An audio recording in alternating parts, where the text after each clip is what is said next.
President of the Republic of the Philippines and concurrent Secretary of the Department of Education, Her Excellency Sara Duterte, Undersecretary and Chief of Staff and OIC of Office of the Undersecretary for Finance, Yusek Michael Wesley Powa, Undersecretary for School Infrastructure and Facilities, Epimako Densing III, Undersecretary for Operations, Revsi Escobedo, Undersecretary for Administration, Nolasco Mempin, Undersecretary for Curriculum and Teaching, Gina Gonong, Undersecretary for Human Resource and Organizational Development, Gloria Humamil Mercado, Undersecretary for Procurement, Gerard Chan, Undersecretary for Legal and Legislative Affairs, Omar Romero, Assistant Secretary Sunshine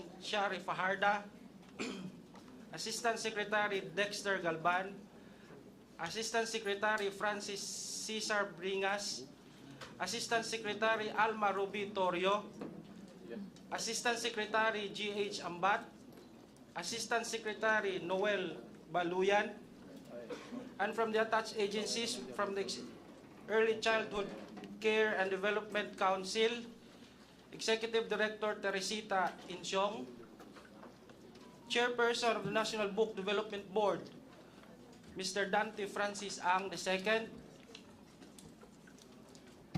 Executive Director of the National Book Development Board, Ms. Charis Aquino Tugade, Executive Director of the National Academy of Sports, Professor Josephine Joy Reyes, Director General of the National Museum, Mr. Jeremy Barnes, Director of the Philippine High School for the Arts, Professor Josue Greg Soniega, the Chairperson of the National Council for Children's Television, Desideria Atienza. We have also from the Department of Public Works and Highways, Undersecretary for Convergence, Yusek Eric Ayapana. And from the Department of Budget and Management, we have Director Maria Grace de los Santos. May we also acknowledge our members present, Deputy Speaker Isidro Ungab, Majority Leader Manuel Jose Manix Dalipe, Senior Deputy Majority Leader Ferdinand Alexander Marcos, Deputy Majority Leader Antonio Tonipet Albano, Deputy Majority Leader Janet Garin, Deputy Majority Leader Jose Bong Teves Jr., Minority Leader Marcelino Libanan, Senior Deputy Minority Leader Paul Ruiz Daza, Deputy Minority Leader Franz Castro, Senior Vice Chairperson of the Committee on Appropriations Stella Luz Kimbo, Vice Chairperson Jose Joboy Aquino, Vice Chairperson Maria Rachel Arenas, Vice Chairperson Claude Bautista, Vice Chairperson Claudine Diana Bautista Lim, Vice Chairperson Ching Bernos, Vice Chairperson Fernando Cabredo, Vice Chairperson Angelica Natasha Co, Vice Chairperson Rachel Margaret Del Mar, Vice Chairperson Ronald Singson, Vice Chairperson Eric Goyap, Vice Chairperson Carmen Zamora, Representative Maria Vanessa Aumentado, Representative Alfelito Bascug, Representative Trixie May Cardema, Representative Edgar Chato, Representative Ricardo Cruz Jr., Representative Siti Amina Dimaporo, Representative Antonieta Iudela, Representative Jaime Fresnedi, Representative Arlen Brosas, Representative Marisa Maxino, Assistant Minority Leader, Representative Nelson Dayanghirang, Representative Muhammad Khalid Dimaporo, Representative Felimon Espares, Representative Raul Daniel Manuel, Representative Roman Romulo, Representative Steve Chongbian Solon, Representative Gas Tambunting, and Representative Christine Alexi Tutor. That's all, Madam Chair. Thank you.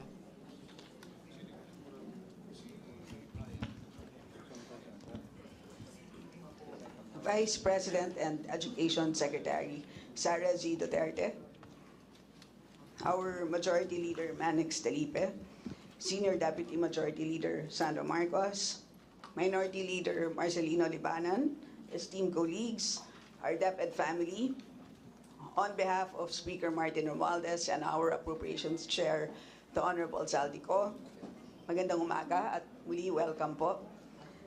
Bagaman masaya tayo sa pagbabalik ng mga bata sa face-to-face learning nung nakaraang taon, tumambad sa atin ang mabibigat na problema na kinakaharap ng sektor ng edukasyon. In particular, we were confronted with the evident learning loss among children. In fact, according to studies, the country is suffering from a learning gap of 5.5 years due to the pandemic. Our Secretary of Education has identified inadequate school facilities and learning resources as one of the major challenges in the education sector. With a mere 104,000 school buildings in good condition out of a total 327,000, or approximately one-third of school buildings, our youth are being deprived of vital educational opportunities. So today, we look forward to learning about the Matatag curriculum that focuses on developing the foundational skills of learners in the K-10 curriculum. The program also recognizes the need to improve educational facilities and services by establishing resilient schools and classrooms.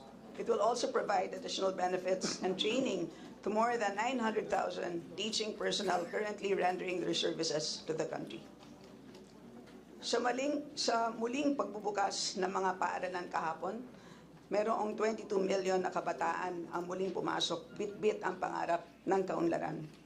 With 16% of the proposed 2024 National Expenditure Program allocated to the education sector, this underscores our hope for an empowered department that nurtures the dreams of our youth. Supporting the DepEd is crucial, as education is a foundational right that acts as a catalyst for improved health, access to high-quality employment opportunities, and the achievement of a secure and prosperous life. DepEd stands as a key ally in our economic revival, with an educated population amplifying productivity and sparking innovation. Ultimately, DepEd remains as a bedrock upon which our youth builds their aspirations. So with this, we all look forward to a productive meeting. Baka lang po mahaba. Sama-sama po tayo sa pagbuo ng budget na magsisilbing tulay ng mga pag-asa ng ating bayan. Maraming salamat po. And at this point, I would like to introduce to you the sponsors of your budget. The lead sponsor is the Honorable Maria Carmen Zamora. And the co-sponsors are the following. We have the Honorable Len Alonte, the Honorable Claudine Diana Bautista Lim, the Honorable Angelica Natasha Ko, the Honorable Aldi Duhali, the Honorable Janet Garin, the Honorable Virgilio Lacson, the Honorable Ted Haresca Jr., the Honorable Claudia Bautista, and the Honorable Eric Goyap. Napakarami po, ma'am. And the Honorable Tony Pet Albano. Okay, so at this point, I shall yield the chair to the Honorable Maricar Zamora. Thank you, Senior Vice Chair Stella Pipo. Good morning, everyone. Today we will hear the Department of Education, including its attached agencies for the fiscal year 2024. The 2024 proposed total expenditure program of the DepEd amounts to 758.6 billion, which is 5.1% higher than the spending level of 721.79 billion in 2023.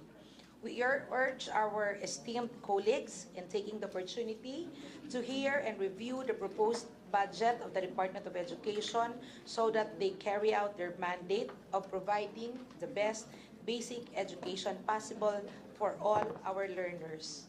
At this point, we yield to Her Excellency, Honorable Vice President and Secretary of the Department, Sara Z. Duterte, for the agency presentation.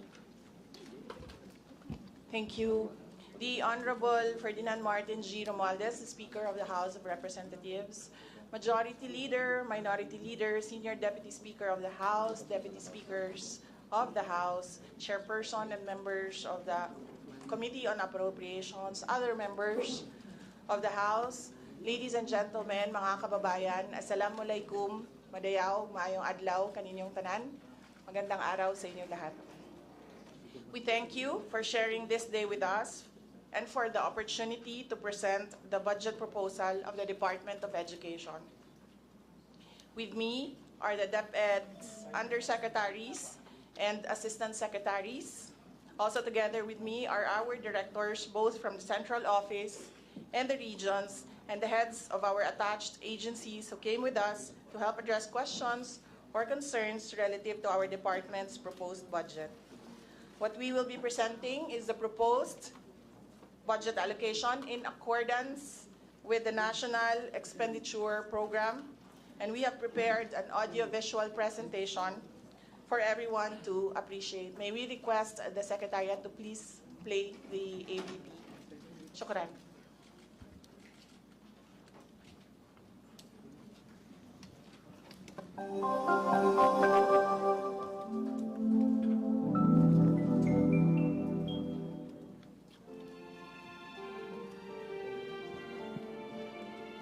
Ang edukasyong Pilipino, sasabay sa pagbabago. Ngunit nananatiling mula sa puso. Ano pa man ang pinagdadaanan, sisiguraduhin walang maiiwan.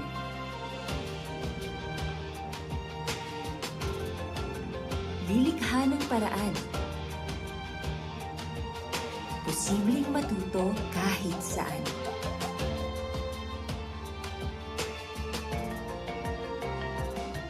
Palilitawin ang ating galing.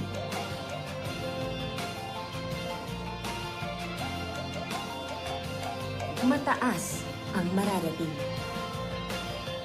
Ipagpapatuloy ang gabay at suporta na magbibigay ng pag-asa. Patitibayin ang pundasyon para sa matatag na edukasyon. Ito ang edukasyon ng bagong Pilipinas. Ang edukasyon ng bawat Pilipino ay nangangailangan ng matatag na suporta ng nagkakaisang bansa. At ang sapat at angkop na budget ay isa sa mga susi upang makamit natin ang matatag na edukasyon ng bagong Pilipinas. Your Honors, we are pleased to present the Department of Education's proposed budget for fiscal year 2024. In this report, we will provide an overview of DepEd's organization, historical budget allocation and utilization, as well as our major accomplishments and milestones. We will also discuss our fiscal year 2024 proposal.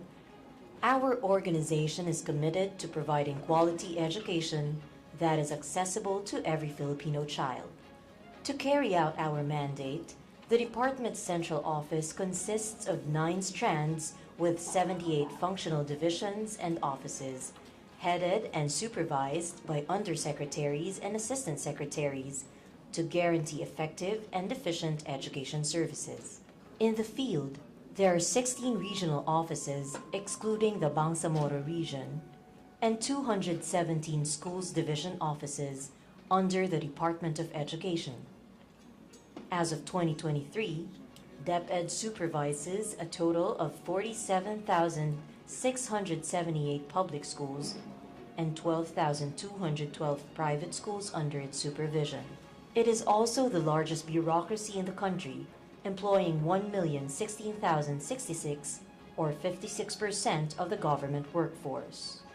Considered as one of the biggest national government agencies in the country, the department has 969,938 filled teaching, teaching-related, and non-teaching personnel across the central office, regional offices, division offices, and public schools.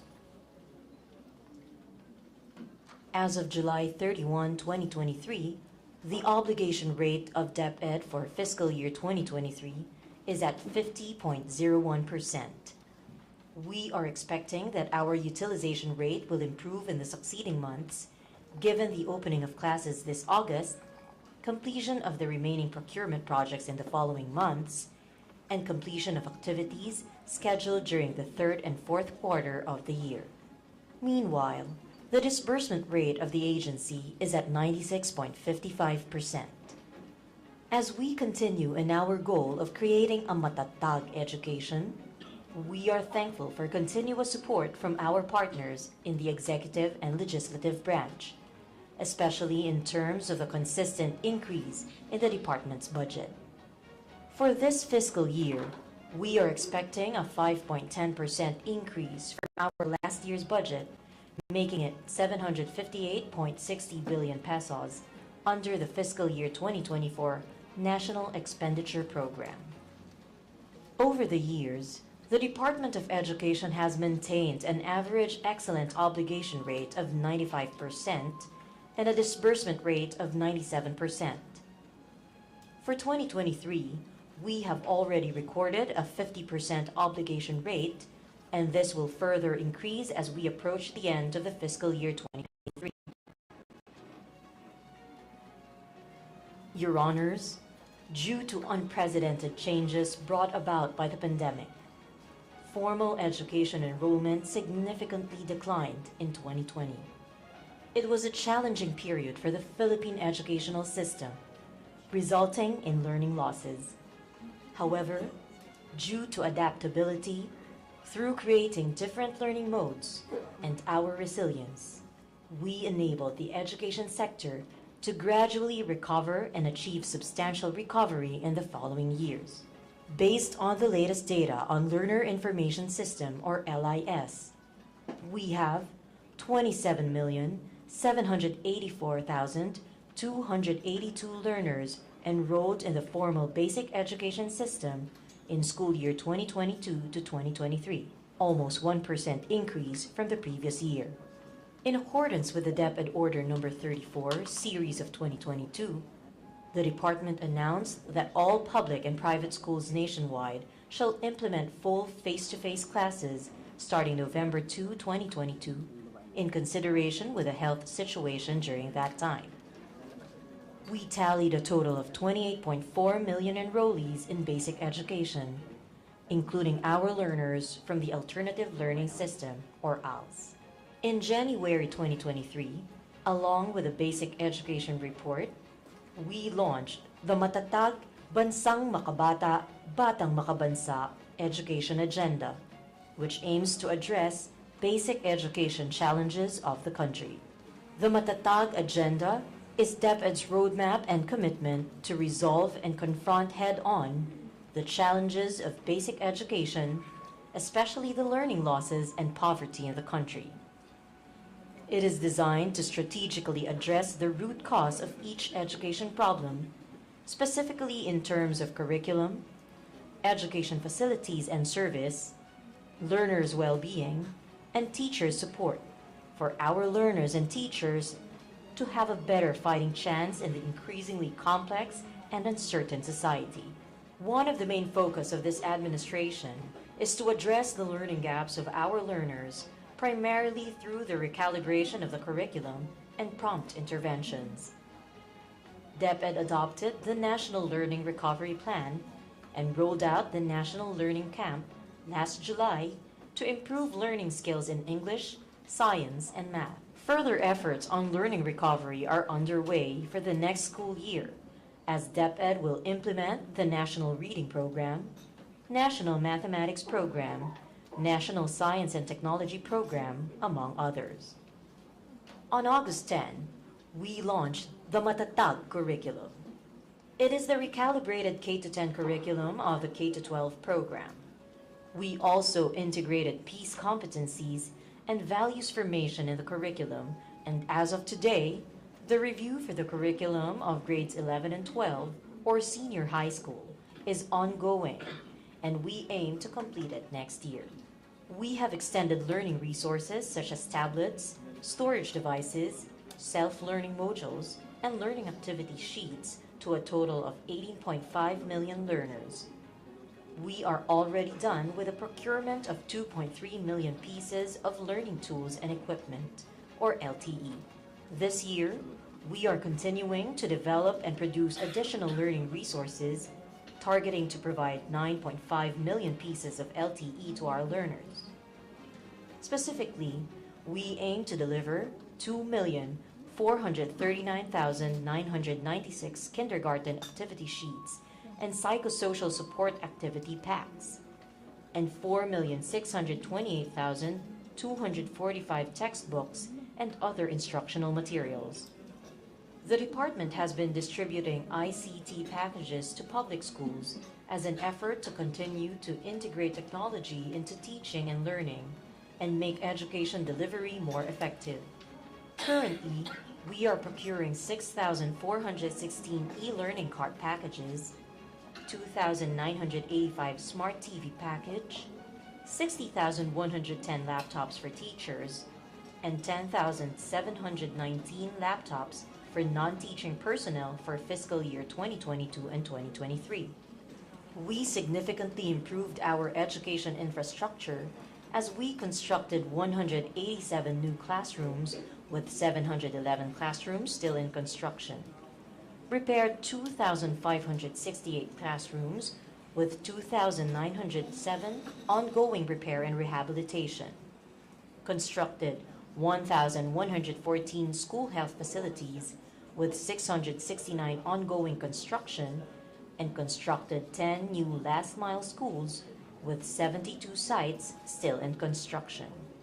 For 2023, we target to build 5,133 new classrooms, repair 7,291 classrooms, and construct 88 last-mile schools.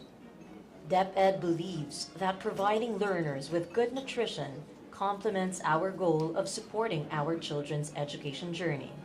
Through our school-based feeding program, or SBFP, we fed almost 3.5 million learners, consisting of all kindergarten learners plus grades 1 to 6 learners who are severely wasted, with nutritious food products, or NFP, and provided almost 3.5 million learners with milk. During school year 2022 to 2023, our feeding days of NFP was 30 days, and 16 days for milk feeding.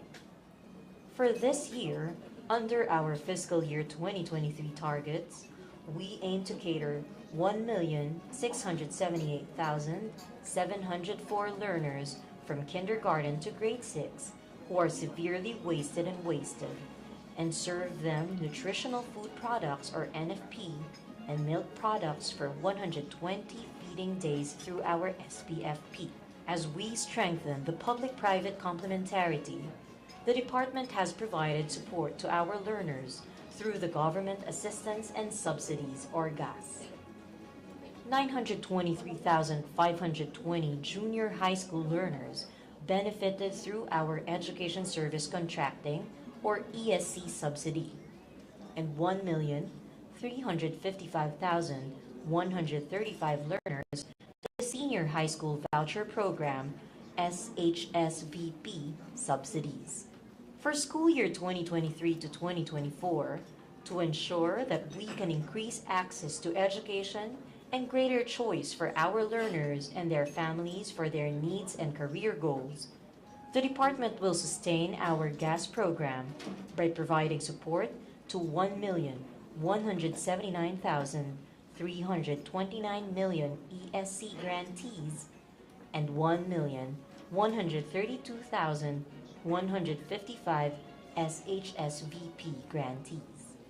The responsive and inclusive education programs for 2023 are designed to address educational disadvantages, especially in providing relevant education for our Muslim, Indigenous people, special education, and alternative education learners. In fiscal year 2022, our education system included and served 170,712 special needs education learners in the public schools.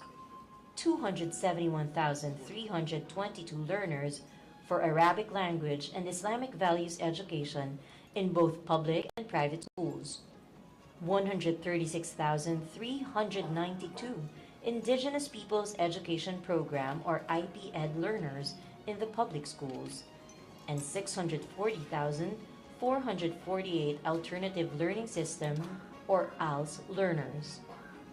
We believe that learners' full potential can be achieved if they are respected and protected. DepEd looks after its learners through the newly established Learner Rights and Protection Office, or LRPO, that safeguards learners from all forms of abuse. One way of safeguarding our learners is through the Learners Telesafe Contact Center helpline, where abuses and conflict pertaining to child protection can be reported, of 653 teaching personnel. Meanwhile, 9,650 teaching items have been created under the fiscal year 2023 targets. And to fulfill our commitment of removing ancillary tasks and reducing the workload to our teachers, we hired 4,864 non-teaching personnel, and there is also ongoing hiring of additional 136. For fiscal year 2023, we are also requesting additional 5,000 non-teaching positions to DBM, as the department remains steadfast in its commitment to improve teacher quality. We continuously capacitated our teachers by providing them with training and scholarship programs. As of March 2023, DepEd has already capacitated 692,492 teaching and teaching-related personnel. Your Honors, we will now present to you our fiscal year 2024 budget proposal, 2023 General Appropriations, as well as our 2024 revised budget proposal submitted to the Department of Budget and Management. DepEd's NEP budget level, of which 756.84 billion pesos is allocated to DepEd OSEC and 1.74 billion pesos is allocated to attached agencies. The overall budget of the department increased by 5% comparing from the 2023 GAA. However, we would like to emphasize the 2024 NEP level of the DepEd attached agencies. All 2024 NEP level of the 6 DepEd attached agencies of the department decreased compared to their 2023 GAA level. We would also like to show you that out of 712 billion pesos of the 2024 NEP level budget of DepEd OSEC, 566 billion pesos will be directly released to the field offices, leaving 146 billion pesos of the total budget in the DepEd Central Office. Your Honors, we would also like to highlight this equally important update for our DepEd's attached agencies. For fiscal year 2024, under the National Expenditure Program, all of their budget levels have decreased versus our fiscal year 2023 General Appropriations Act. We are presenting their requests for additional appropriation in the 2024 budget for them to implement more programs, cover more beneficiaries, and contribute meaningfully to the ultimate goal of our basic education sector.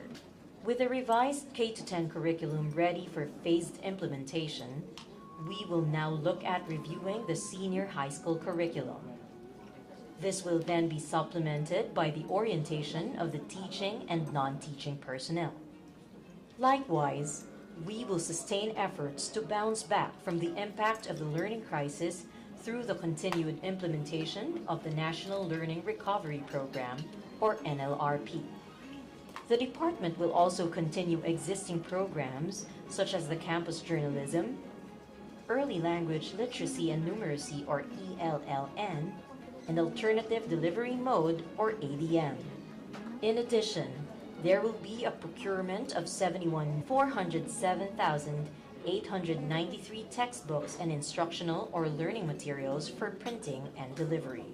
1,162,000 1.7 billion pesos. Furthermore, 3,299,000. The The National Assessment Systems for Basic Education will also procure various test materials to conduct assessment for aspiring Islamic teacher for Filipino Muslim communities. For fiscal year 2024, the department will further accelerate the delivery of basic education facilities and services. We are aiming for a physical target of 7,879 next year with 19.7 billion pesos allocation target of 10,050 for 2024 with 6 billion pesos allocation. Meanwhile, for the priority school health facilities, our physical target for next year is 333 with NEP of 500 million pesos. And for next year's BEFF for school furniture, we have allocation. DepEd also aims to provide 432 sites with electrification packages. As part of our construction plans for fiscal year 2024, we will be building 3 medium-rise school buildings in Marikina, Pasig, and Taguig. We will also establish 72 library hubs in selected priority areas to provide learners with access to resource materials. We will also establish 72 libraries. Additionally, we will create 16 Inclusive Resource Learning Centers, or ILRCs, for special needs education, with 1 center per region to offer a one-stop shop for support and related services to learners with special needs. With the NEP of 56 million pesos, we will also establish 4 community learning centers, or ALS-CLCs, for the alternative learning system. We will also ensure that those in geographically isolated and disadvantaged. We are prioritizing 176 areas with the NEP of 3 billion pesos. For 2024, we will prioritize 258 gabaldon and other heritage school buildings for conservation and restoration with an allocation of 1.1 billion pesos. We will also deliver 34,500 laptops for teachers, 4,001 laptops for non-teaching personnel, to accelerate the integration of ICT in teaching and learning and institutionalize blended learning. For fiscal year 2024, we will serve 1,031,605 learners under the Education Service Contracting, 1,342,420 for delivery voucher program for senior high school. These 3 programs have the allocation of 12 actively. The department's school-based feeding program aims to feed 1,678,704 learners for 220 days next year. For 2024, DepEd also aims to support 300 education program, 180,000 Alive learners for its Madrasa education program. With DepEd aims to provide services to 200,000 special need education learners with the NEP of 999 million pesos, with 632 million pesos NEP in the efforts of fostering inclusivity for basic education.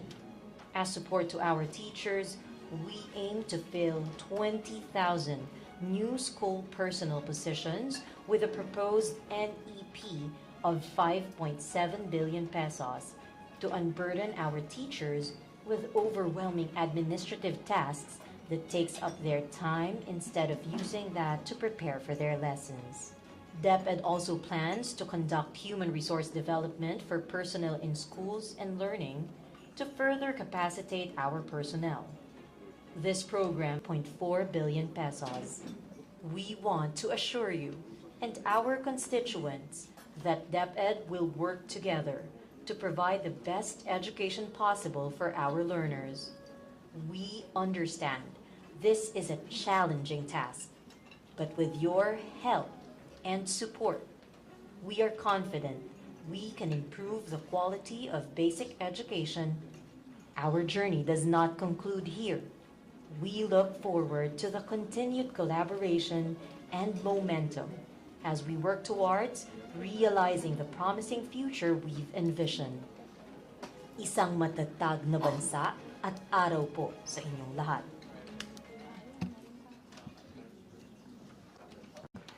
Thank you very much for that presentation. Before we proceed, may I remind our distinguished colleagues that each member is given 5 minutes for questioning or interpellation, excluding the response of the resource persons. And when you hear the bell sound, it means you only have 30 seconds to wind up with your questions. As part of a long-standing and respected tradition of the House of Representatives to accord preferential treatment to the minority members of the House and followed by the majority members in an alternating manner. The Chair now recognizes Senior Deputy Minority Leader Paul Dasa. Thank you, Madam Chair. Good afternoon to our Vice President and everyone in DepEd and my colleagues. Madam Chair, considering that some of my colleagues in minority were not allowed to speak earlier, I would like to yield to the one next on the list on the minority, no less than Deputy Minority Leader, Congresswoman Franz Castro. Deputy Minority Leader Franz Castro is recognized. Thank you, Madam Chair. Magandang umaga po sa ating kalihim at syempre sa family ng DepEd. So yung unang tanong ko po, Madam Chair, ay may kinalaman sa salary increase. So sa naging briefing po doon sa DBCC, nabanggit ng DBM na meron pong at least 86.9 billion for salary increase for government employees. So ibig sabihin, nandun din ang teacher. So matanong ko lang po, Madam Chair, ang ating kalihim, ano po ang inyong susuportahan niyo po ba yung salary increase ng ating mga guro at ang ating mga education support personnel? Madam Chair, Sara yes. Duterte. Yusek Mercado will answer. Yusek Mercado, you're recognized. Thank you, Your Honor. We have to, I must admit that we will be supporting the proposal for increase. As a matter of fact, we were directed by our kalihim, our Vice President Secretary, to contract out the study which we are doing with the PUP, the Polytechnic University of the Philippines. We're working on the flow of salary increase based on inflation po. As you know, we used to leverage our rates with the private sector. But I must say that with the diaspora of 30,000 from the private sector to our public sector, we cannot anymore make reference to the rates of the private sector. Tapusin ko lang ma'am. Pangalawa po, we have an existing study. We have an existing study which was already initiated by the Polytechnic University of the Philippines. And it's a study wherein we will be looking at the inflation rate of the country, and we will be leveraging the salary increases. But definitely, Your Honor, we will be supporting the proposal for increase of teachers, but it has to be empirically based.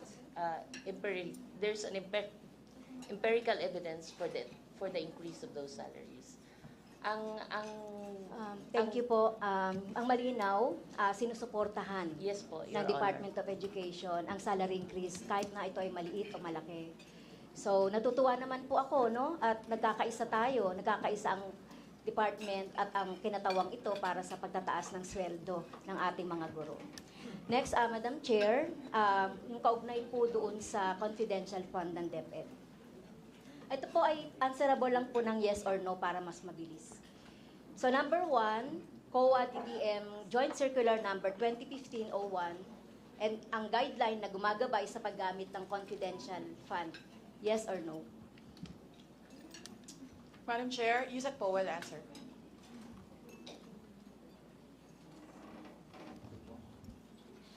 Good morning, honorable members of the committee. Yes po ang sagot, Madam Chair. Pangalawa, sinunod ba ng DepEd ang paggamit ng ang sinunod ba ito ng DepEd yung paggamit ng 150 million confidential fund? Yes po, Madam Chair. Thank you. Intindihin po natin na nang mabuti ang guidelines sa Section 4.1 ng Joint Circular ng COA 2050 nakasaad kung sino ang entitled sa confidential fund. Sinasabi po dito na 4.1.1, NGAs which are expressly provided budget allocation for CF under the GAA. Yes or no? Yes, that's correct, Madam Chair. Salamat po. So kung merong budget allocation ng ahensya ng GAA, entitled sa confidential fund, at kung wala, hindi ito entitled. Yes or no? That is our understanding, Madam Chair. Yes or no? Yes po. So kung wala sa GAA, illegal ang paggamit ng confidential fund. Yes or no? As per the guidelines, Madam Chair, unless expressly provided by another law. Yeah, I think tama. that is the complete Oo. phrasing under the guidelines, Madam Chair. Yes, sa 20, sa mga GAA, unless expressly provided, so hindi pwedeng magamit yon, di ba? Kung hindi ito provided. Kung wala sa GAA, illegal ito. May I, Madam Chair? Kung wala po sa GAA or wala rin in other laws providing for such, Madam Yes, Chair. oo, tama po. So pinag-usapan kasi dito budget eh. So GAA law yung pinag-uusapan natin o yung yes, so yan po. So malinaw po no na na-establish natin na sinang-ayunan ng DepEd na illegal ang paggamit ng confidential fund kung hindi ito expressly provided sa GAA or anumang batas. For DepEd Yes or no? purposes, yes, Madam Chair. Okay. So for 2023 and 2024, may allocation ba sa confidential fund ang DepEd, yung budget proposal? Yes or no? Yes, Madam Chair. Okay. So no further questions on the confidential fund, Madam Chair. Ito rin sana yung ilang mga tanong ko sa OBP pero hindi ako pinayagan. Next topic ko, Madam Chair, yung tungkol sa, ito naman mga parochial concerns. Service credits ng ating mga teachers. So yung unang tanong, ano po yung legal basis ng annual cap na 15 days sa service credits? Madam Chair. Madam Chair, Yusek Mercado will answer the question. It's actually based on the ora-ora, no, civil service rules. In fact, Madam, Your Honor, to make you feel better, we actually has increased the 15-day service credit to 30 for purposes of the National Learning Camp. Yes, ang kahilingan po sana, Madam Chair, ng ating mga teachers dahil itong service credits na ito ay ang mga teachers natin masisipag yan, umattend ng mga seminar, mag-volunteer sa brigada, sa anumang mga pinagagawa ng DepEd. Pero hindi lang po 15 days. So sana tanggalin itong cap na ito at kung maaari, kung ito ay sa civil service rule, baka pwedeng matanggal itong cap na ito dun sa 15 days na limit ng ano no. Kasi ayaw natin na thank you na lang yung mga teachers dun sa kanilang ginagawa. So pwede po ba na mapag-aralan at makapaglabas ng memo later on doon sa pagtatanggal ng cap o pagdaragdag man lang ng ano no ng service credit sa ating mga guro? Your Honor, 30 days na po siya ngayon. Nailabas na po yung guidelines for an additional 15 days. So, there's an existing 15 days. May additional po tayong 15 days na kasama sa guidelines ng National Learning Camp. So, it's now 30 days po. Thank you, Madam Chair. That is a relief for me. Kaugnay, Madam Chair, ng PVP, Proportional Vacation Pay. So, nakita natin nung nakaraang pandemic, nagkaroon ng problema po tayo no, dun sa pasukan at saka yung vacation ng ating mga teachers na nagresulta ito ng tingin namin ay overtime na 77 days. So, ito po yung 2021. Baka ang iniisip lang po natin marespeto no yung vacation ng ating mga teachers at least on summer na 60 days, 14 days sa Christmas break. So dahil sa nangyaring sa pandemic, nagresulta ito ng mga erratic no na humaba yung number of school days. So kailangan malinaw ito, malinawan ito. Kailangan makapaglinaw tayo dito kasi may mga overtime pay na dapat ma-claim. ng ating mga teachers. So pwede po bang pag-aralan ito ng DepEd? Madam Chair. Yes po. Yes po. Actually, ma'am, for the proportional vacation pay, we released it yesterday, and hindi na siya ngayon yearly, ma'am. It's going to be multi-year na. So hindi kami every year mag-issue ng orders for the for the MVP. Yung sa overload pay, ma'am, nasa home stretch na lang ng consultation, yung overload pay. Meron din po tayong allocation from DBM for the overload, which is almost 1 billion already. 100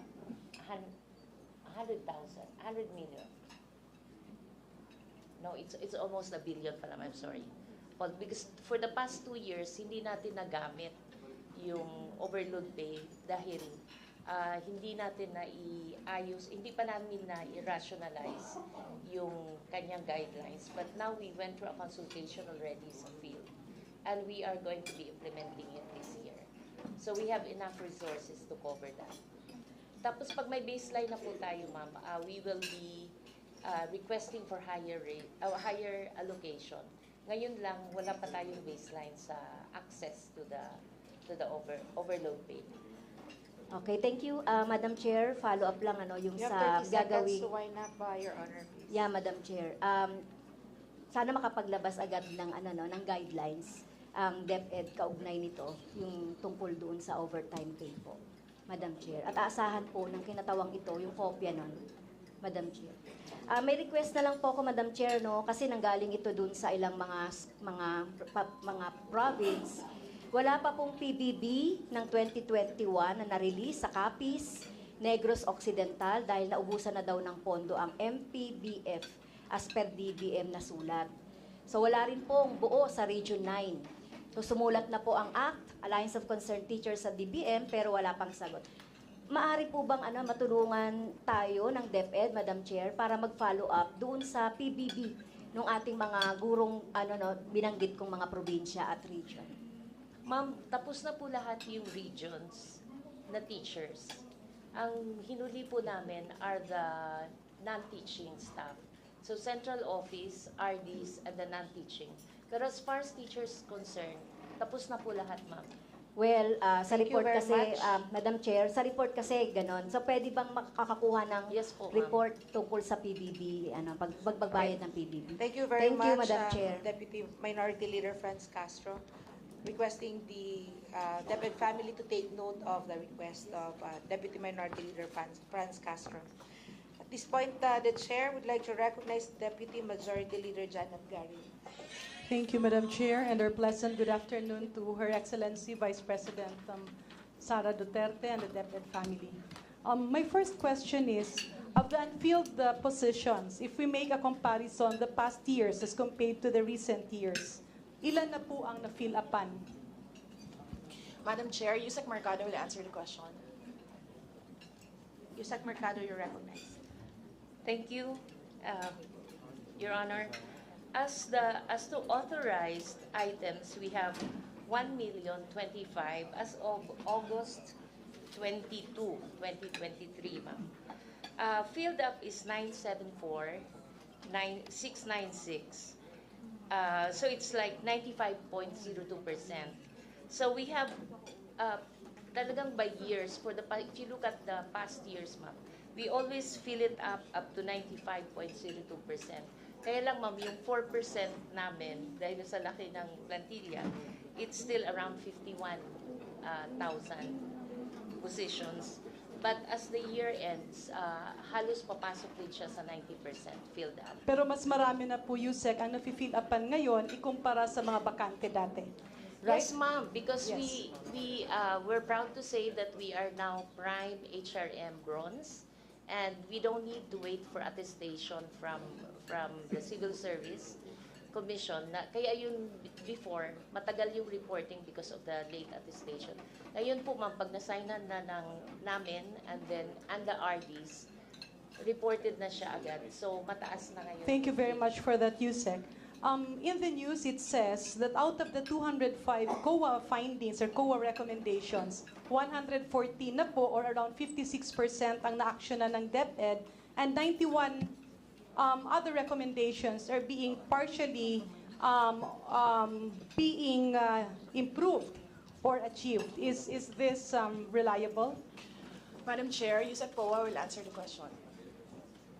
Thank you, Madam Chair. Yes, that is true, Madam Chair. That is why we were given an unmodified or unqualified opinion by the COA for year 2022, which is a first in DepEd, Your Honor.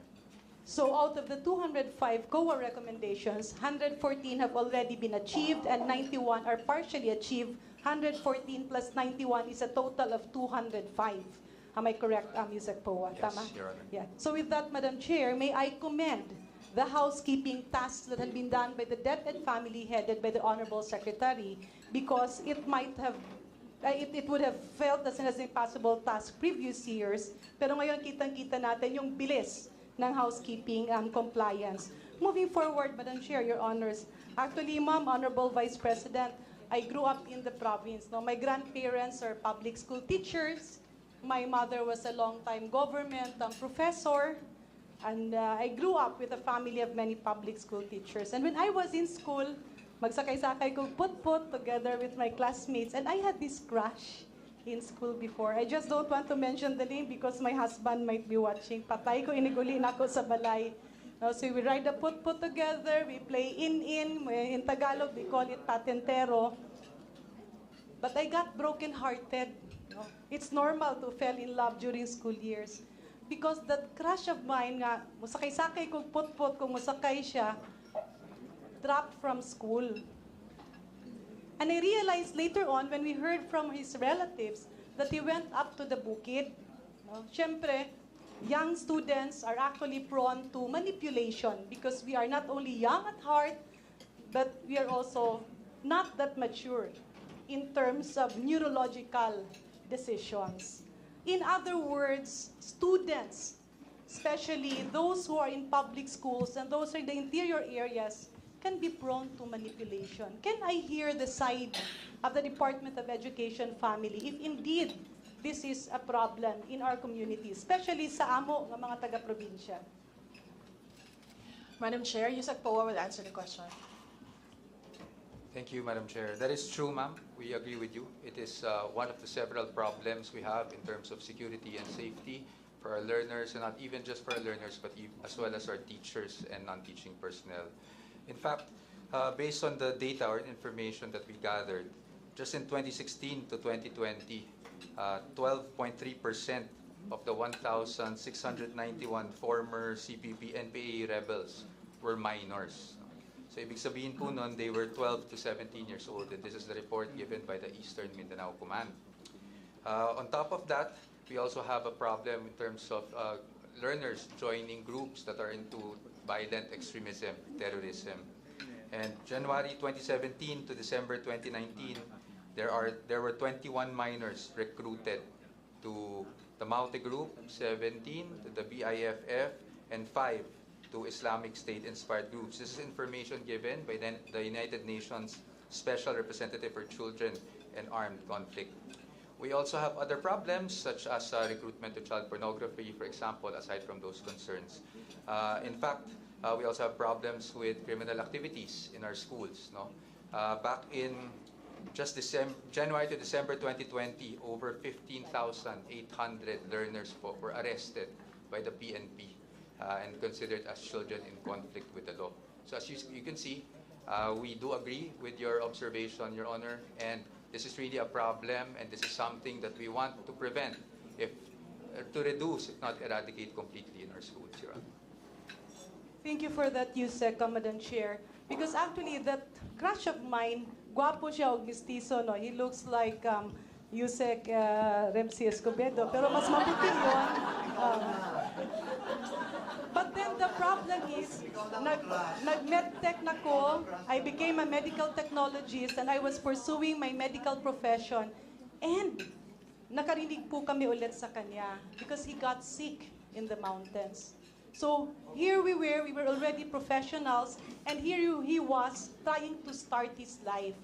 And I empathize, my heart bleeds for him because he could, kasi matalino siya, he would have had a good future. So, Madam Secretary, Your Honors, Madam Chair, can we say that those taking advantage of the young minds of our students is actually not working for our country, but are instead contributing to educational sabotage? Yes, Madam Chair. We always say the easiest way to destroy a country is to rob the country of its youth. No? And yun po yung nangyayari sa atin ngayon. That's why we are bent on protecting our learners, which is necessarily included in providing quality basic education, Your Honor. Thank you for that, Honorable Yusek, Madam Chair. So may I appeal to the Department of Education family that we continue not only educating our children, because that's the future of our country. We provide them with literacy, but at the same time, we guard our young people and our young children so that hindi maipapaliko yung kanilang landas. Because I have here one of my mentors, is actually our majority leader. He is not that handsome, but he is cute, and we actually call him Cute Boy. And because in the province, he was also doing everything to finish his schooling, now he is our majority leader. So in closing, Madam Chair,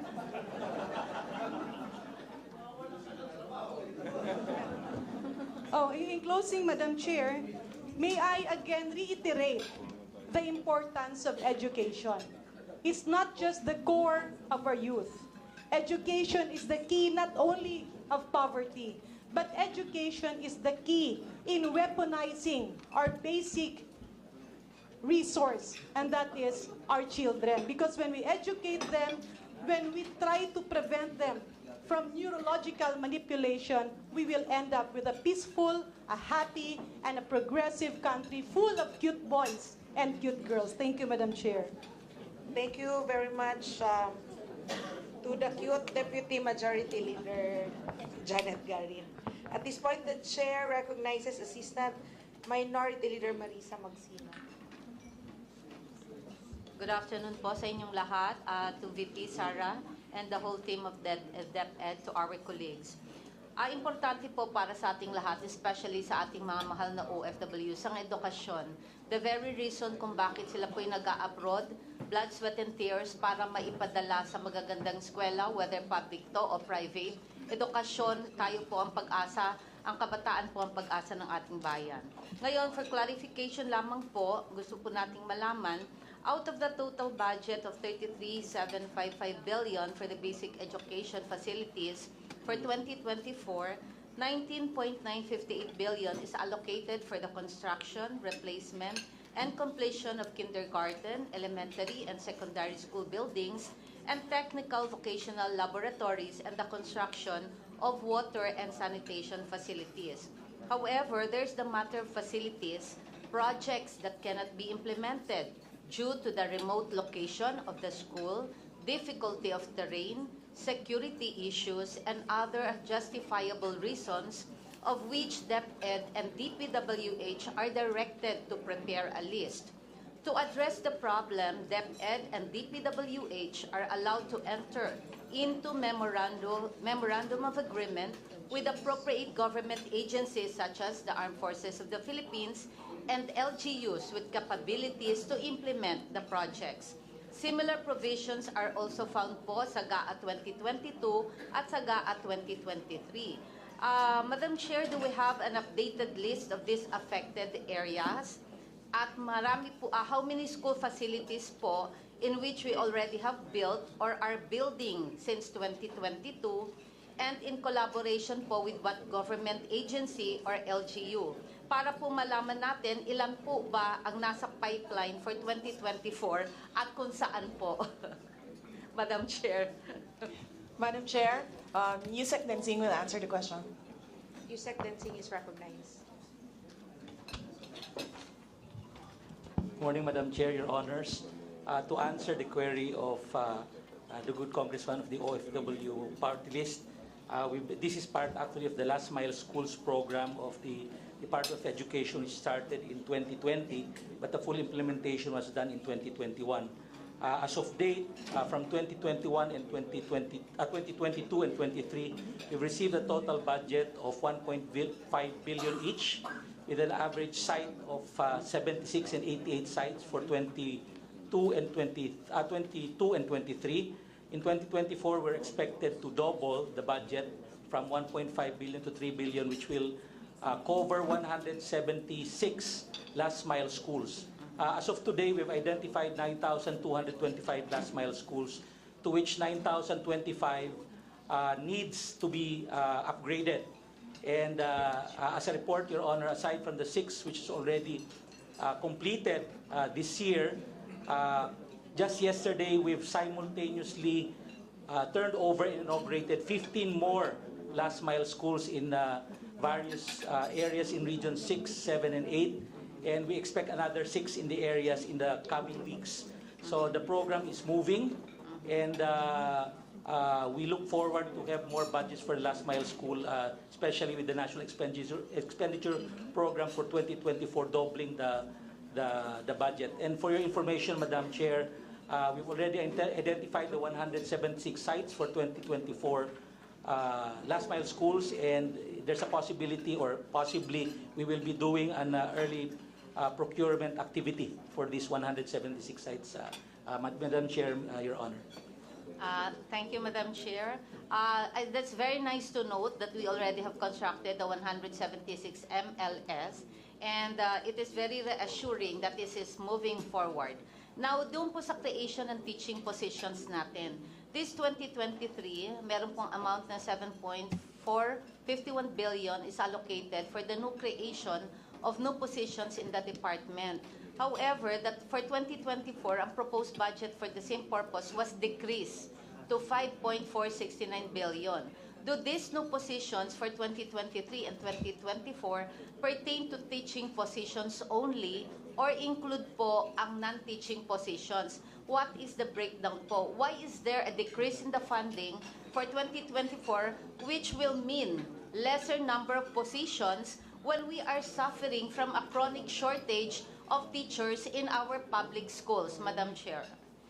Madam Chair, Yusek Mercado will answer the question. Thank you, Your Honor. For 2023 po, we have an allocation of 10,000 positions teaching and another 5,000 non-teaching, which includes 3,005 admin officer 2, that's grade 11, and PDO 2 also, which is grade 11. For 2024, hindi po tayo, ma'am, na-reduce. In fact, 20,000 positions po ang ating na-allocate for 2024. Okay. Madam Chair, so kung hindi po na-decrease, dumami po yung position, pero nag-decrease po yung budget. Am I correct? No, ma'am. Hindi po na-decrease? Hindi, ma'am. Okay, so that's very good to hear. Kasi we were just alarmed. Kasi paano po natin papasweldo yung increase nating positions kung wala po tayong pansweldo. To follow-up question po, Madam Chair, water and sanitation-related facilities po.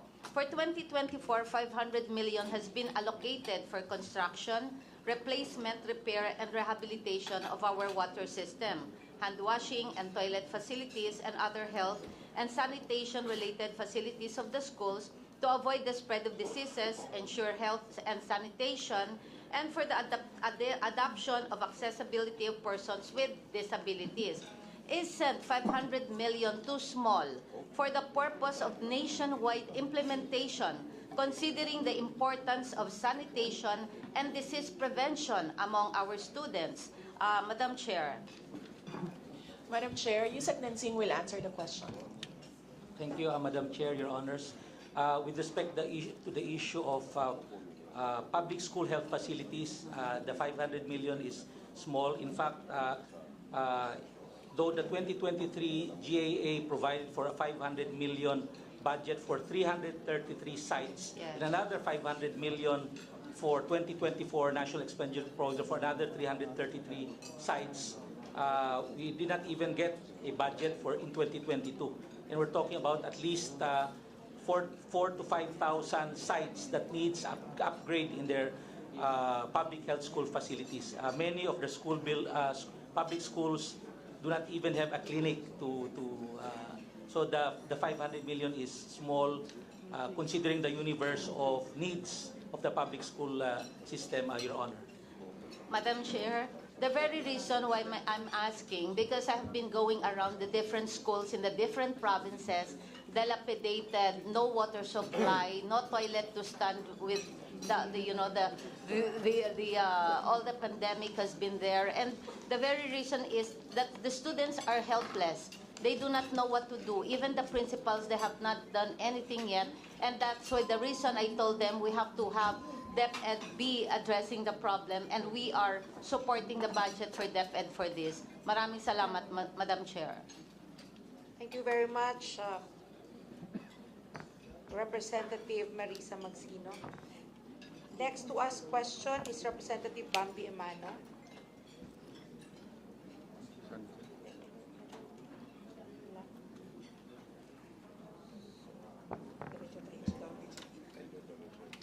Then let's proceed to Representative Titsatina Pancho.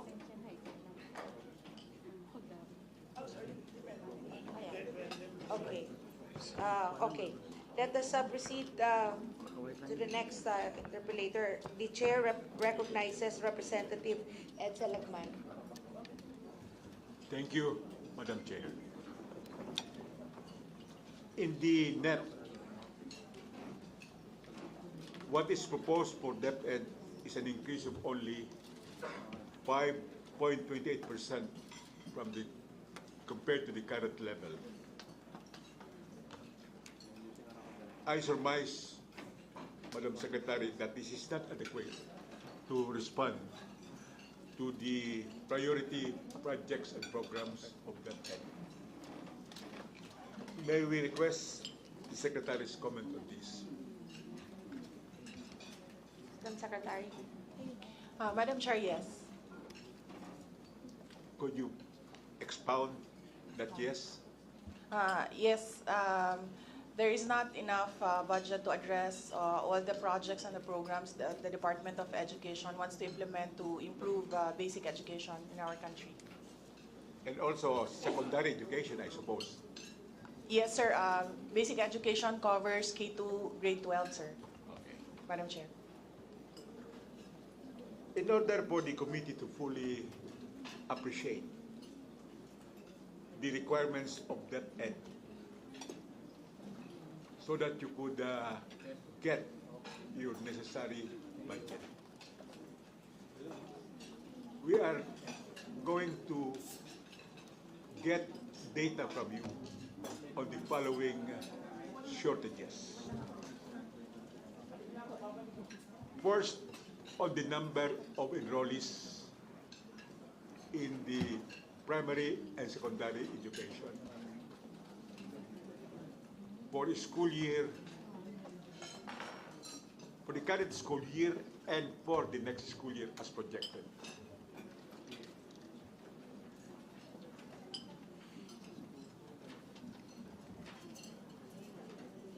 Will answer. Madam Chair, may we be clarified shortages on what?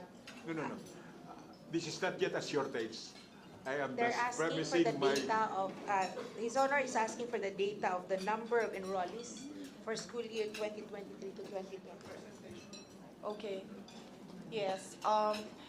Enrollment as of August 30 at 9 a.m., we are at 24,054,404 on all levels from kindergarten to grade 11.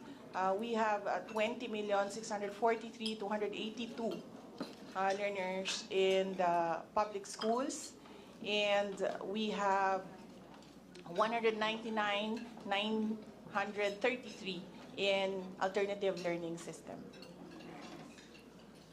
And what is the current classroom shortage, given the ideal of 25 pupils or students per classroom?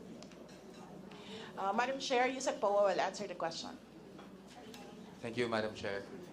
As for the classroom shortage po, according to the National School Building Inventory, meron po tayo, because that's based on the said parameters, no? Meron po tayong shortage na 165,000 classrooms right now. And what is the backlog in the construction of damaged school buildings and classrooms? Madam Chair, Yusek Densing will answer the question.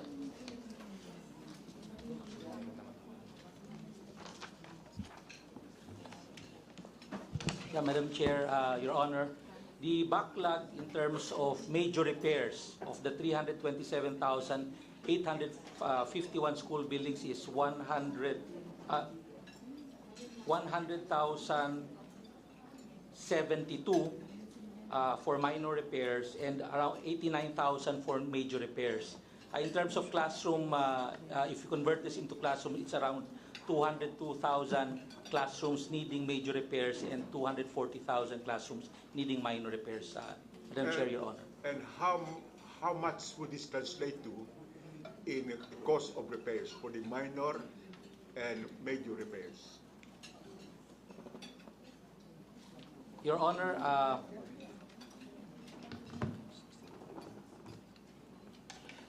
it's around 131.3 billion for the major repairs.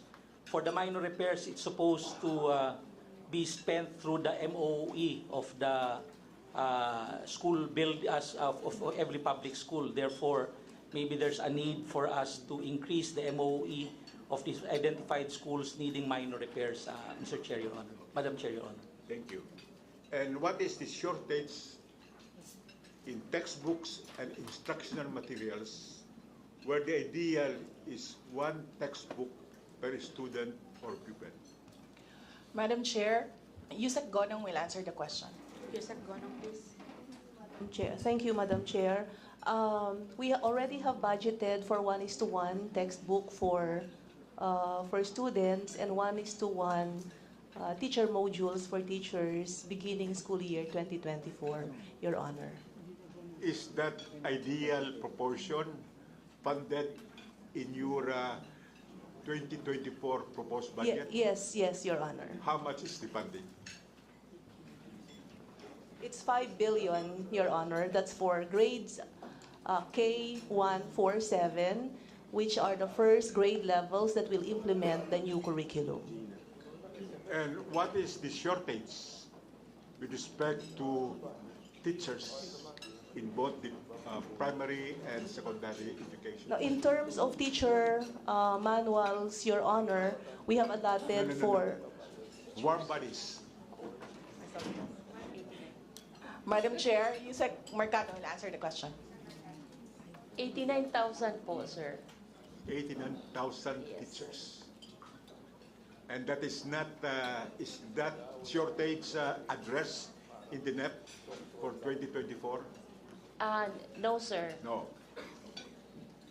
And what is the shortage in sanitary and water facilities, as well as medical and dental facilities and professionals for the schools? Madam Chair, Yusek Densing will answer your question. For the facilities, Your Honor, the shortage of health facilities is 3,966 nationwide. The thing to be addressed for the NEP and the current budget, it only addresses 333. So the shortage is around 3,600 2024 and beyond, Madam Chair, Your Honor. And how much would that translate to? That should be around 7 billion, Your Honor, for all, if we are to address everything, Your Honor. Is there a funding? 30 billion, sorry, so 30 billion. Is there a funding for site acquisition? Not in the last few years, Your Honor. The budget we only have for site, not site acquisition, but for title purposes is 65 million, if I'm not mistaken. But for purposes of acquiring sites for buildable for school buildings, we have zero budget, Your Honor. And we all know that land is scarce now for school buildings. And because of the increase in the value or price of real property, there are practically no donations anymore for the school building site. Is that correct? Madam Chair, Your Honor, you are very correct, Your Honor. In fact, on the ground, the problem really is buildable sites. And there's already lacking of donations from local governments or private sector individuals for purposes of constructing school buildings, nor usufructuary agreements at the moment. And there are local governments who are even taking away school sites which were donated by individuals or even local governments in the past, Your Honor.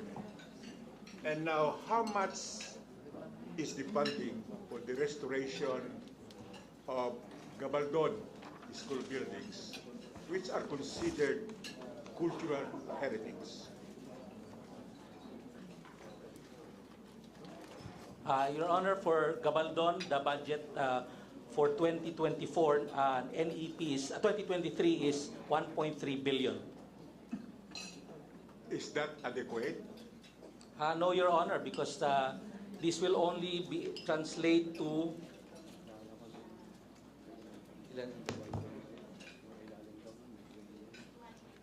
258 sites, Your Honor. We all know that because of the passage of time, there is urgency in restoring the Gabaldon school buildings, because every day they are not restored, they are deteriorating. Is that correct? That is correct, Your Honor. In fact, some of the Gabaldon buildings we visited, which were not initially put in the initial budget, have already deteriorated up to 80 to 90% of its former status. Thank you, Yusek. Now, Madam Secretary, considering the universe of shortages in the Department of Education, how much should be the sufficient or adequate appropriation for the next fiscal year for the Department of Education? Madam Chair, for the next fiscal year, we requested approximately 900 billion for the budget of the Department of Education. We were approved approximately 700 billion in the National Expenditure Program. But may I just add for the information of or all our fellow Filipinos, we understand that there is insufficiency across all the Department of Education. There is insufficiency. The Department of Education is currently pursuing 2 tracks to solve the problems of basic education. Of course, we are there with the traditional build more classrooms and hire more teachers track that has been the solution of previous administrations and previous secretaries. But right now, we are pursuing another track as well, and that is learning from the lessons from the pandemic, where we want to institutionalize the blended learning program, where we intend to address the congestions in the classrooms, the lacking of classrooms, and the shortage of teachers by leveraging technology and using the asynchronous and synchronous styles of delivery in teaching. And that is currently the tracks that the Department of Education is doing with regard to our effort to solve the problems in basic education. We are trying to innovate in coming up with solutions, considering that we recognize the insufficiency of budget across all departments. Thank you. Madam Secretary, may we request the good Secretary, Madam Chair, may we request the good Secretary to submit in writing to this committee what appropriation or additional appropriation would you need to answer all of these problems with respect to education for the next fiscal year? Madam Secretary. Madam Chair, yes, we will submit. We already have a wish list. We can submit it to the Secretariat. Now, in the implementation of your confidential funds, do you request the assistance of experienced military and police officers in the conduct of confidential and surveillance activities? You have 30 seconds to wind up, and please answer, Ma'am Secretary. Madam Chair, yes, our field operations is constantly in discussion with the organization of the Philippine National Police, the National Bureau of Investigation, and the Armed Forces of the Philippines with regard to security issues among our learners and teaching and non-teaching personnel and in our schools as well. But my question is, do you secure the assistance, the actual assistance of these experienced police and military officers? Madam Chair, yes. Yes. We secure their assistance in various problems in our schools. And do you give any compensation, allowance to these experienced police and military officers? No, Madam Chair, we do not give allowances. In other words, the disbursement of your confidential funds would not include extra emoluments to these officers. Madam Chair, Yusek Powa will answer the question.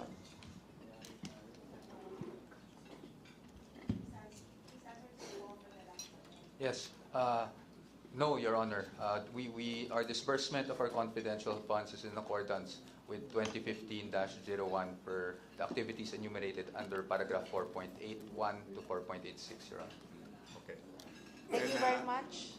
Just Representative one Lingman. point, Madam Chair. Okay, for your last question. Now, considering the universe of shortages in the Department of Education, which would need adequate funding, Madam Secretary, would you voluntarily withdraw your request for confidential funds in the Department of Education? Madam Chair, there is a purpose and a need for confidential funds in the Department of Education because basic education is intertwined with national security. But of course, as we always say, we leave it to the discretion of the members of the House of Representatives and the Senate, the wisdom of granting confidential funds to the Department of Education. Thank you, Madam Secretary. I am done. Madam Chairman. Thank you very much, Representative Lingman. Next to ask question is Deputy Majority Leader Marlene Primicias Agabas.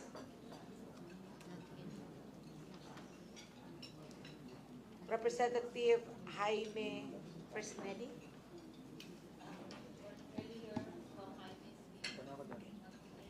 Representative Salvador Plato, please. Representative Trixie May Cardena. Yes, you're recognized.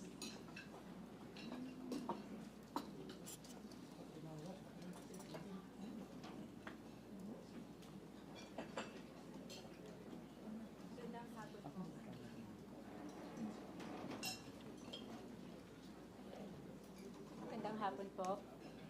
Bilang kinatawan ng lampas 600,000 na Filipino sa Duterte Youth Party List, kami po ay sumusuporta sa buong proposed budget ng Department of Education. Ang concern lang po ng Duterte Youth Party List ay kailangan natin ma-identify. May I request, Your Honor, please speak closer to the microphone for us to hear. Hello. Thank you.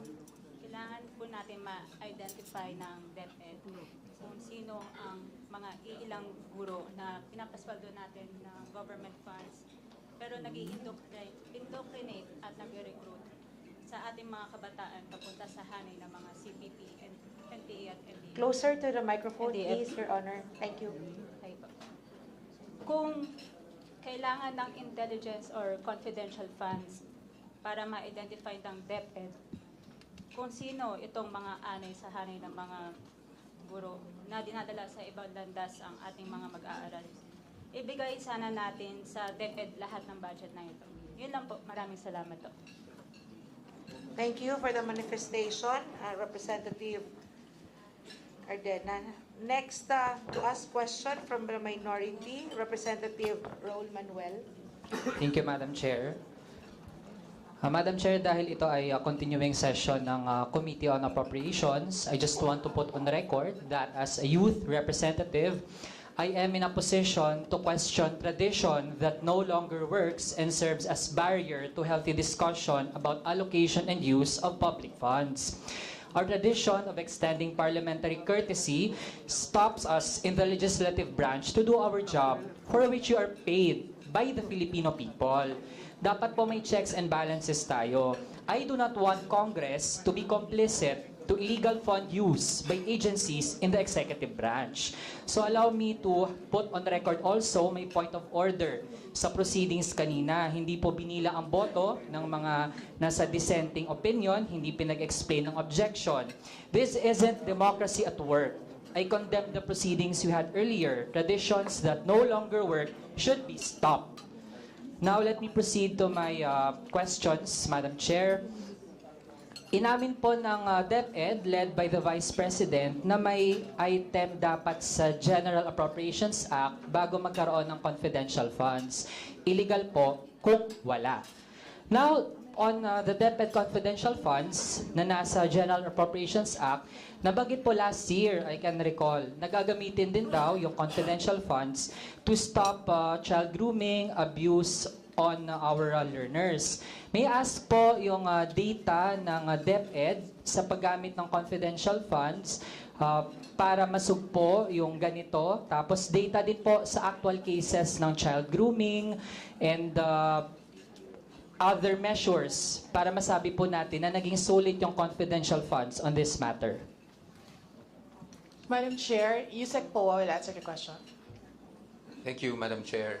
As to the accomplishments of the Department of Education in the use or with the use of the confidential funds, nagsusumite po tayo ayon sa joint circular sa 4 na opisina quarterly as mandated by again the guidelines. Doon po tayo nagsusumite sa Office of the President, sa Office of the Speaker of the House, sa Office of the Senate President, as well as doon naman po sa ICFAO or Intelligence Confidential Funds Audit Unit ng COA.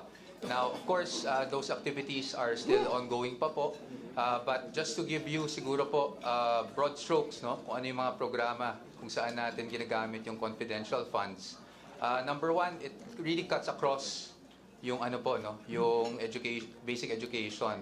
So pagdating po, for example, sa programming ng ating last mile schools, ginagamit po natin yung mga intel. Madam Chair, I was asking about yung anti-child grooming and anti-abuse na data ng DepEd. Ilan po ba yung mga naging biktima nito in recent years? Tapos ilan yung mga cases na handle ng Department of Education? Opo, ang masabi po natin, of course, as I mentioned, yung detalye po, sinasubmit natin yan, no, sa 4 na opisina. But we found out as to child pornography, no? Meron po tayong yung mga website increase from 23,000 to 81,000 and ang average age ng rescue sa ganyan ay around 11 years old. Tayo po ay nakikipag-ugnayan na rin ngayon sa Council for the Welfare of Children. May mga programa po tayong ilulunsad laban sa child grooming at child pornography po. Madam Chair, para ma-define po natin yung child grooming, ito yung may mga teachers na kinoconsider po na potential dates yung kanilang mga estudyante. Yun po yung tanong ko, Madam Chair. So, ilan po ba yung ganon nitong past year? Ilan yung na-handle ng DepEd? Sa ngayon po, ang ongoing pa lang po, no, na na-handle natin na child grooming case ay yung nasa Cavite po. Yan po ay ongoing na po yung prosecution. And then meron din po sa Zamboanga. So 2 cases po ang officially na under ng DepEd ngayon. Madam Chair, to be honest, disappointing po yung sagot. Kasi sa amin po, maraming mga nakakarating na reports, kahit sa social media, ang dami. So kung may confidential funds po yung DepEd, kung pagbabatayin yung performance regarding this matter, na sinight last year, wala pong maipakitang magandang performance yung DepEd.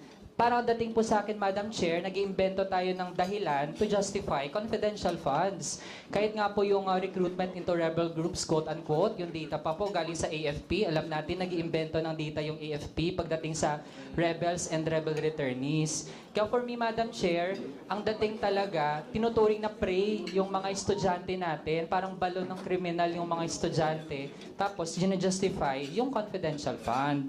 Now, while we have budget for confidential fund, Madam Chair, tanong ko naman po on our mental health programs. Saan po sa budget ng DepEd yung specific na para sa mental health programs? Madam Chair, Asek Galvan will answer the question. Asek Galvan, you recognize.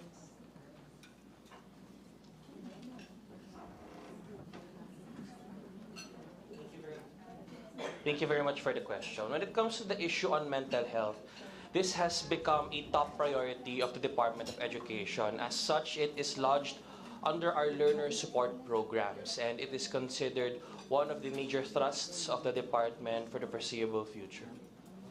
So saan po? Kasi maraming mga programs naman yung DepEd, special education, madrasa at iba pa. Pero particular for mental health, since this is mandated by the Mental Health Act.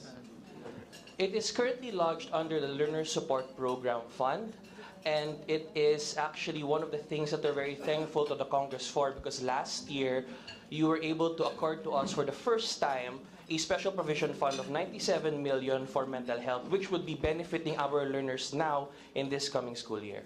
So for this year, magkano yung budget specific for mental health?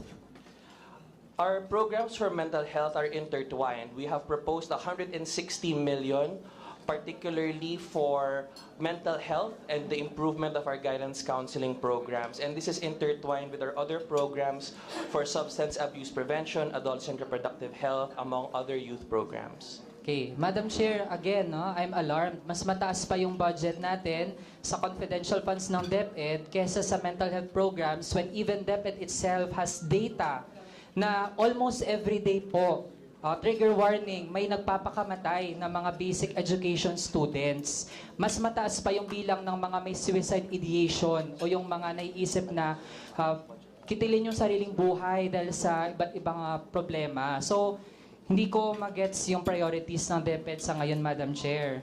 Another topic, may data po ba yung DepEd, Madam Chair? Ilan yung estudyante na nasa full face-to-face classes? Madam Chair, Yusek Escobedo will answer the question. Yes, good morning, Madam Chair and your honors. Today po, and the entire school year 2023-2024, as much as possible ay full face-to-face po tayo unless kung merong disasters ay naka-blended learning po tayo. Madam Chair, wala pong data na nabanggit. Kasi may schools pa rin na blended yung kanilang pamamaraan. But last year, ang policy ay face-to-face, so I'm confused. Again po, ilan yung nag-full face-to-face ngayon? Current po ay 22 million dahil yun ang naka-enroll po ngayon. How about schools? Ilang schools po yung may full face-to-face class? All the 47,658 public schools, Madam Chair. So given that data, Madam Chair, ang dami hindi pa rin pala full face-to-face. Kaya we really should get our priorities straight for DepEd. At kung may wish po ako, Madam Chair, sana wala ng confidential or intelligence funds yung DepEd tsaka OVP. I-realign na po natin yan sa pangangailangan na hindi naman confidential. Thank you very much. Madam Thank Chair. you very much, Representative Manuel. Next to ask question is Representative Jaime Presnelli.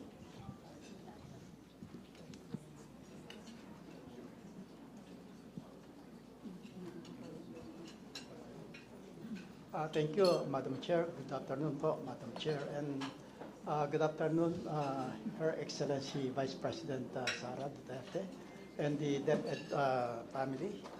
My question is regarding the budget for senior high school voucher. It appears that in 2023, your budget for senior high school voucher program is 39,326,804,000. But unfortunately, for 2004, your proposed budget for this program is 25,311,393,000. May we know, Madam Chair, the reason for the reduced budget allocation for this program? Madam Chair, Yusek Poa will answer the question.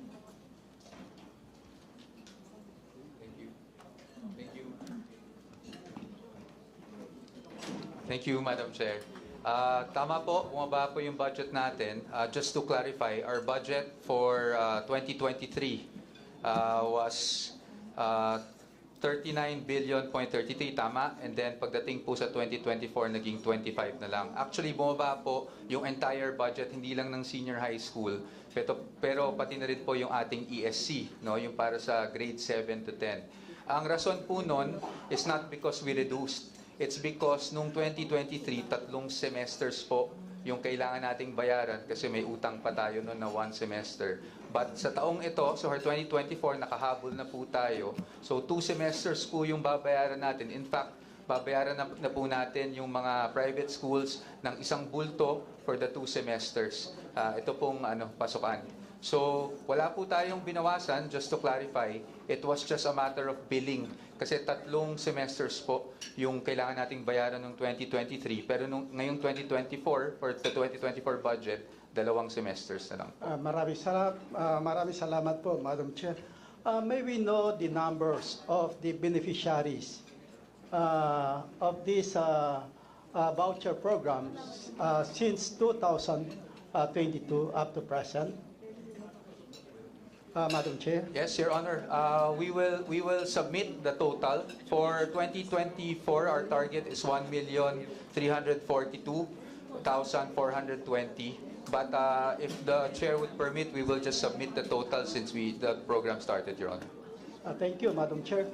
May we know the disbursement rate of this program, Madam Chair? 7%, Your Honor. Thank you, Madam Chair. Based on the 2022 budget utilization as per COA audit, it says that you have an unspent funds of 3 billion, which was intended for the procurement of learning tools and equipment of this LTE. Madam Chair, if I may. Yes, Your Honor, we confirm na meron nga po tayong finding sa COA na ganyan. And to be honest, it is a mixture of issues. No? Ang first issue po natin is nagka-problema po tayo sa ating third-party logistics. So, hindi po siya na-deliver sa ating mga schools. Dati po kasi, ang ginagawa ng DepEd is hiwalay yung supplier doon sa logistics provider. Because they felt that that was more efficient at that time. So ang nangyari po noon is yung logistics provider. Another aspect is also meron pong nangyari sa procurement na may mga contracts that were given awards pero hindi proceedings, no, may mga motions for reconsideration filed. Ito po ay lahat inaayos na natin ngayon. Number 1, doon po sa logistics provider, already asking our regions, no, to procure itong mga logistics provider sa kanilang lugar para po ma-deliver agad-agad itong mga na-stock sa warehouses na mga materials. And doon naman po sa issue sa bidding, naayos na po natin yan. We will now enter into a contract with the supplier. So we're hoping po na maayos na po yan. And we already submitted our explanation as well to COA, which was accepted. That's why we were given an unmodified opinion. Thank you, Your Honor. Thank you, Madam Chair.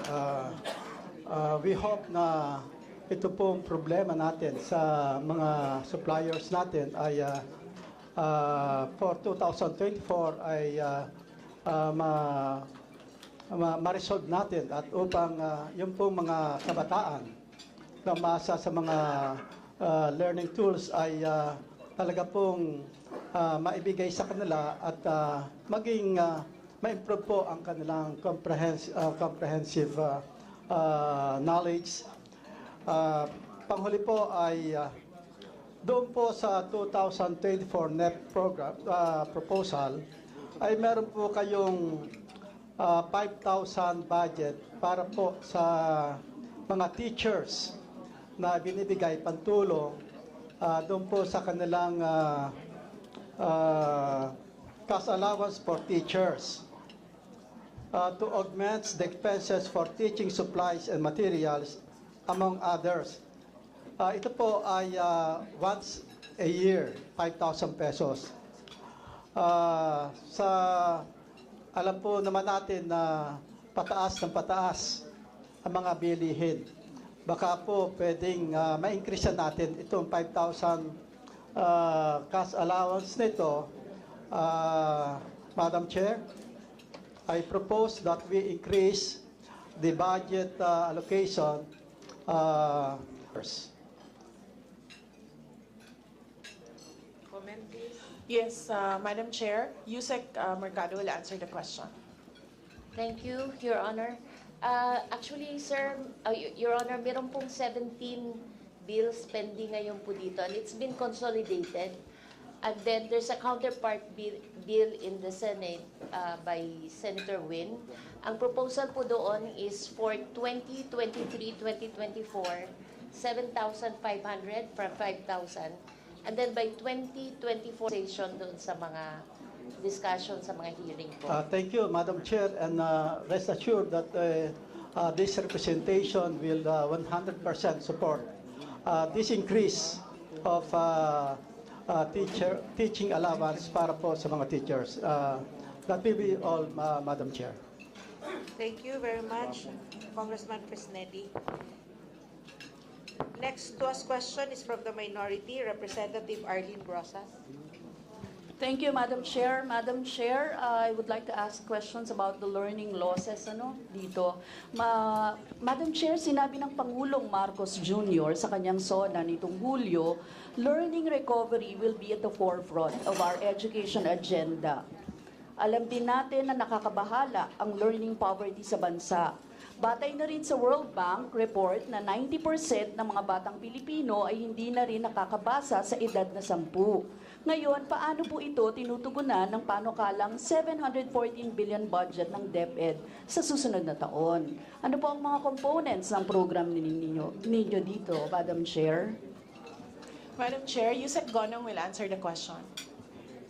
Thank you very much, Madam Chair. The Department of Education is implementing a National Learning Recovery Program. And under the National Learning Recovery Program, we have the National Reading Program, the National Mathematics Program, the National Science and Mathematics Program. We have just launched the National Learning Camp during the end of school year break. Madam Chair, correct me if I'm wrong, yung National Learning Camp sa pagtatapos ng school year sa ilalim ng NLRP ay voluntary at hindi pinupondohan ng DepEd. Tama ba?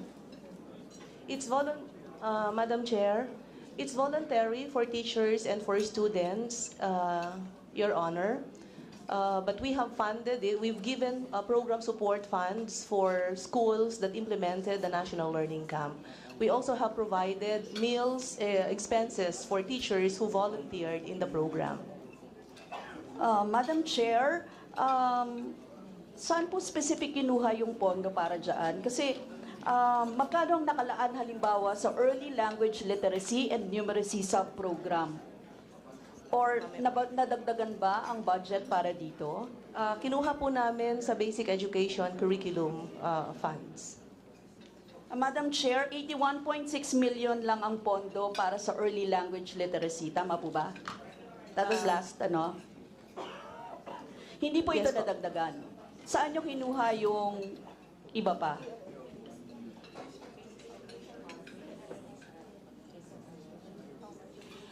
Madam Chair, Yusek po will answer. Sige. ELLN has a separate line item budget, ma'am, and that is 81 million pesos. Yes, Madam Chair, yun yung Early Language Literacy and Numeracy. Sinabi nyo kanina, under the National Learning Camp, di ba? So, ang pondo ay nanggaling saan particular? Sabi nyo sa DepEd, magkano yun? It came from BEC, ma'am, Basic Education Curriculum Funds, and GMMS. Yun. Madam Chair, sa National Literacy Policies and Programs, magkano ang budget dito?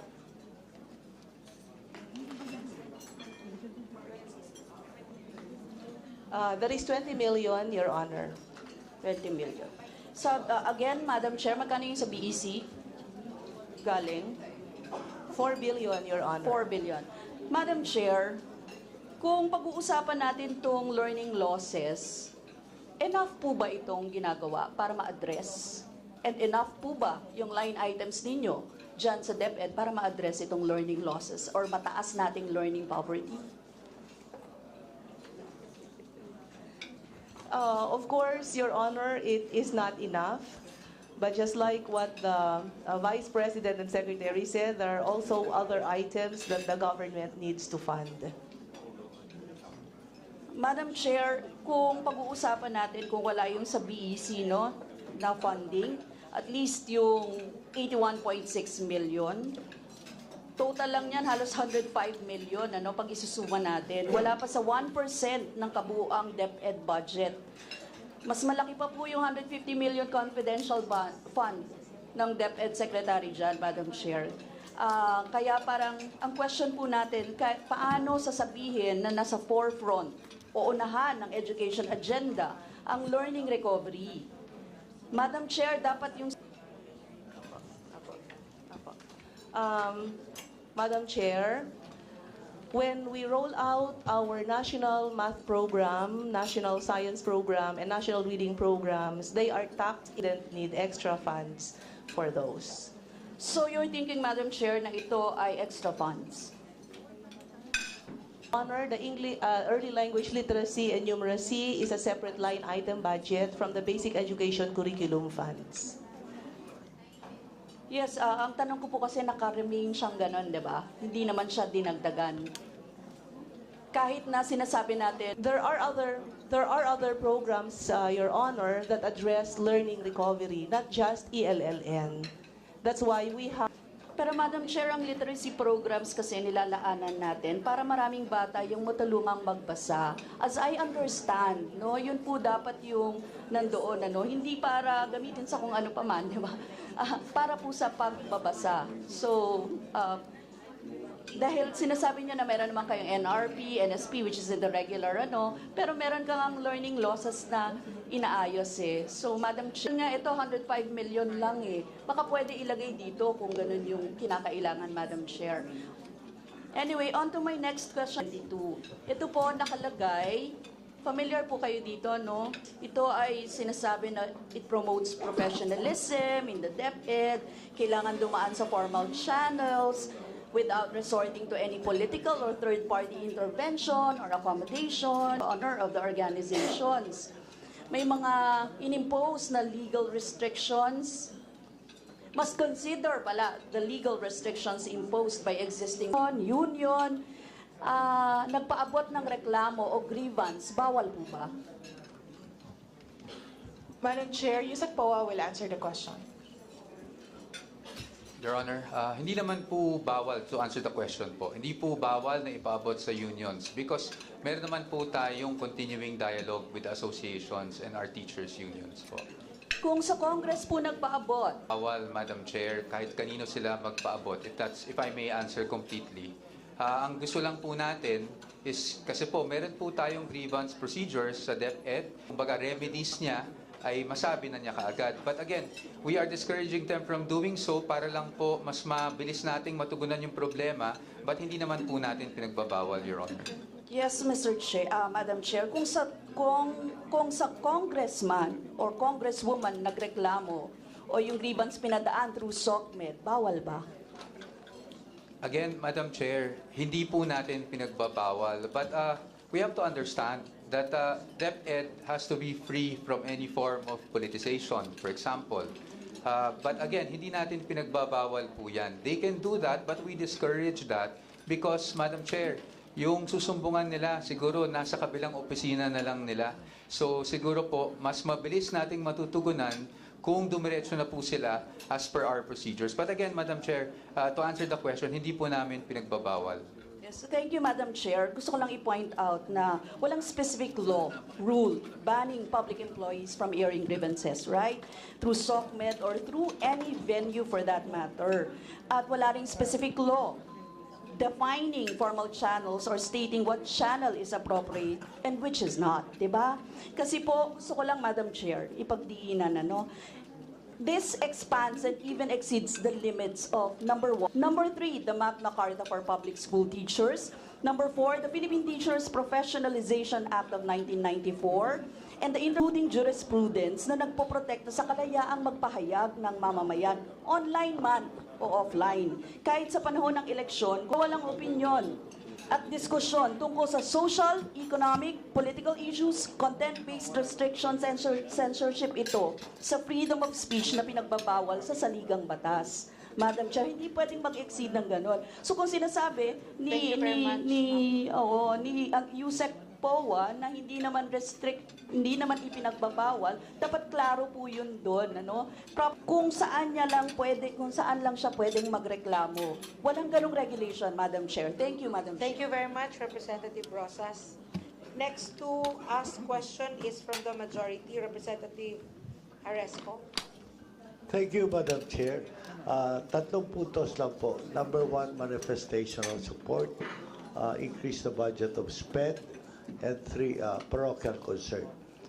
First, I would like to applaud the good secretary who has amazingly blended the role of being the vice president and secretary of education.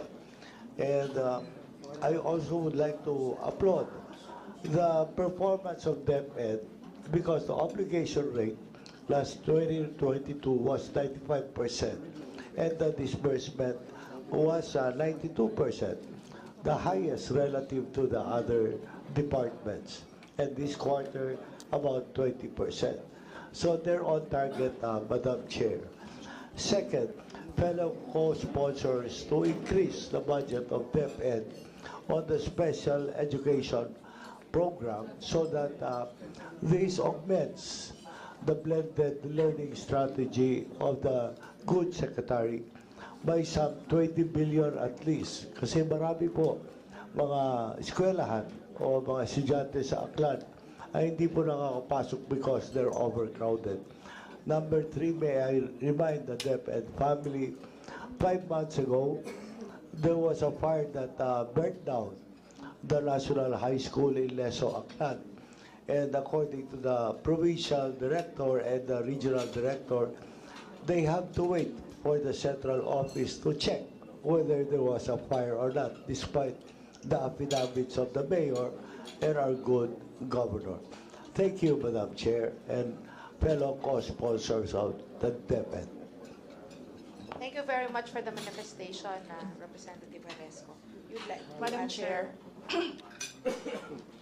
may we request that you require everyone to observe silence because some of us are hard of hearing, including me, and it's quite noisy behind us.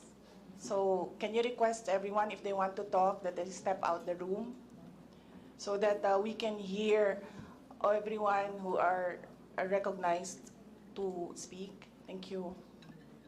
The chair would like to remind everyone to please observe proper quorum and observe silence during the proceedings. The chair takes note of the manifestation of Representative Aresco. Next to ask question is from the minority, Senior Deputy Minority Leader Paul Dasa. Thank you, Madam Chair. I'm glad the Vice President said what she said because I felt the same way. So thank you. Everyone's silent now, and we can focus on the issues with DepEd. Madam Chair, I'd like to ask the Secretary, there's 24 million, according to their statistics, enrolled. What percentage would that be of all school age eligible students?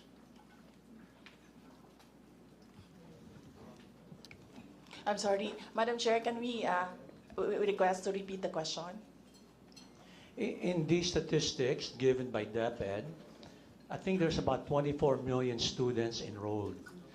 22 million public, I think a little less than 2 million private. What percent would that be of all school age eligible students?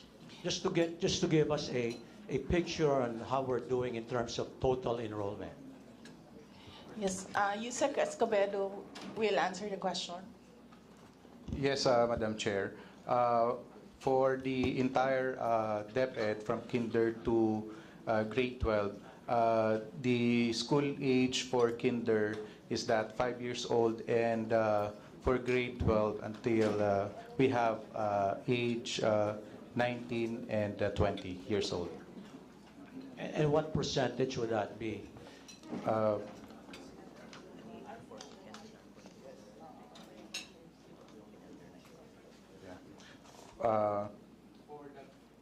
For the kindergarten, we have for school year 2022 to 2023, 76.32%.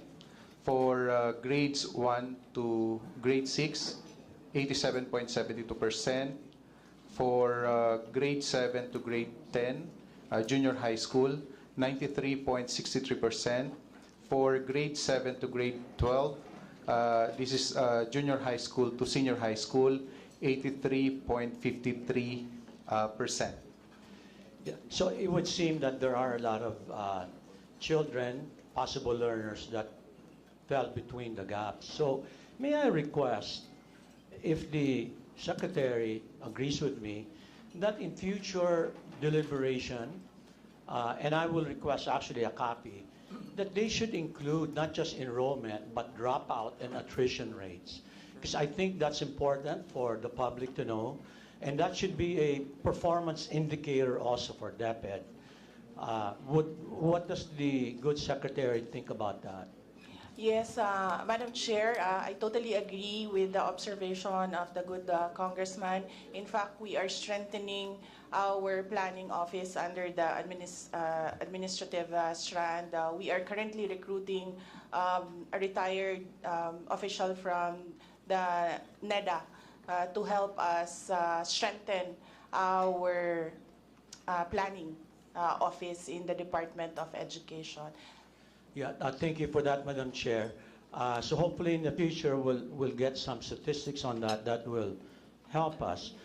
Secondly, before the time of the good Vice President Secretary, I'm not sure if she's aware that the DepEd had substantial, at least to me, substantial unutilized appropriations.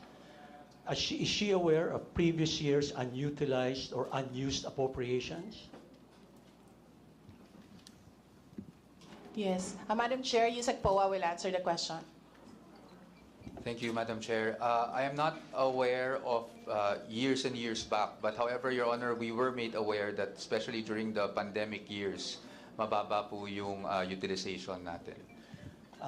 Well, for your information and for the information of my colleagues, in 2021, unused appropriations were 20.8 billion. 2020 was 28 billion. I think it will serve the interest of DepEd well and Secretary to also provide us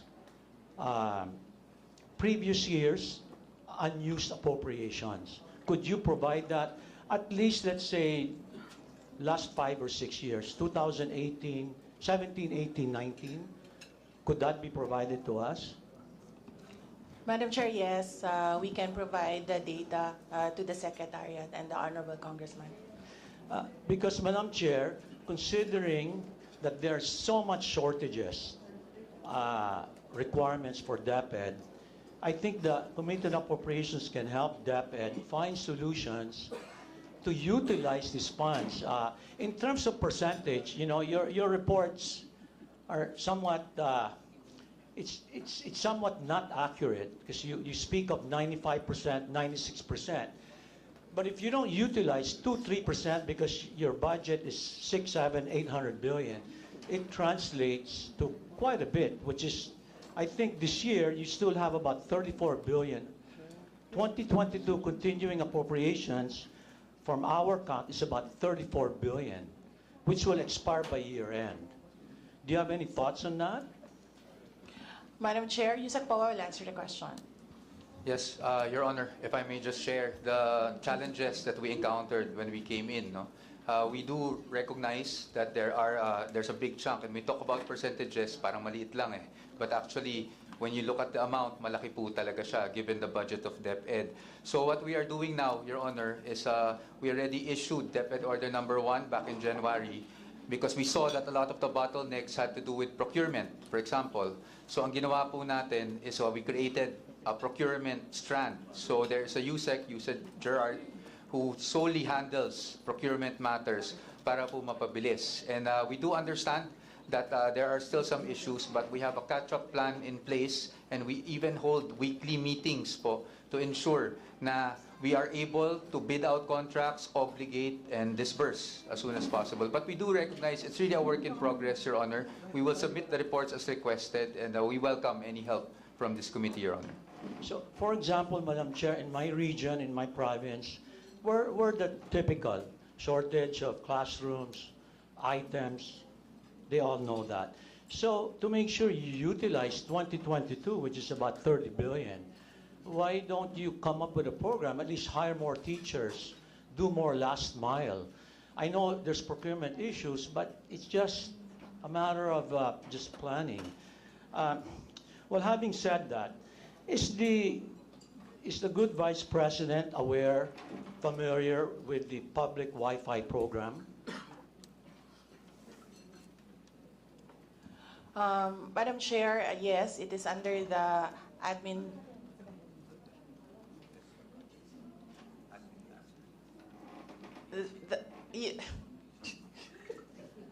That's not a timeout.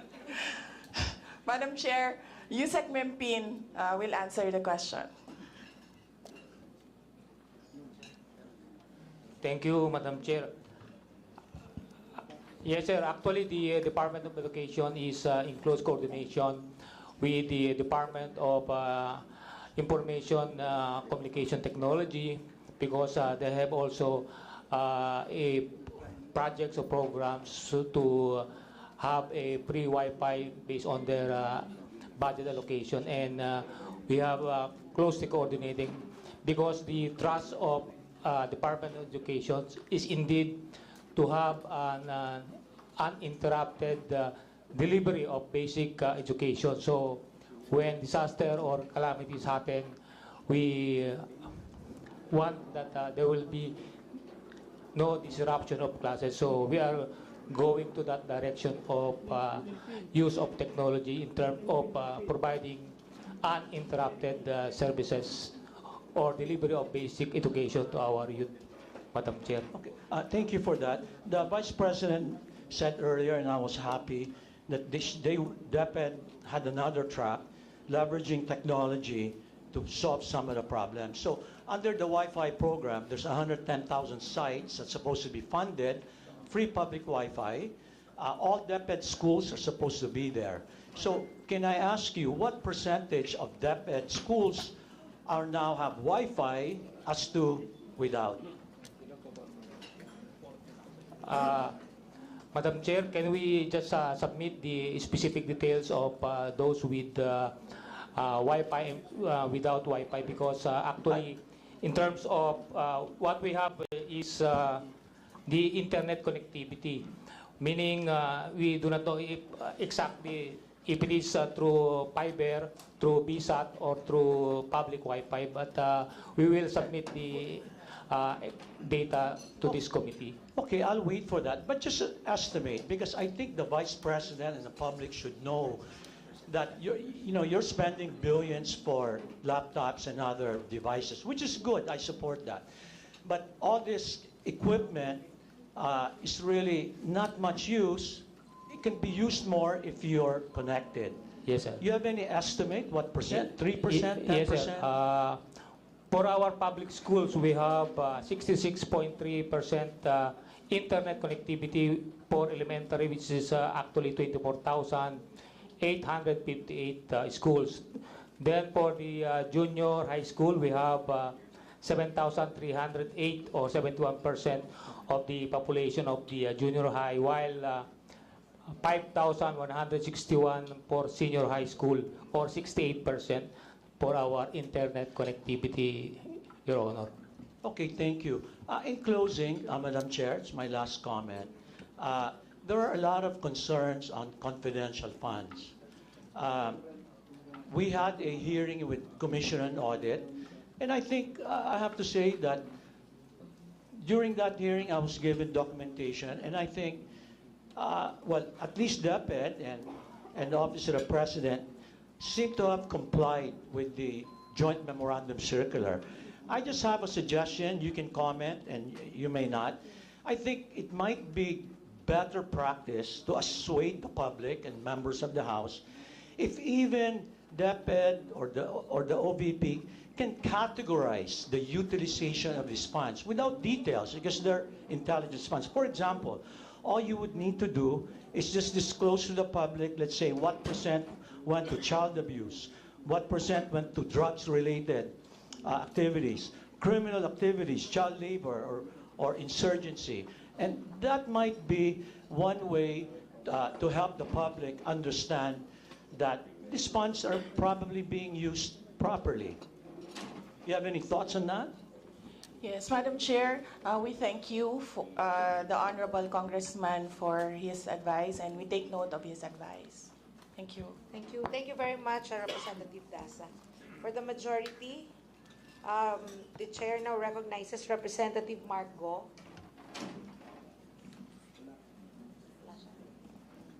Ma'am, may we request a 10-minute health break for everyone? Okay.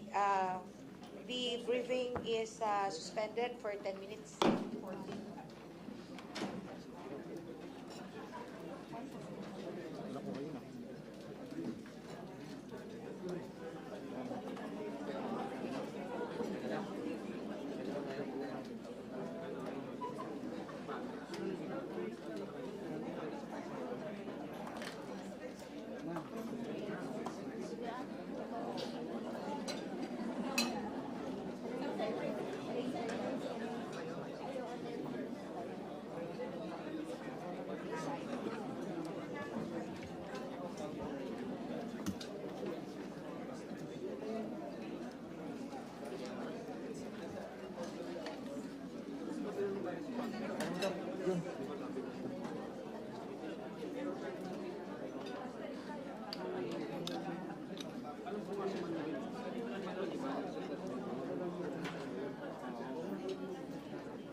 Binunot mo na yung ano ulit. Ano natin? Ano? Bubunot na. Hindi, yung ano.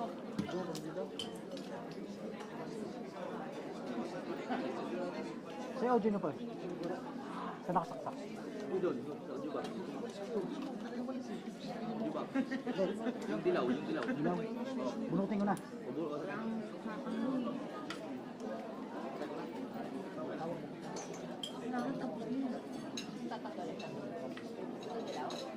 Bunot ako.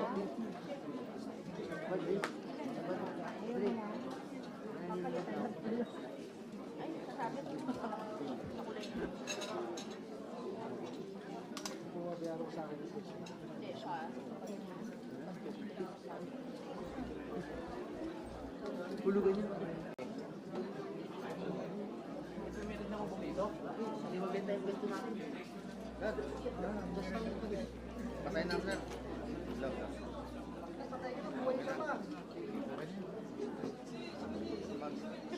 Co-op na ako.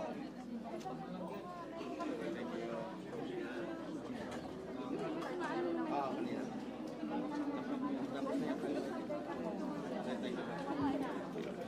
Ano nito? Malapit na ba kayo?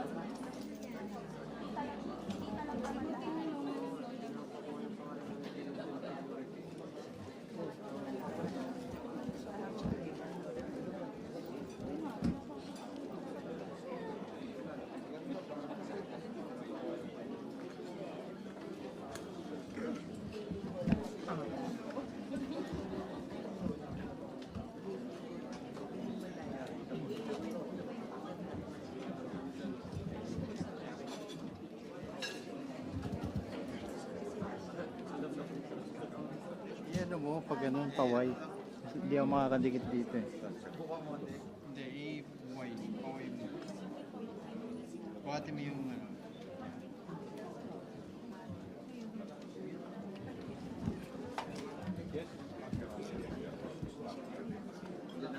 Iba. Ito, haba.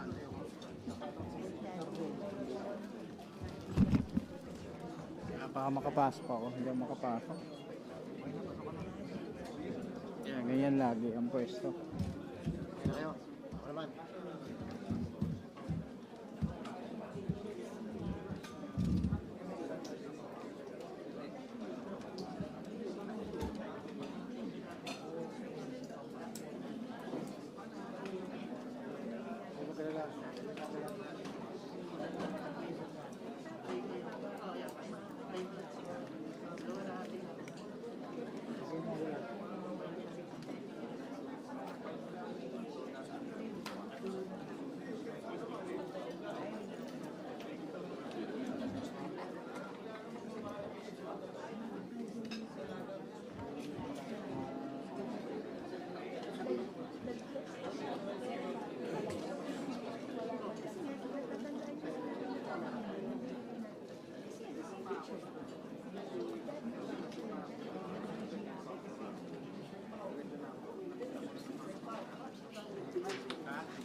Baka?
May I request everyone to please settle down and we will resume with our briefing.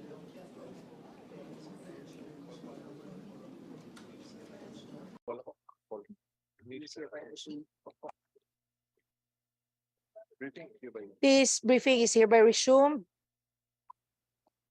Once again, we'd like to request everyone to please observe proper decorum and silence as we proceed with our briefing. Next to ask question is Representative Salvador Plato from the majority. Magandang hapon po sa ating mahal na Vice President at Secretary Vice President Sara at sa mga iba pang kawani ng Department of Education andito ngayon, our dear colleagues. Magandang hapon po sa inyo lahat. If I may, Madam Chair and Vice President, I would just like to make some recommendations which affect the department's budget. While I commend the effort of the department, the classrooms lack some fundamental amenities that are essential to both the students and the teachers. In fact, these classrooms are totally bare. I humbly recommend the establishment of a standardized guideline that ensures all newly constructed public school classrooms are thoughtfully furnished. Mga basic amenities, madam, like tables, chairs, blackboards, mga ventilador.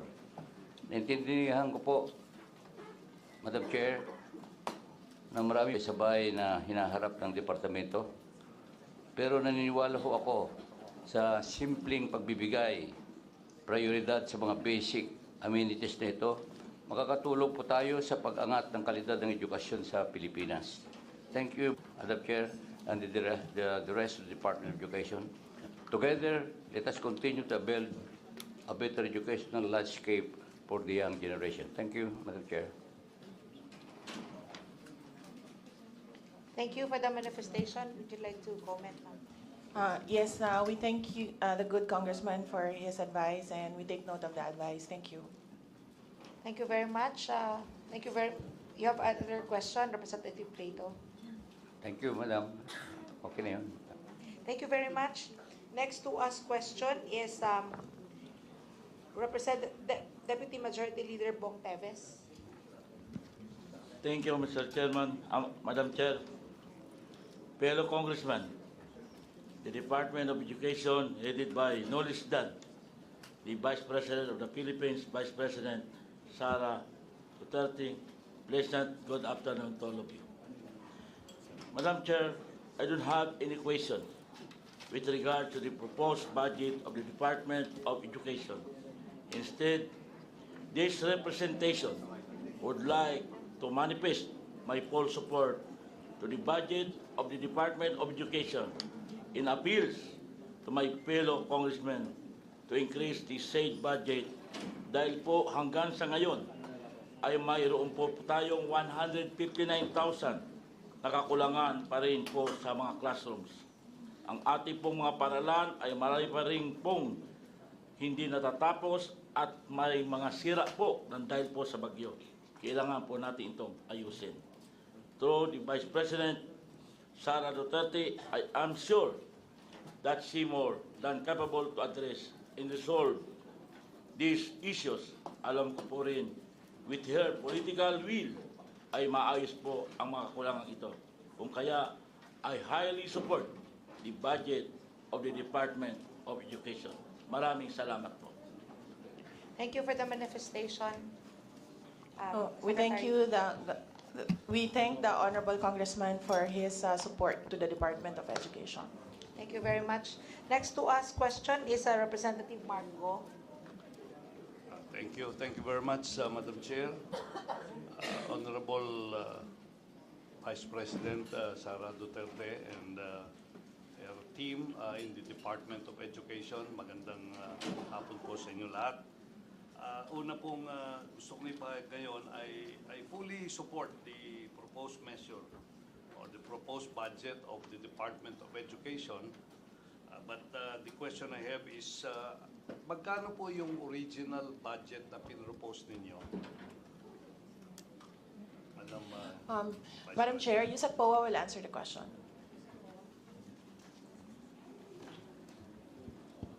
Ang propose po namin actually originally is around 900, more than 900 billion po. I can get you the exact figures. That this was prior to the DBM deliberations.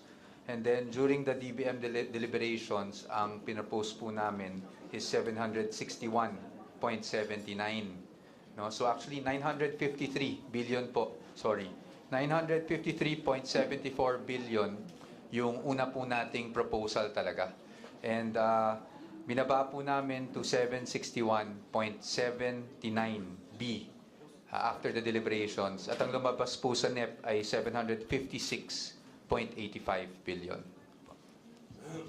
With this budget as indicated in the NEP, meron po ba kayong mga programa na because of the reduction you will not be able to do? Madam Chair? Your Honor, Madam Chair, wala naman po kaming programa that we will not be able to do. Ang ginawa lang po natin is binabaan natin yung mga, dahil nga po nasabi sa atin na meron tayong limited fiscal space no, sa ating national budget. Ang ginawa po namin is we just exercise fiscal responsibility by distributing from one program to another. Pero wala po tayong program na talagang hindi natin may implement. Nabawasan lang po talaga. For example, in the school building program, of course, what we would have wanted was around more than 80 billion.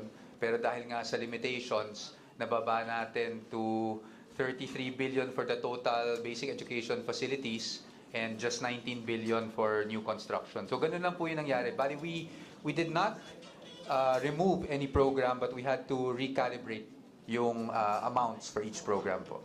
Yeah, thank you very much, Yusek.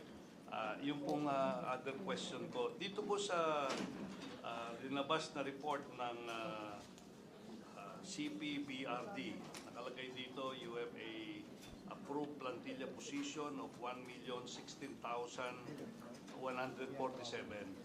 At ayon din po dito sa report na ito, there are less than 50,000 unfilled positions. Yung po bang unfilled positions na yun kasama dito sa budget na pinopropose ninyo? Madam Chair, Yusek Mercado will answer the question. Yes po, sir. Kasama po. Kasama. May 20, for 2024 po, meron tayong 20,000 allocation for new teaching position. So ang ibig sabihin po niyan, yung pong hiningin yung additional positions ay galing po dito sa unfilled positions na ito? Hindi po, sir. Ito pong i-explain ko, sir, yung yes, ma'am. ang total authorized items po natin is 1,025,823. Total filled up po is 974,696. Traditionally, sir, palagi talagang 96% lang ang ating na fill up through the years, no? And this is a live number kasi may nagre-retire, napopromote, at meron ding nawawala, no? And other than that, meron tayong tinatawag na green lane. Ito yung SPIMS. Sa Pinas, ikaw ang ma'am, sir. Ito yung mga OFW that we give priority for hiring. For this year po, ang ni-request ng DMW is 3,000 positions. Pangalawa po, meron tayong kinoconsider yung mga 4Ps graduate at saka yung mga DOST scholars. Automatically po natin sila ina-accommodate sa Teacher 1. Ang problema po natin, kaya maraming naiiwan na filled up, unfilled, dahil itong mga DOST scholars, nagpapadefer muna ito for 1 or 2 years. So we're working with DOST para maayos yung kasi batas po siya na dapat 1 year lang yung deferment ng ating DOST scholar. Tapos meron po tayo, sir, mga hard to fill na mga posisyon. Ito yung mga yung MAFI, yung Music and Arts, at saka yung Guidance Counselor po, at saka yung mga sa tech walk na position. So, yun yung reason kaya meron tayong naiiwan palagi na number. Nung nag-parochial concern po kami, as we tell them of their allocation for 2024, we also tell the ones consulting us na malaki pa yung mga unfilled positions in their congressional district. Pero ito pong unfilled positions na ito, budgeted na ito. Yes, sir. And this budget is loaded already to DepEd or 2023. nasa ano pa po ito? Nasa DBM pa yung pera? Sir, as of yesterday, pati po yung bagong request ni BPSEC na 5,000 support natin to reduce the ancillary ay in-approve na po kahapon. This is 3,500 additional na mga admin support and another 1,500. Experimental po ito. Meron binigay na PDO2 ang DBM para mag-manage ng mga program that are at school-based. So in other words po, you will be hiring itong 5,000 Yes na ito po. na additional plus yung pong unfilled positions. Yes po, sir. Ganda po yan. Itong Siguro, current, sir, na 51,127, ongoing po ang hiring nito. Ang reason lang po kaya medyo na-delay, ang NOSCA po natin na-release ng May na. So yung pong budget dito na hindi nagamit sa PS, ginagamit po ba nyo ito o ano po ang savings po ng DepEd ito? Ginagamit naman, sir, kasi mag-fill up din eventually at the end of the year. Sa end of, pero yung the whole year, hindi naman po nagamit yun dahil hindi nyo na-hire. Oo, sir. Meron din na savings, considered savings, sir. Are you allowed to use these savings for other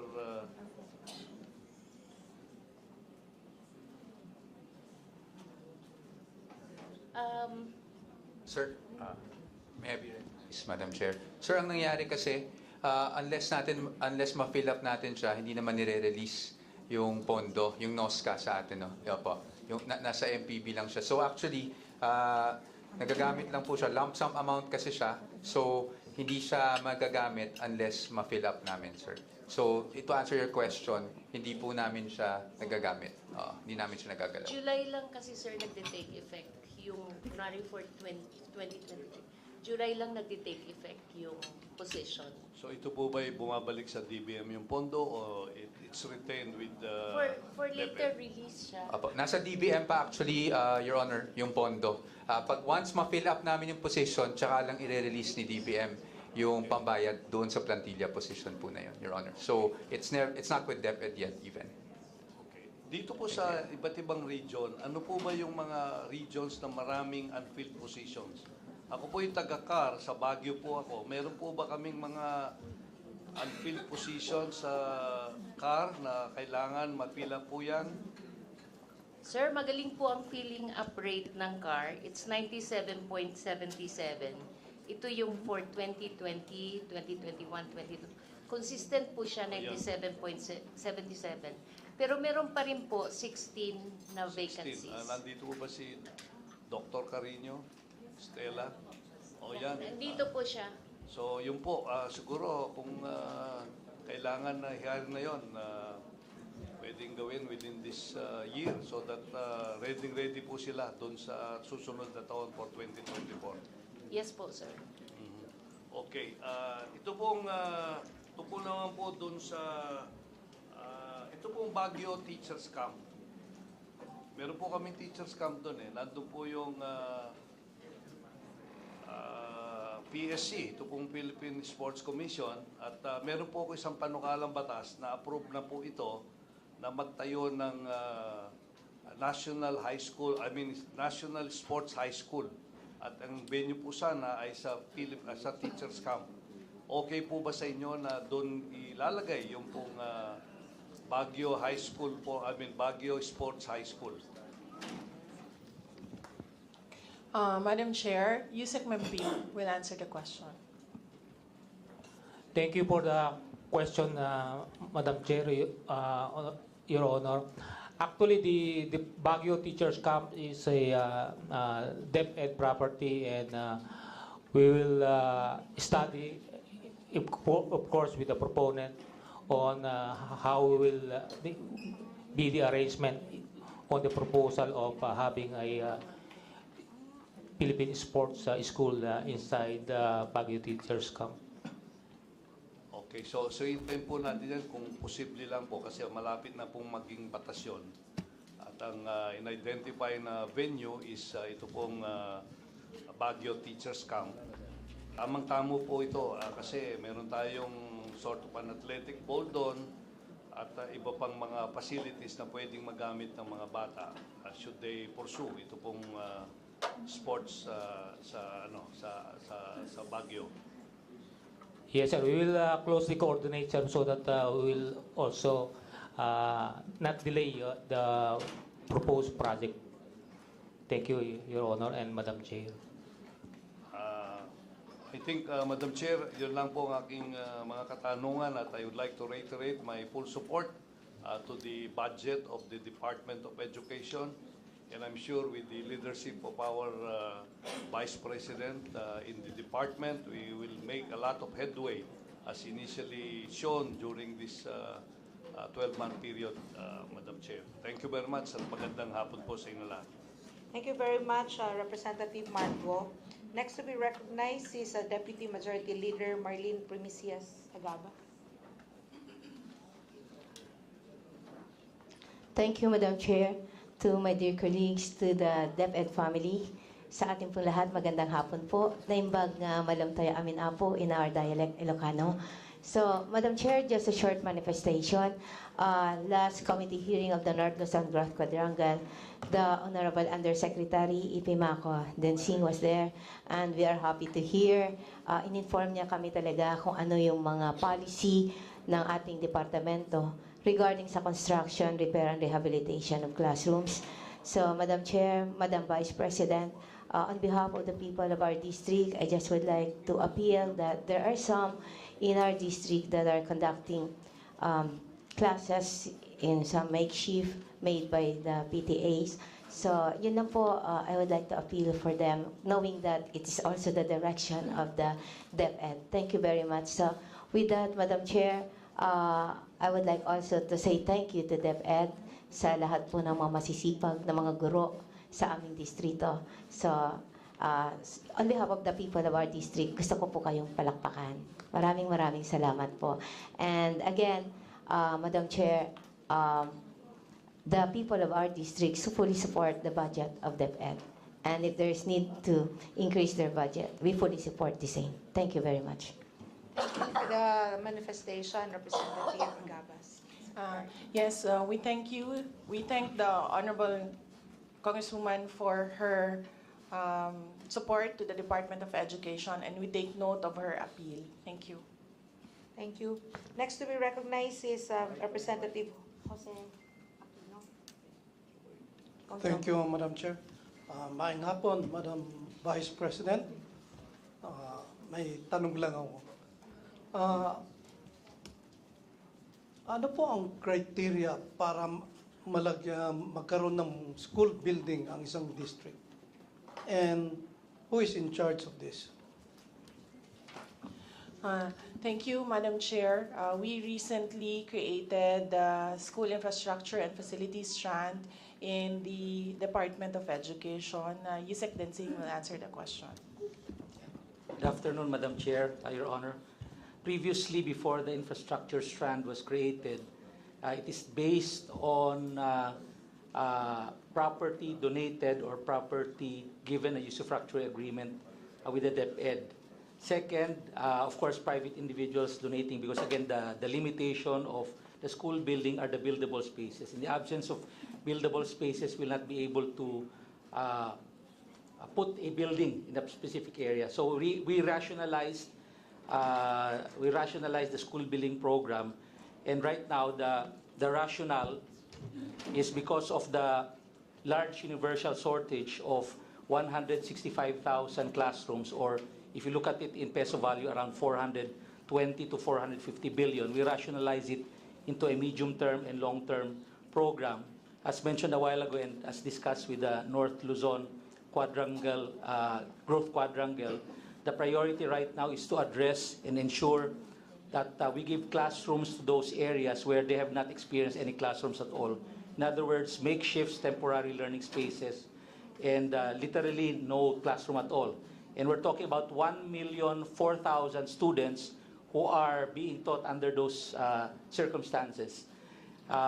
So the priority there, assuming that we allocate 70% of the budget and 30% to shortages, we will be able to cover that by 2028, Madam Chair, Your Honor.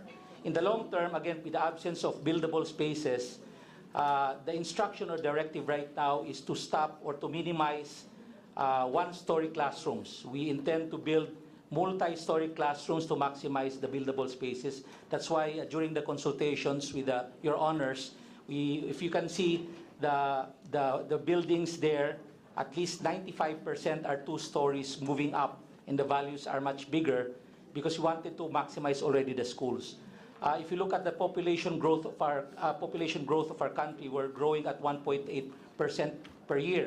That's around 2.1 million new Filipinos born every year. Therefore, if you compute the net enrollment, it's always in favor of more students coming into the school system rather than going out. Therefore, every year, there's always a need to increase the number of classrooms, and therefore, the objective in the long run is really to build multi-story school buildings.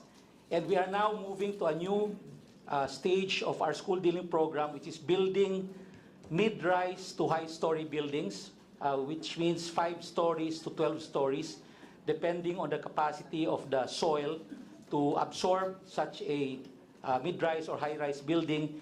And this will be put in highly urbanized and highly populated areas or local government units or catchment LGUs. In other words, an LGU where it services children from other local government units.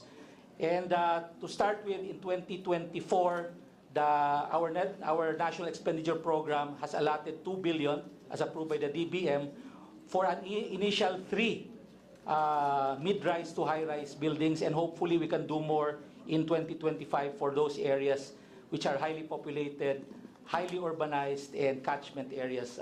Madam Chair, Your Honor. Yes, thank you.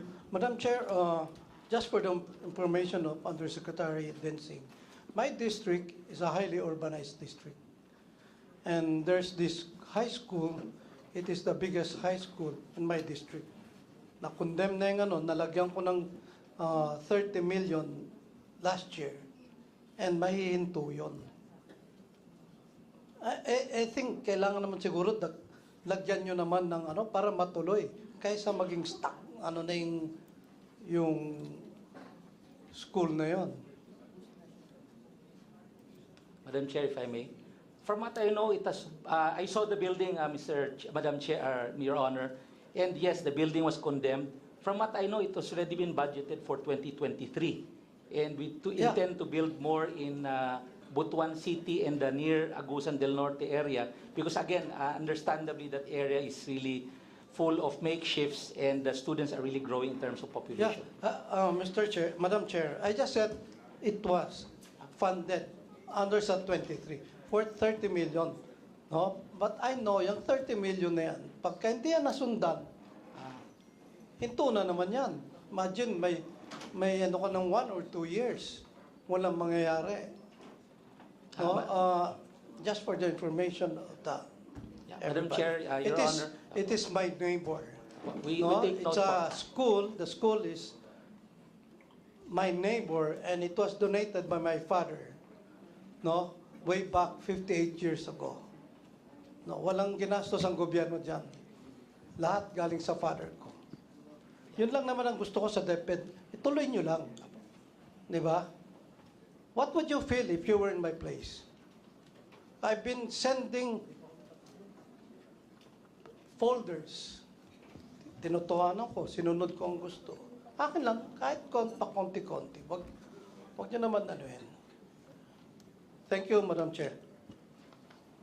Madam Chair, Your Honor, for 2024, there is again an allotment or allocation for Agusan National High School for the 24 NEP. And we also take note of that to consider that it is really the most populated school in Agusan del Norte, and it is one of the priorities for purposes of school buildings. Again, buildable space is key, Your Honor, Madam Chair. Yeah, Yusek, the last time we were here, no, pinakita nyo lang sa akin yung isang school sa Durian and Barangay Duungan. That's why I really felt bad. I have to be honest and frank about this. No, that's why nagkantay akong mula umaga hanggang ngayon just to, manifest this. Anyway, thank you very much. Thank you very much, Congressman Joboy Aquino. Next to be recognized is Congressman Romulo. Thank you, Madam Chair, Madam Secretary, DepEd family. Siguro yung akin lang, baka manifestation if you want to comment. Kanina kasi may nagtanong tungkol doon sa learning loss, kung ano ang ginagawa po ninyo. Ang sagot po ninyo ay yung learning camps. Pero hindi ba po parte nga ng sagot dapat ay yung ginawa ninyong matatag curriculum? Kasi ang sinabi ng World Bank, learning loss is hindi marunong magbasa. Hindi ba kaya nyo inintroduce yung matatag curriculum at nag-focus kayo sa reading, and mathematics? And ito po, hindi ito stopgap. Pero you're going to do this in the actual academic calendar. So mali ba yung intindi ko? That is why we have the matatag curriculum. In fact, is to respond to the learning loss. Madam Chair, Yusek Gonong will answer the question.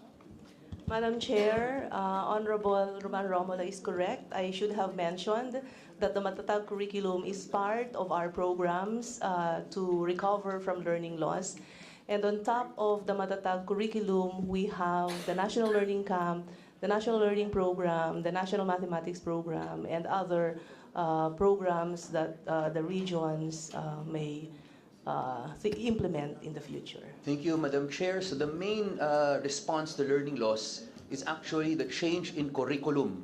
From 6, 7, 8, 9 subjects, ibababa yun to 5, 6, at nakafocus siya sa reading, and basic mathematics. So I think in response to the earlier query, yan yung sagot natin kung bakit importante na ma-implement agad yung matatag curriculum. Second, laging natatanong kasi itong access yung buildable space. So kanina ang sagot niyong isa ay ang blended learning, which we all agree with. Pero in addition to that, is the DepEd also considering the expansion of the IGASPE from grades 1 to 6 as what we are proposing in the House? Is this something that can be considered by DepEd? Madam Chair, Yusek Poa will answer the question. Madam Chair, thank you. Yes, Your Honor, we are definitely supporting the expansion of IGASPE. In fact, I understand that we are participating dun sa mga pending bills for the expansion of the voucher program. Yes, thank you, Madam Chair. Madam Chair, siguro ang kailangan rin natin sa DepEd with respect to the expansion of the IGASPE ay two things. Yung una ay nagawa na ba yung school mapping of private schools all over the Philippines para alam natin kung saan meron mga paaralan, ang pribado, na pwedeng mahinga ng tulong. Kasi kung may classroom shortage tayo, alam natin posibleng mabuo yun, yung 159 or 165,000 in 2-3 years. So maybe this can be a response to that, but we need school mapping of the whole Philippines kung saan may private schools na kung saan pwedeng may complementary nature. Meron po bang ganon? Yes, Your Honor, I was informed by our operations team that school mapping for private schools is ongoing, and we will let you know and we will update you regularly po dito sa progress ng ating school mapping, Your Honor. Yes, with due respect to the department, maybe pwede rin makahingi ng tulong sa DILG para mas mabilis yung school mapping, para maplano natin agad-agad, para hindi ito yung problema natin taon-taon. Kasi imposible naman yung magawa in 3 years, in fact. Imposible yung 165,000 dahil meron pa rin mga masisira. But then with blended learning together with the expanded IGASPE, baka ito makatulong talaga for quality education. And with respect also this, Madam Chair, maybe the DepEd also will have proposals on the distribution of vouchers to senior high school and to grades 1 to 6. Kasi sa ngayon, walang standards . We just give that out. And I am certain that the DepEd wants quality education. So dito sana ay makapagbigay rin po kayo sa amin ng recommendation ninyo kung paano natin masasabi na may quality of education yung private school na binibigyan natin ng voucher or ESC? Madam Chair, yes, Your Honor, we agree with you. In fact, our private education office na kinreate po natin is on top of that. But aside from that, pinag-uusapan na rin po natin kung paano natin may improve yung implementation ng ating voucher program. Sa ngayon, dahil nakikita naman talaga natin, meron pa tayong mga little tweaks na kailangan gawin dahil may mga challenges encountered pa rin po. But we will always coordinate with you, Your Honors, and we will always update you. Pwede naman tayong mag-usap po kung ano yung mga progress natin at ano yung mga panukala na pwede nating ihain para ma-improve po, hindi lang ma-expand, pero ma-improve din at malagyan ng safeguards yung ating voucher program. And then, Madam Chair, earlier also, there was a comment about not giving focus to mental wellness. Para maliwanag rin po tayo, no, because we've been taking this up in the committee. In fact, tayo po sa House of Representatives, we've passed it already on third and final reading. Ang problema kasi sa mental wellness, ang nakalagay sa batas, kailangan registered, kailangan guidance counselor. Napakahirap po na makahanap ng guidance counselor na makapasok sa DepEd dahil walang karera.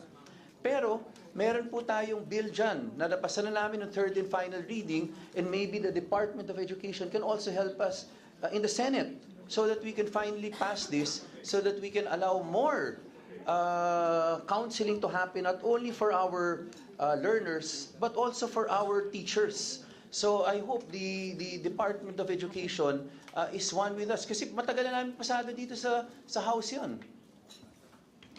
Madam Chairperson, yes, Your Honor, I was just informed na on second reading na po sa Senado yung corresponding bill po nila, and we definitely support and we will really help you para ma-fast track ito dahil kailangan din po talaga natin itong mga hindi lang guidance counselors, pati na rin po yung mga aides na kasama doon sa bill that will help us hire more po for our mental health programs. Maraming salamat po. Then, Madam Chair, also, earlier, it was also asked about the teaching supplies allowance. Para alam rin po ng lahat, and I hope the Department of Education is also aware, here in the House, pinasa na rin po natin, nandun na tayo sa appropriations. And that is correct, it's 7,500 to 10,000. So hopefully soon enough we will be able to pass that in the plenary. At huli na po, minarinig akong bell po, kasi kanina may nagkomento rin po, tinanong, yung ilan ba ang estudyante natin na nakapasok sa K-12 in the universe, nung age na yun na dapat pumasok. Ang binigay sa atin was 76, 87, 93, 83%. So alam natin na meron pang hindi nakakapasok. Ang kaninang komento doon, saan ang kaibigan ko na si Paul, ang sabi niya kanina, baka dapat tingnan natin yung dropout rate, yung mga bagay na gano'n po, no? But again, I urge the DepEd to take this cautiously. Because right now, Sir Paul, sa totoo lang, isa sa pahirap rin po sa atin, yung PBB natin, isang nakasulat dyan, ay kailangan po tingnan yung dropout rate, ilan na pumapasa. That is why minsan sa ibang paaralan, informally, sinasabi sa atin ibang teachers, anong nangyayari dyan? Nagiging pass all eh. O minsan, hinahanap po nila yung estudyante pag hindi na pumasok kasi nire-require sila. So maybe we should find a good balance to this because kailangan natin quality education eh. Hindi natin pwedeng para lang for the sake na mapasa yung PBB o makuha nila. DepEd, o sabihin natin sa kanila, tingnan niyo yung dropout rate niyo. Kung masama yung dropout rate niyo, ay parang magagalit tayo kasi hindi sa maiwan kasi ano mang gagawin natin. But if that will be the case, then DepEd should propose to us a program kung paano magkakaroon ng catch-up. Hindi ba? Parang why when they're promoted to the next level. Kung hindi, remember Paul, there is a survey that says yung grade 9 to grade 10 natin, 40% leave school. And the reason is not poverty. The reason is lack of interest. And of course, magkaka-lack of interest kung hindi naintindihan yung binabasa. That is why it is so important. That's why yung matatag curriculum is so important. Sana ma-implement natin at the soonest possible time. Because that is the key to everything. Reading, reading, reading, and arithmetic. Salamat, Madam Chair. I heard the bell. Thank you very much, Representative Romulo, and the Chair of the Committee on Basic Education. Thank you for the input. Next to be recognized is Representative Rufus Rodriguez. Thank you very much, Madam Chair, my distinguished colleagues, And let me now greet, therefore, our Secretary of Education, the Honorable Inday Sara Duterte, who is following up the footsteps in the 1960s of Vice President Emmanuel Pelaez, 1980s. We have also, Nasi Joe, our leader of Mindanao also. Thank you very much, and good afternoon also to our USEC, who was with us in the consultation last week. I would like to mention USEC Mike Popoa, we have USEC Gloria Mercado, USEC MP Densing, and the others who were here. Thank you for increasing all my allocations for classrooms, for teachers' items, and then for laptops. You know, the three important things for us, classrooms, items, and laptops. Thank you for increasing my share. Mr. Chair, Madam Chair, we have heard a very comprehensive, concise presentation of the budget of the Department of Education. And we therefore congratulate Secretary Vice President Sara for the accomplishments that we all have seen and read. And because of that, Mr. Chairman, I would say that this presentation and the work of our Secretary answers the thirst of learners to learn. Because, Madam Chair, 3,300 years ago, the great philosopher, Aristotle, the teacher of Alexander the Great, what did he say about education? He said, man by nature desires to know. All of us desire to know, including our very young learners. And this was further elaborated in the 18th century by the great philosopher René Descartes. Cogito ergo sum. I think, therefore I am. I exist because I think.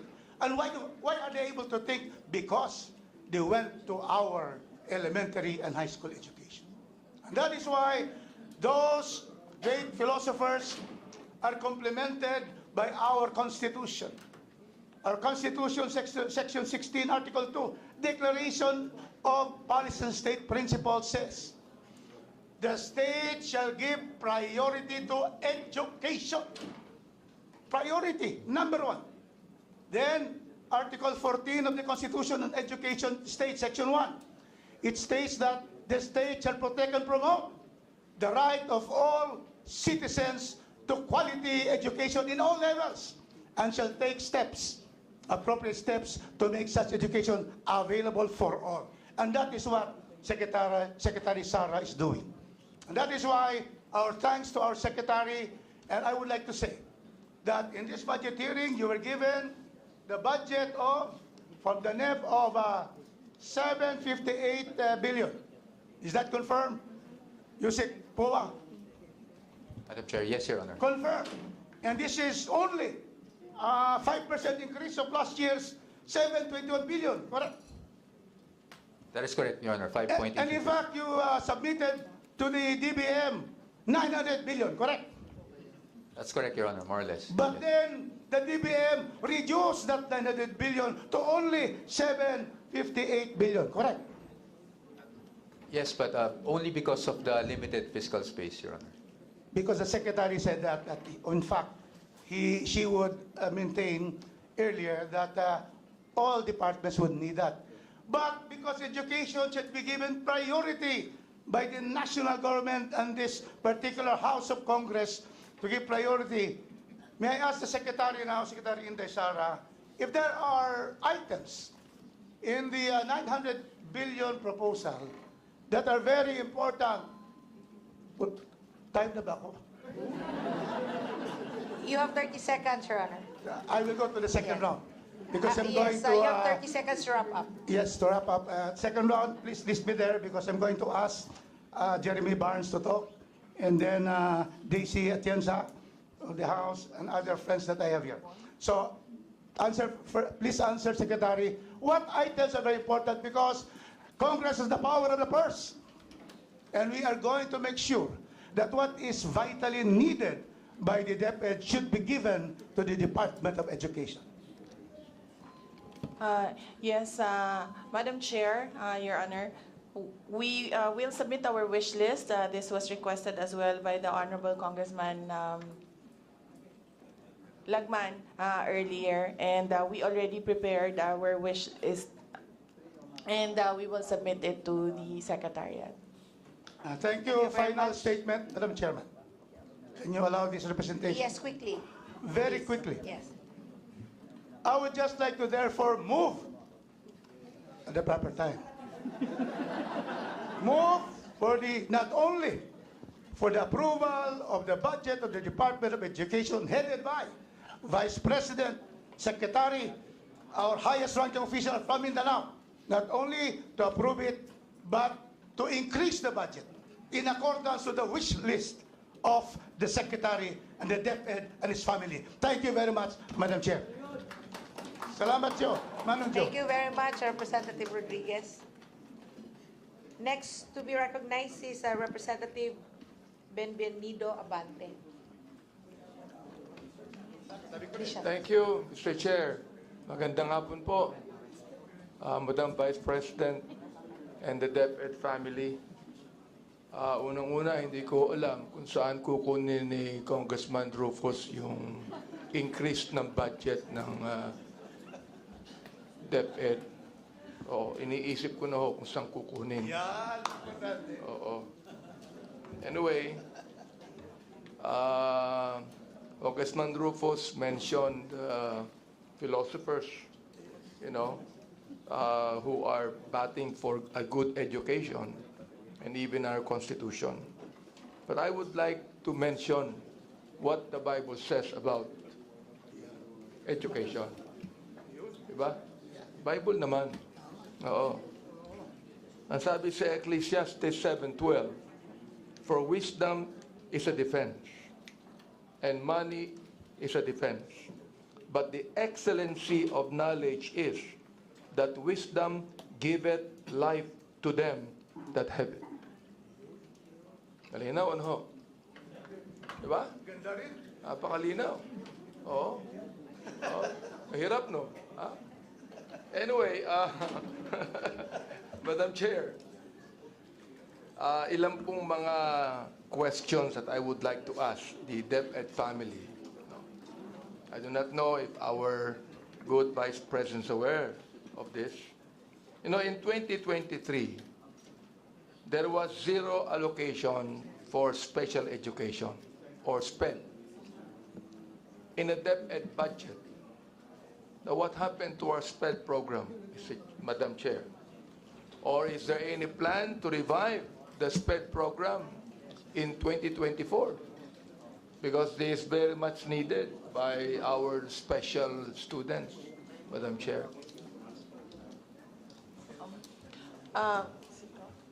Yes, Madam Chair, Yusek Powa will answer the question.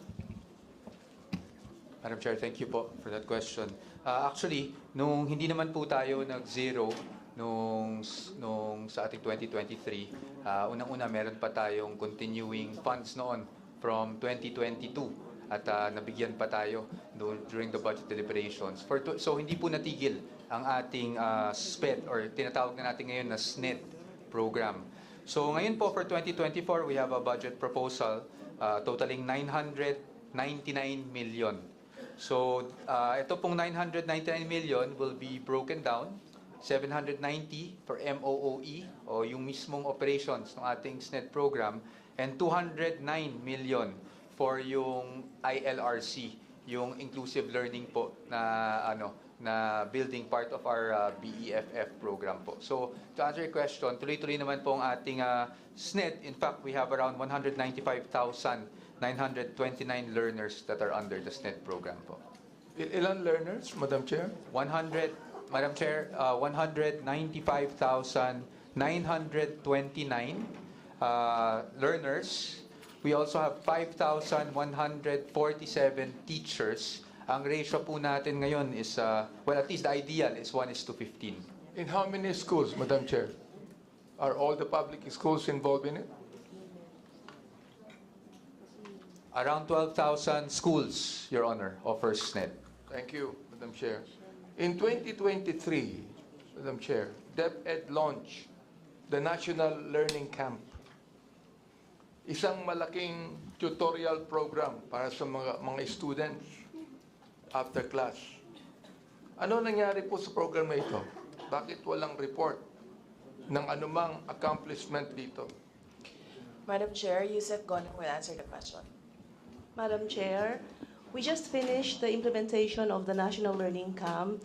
We did a pre-test to our students, sir, and this week we're starting the administration of the post-test. So once we're able to analyze the data, we'll be able to share with you the results. So, Madam Chair, can you submit to us the data? And how much have you spent for the National Learning Camp? Thank you. Yes po, sir. Thank you. Okay. Sa ilalim ng Early Childhood Care and Development, ECCD law, ay mandatory ang mga daycare sa lahat ng barangay sa Pilipinas. So, bakit sa LGUs natin ipinauubaya ang pag-hire at pag-train sa kanila? Hindi ba ito ay bahagi ng DepEd plans and ECCD program? Yes, Madam Chair, under the law, basic education is kindergarten to grade 12, and daycare is under 5 years old, sir. These are the children that are under 5. But ECCD covers 3 years old to grade 3. Yes. In concept, sir, yes. But daycares are not under Department of Education. So, Madam Chair, ibig sabihin, the budget of the daycare program does not come from the DepEd. No, yes, sir. We do not have a budget for ECCDs. And therefore, it is the LGU that should give allowances. They're not receiving any salary. They're receiving allowances only about 2,000 to 5,000 a month, which is actually not enough. At any rate, aminado naman ang DepEd na kulang tayo ng teachers. And this has been detailed by some of our colleagues here. Now, ang nais ko lang, iniisip ko lamang, hindi po ba tayo pwede mag-hire ng mga teachers na hindi pa pasado sa LET? Di ba pwede yun? At bigyan na lamang natin ng 1 o 2 taon para sila ay makapasa sa LET. Ginagawa naman yan sa private schools eh. Oo. Bakit hindi pwedeng gawin sa DepEd? Pwede bang gawin sa DepEd yan?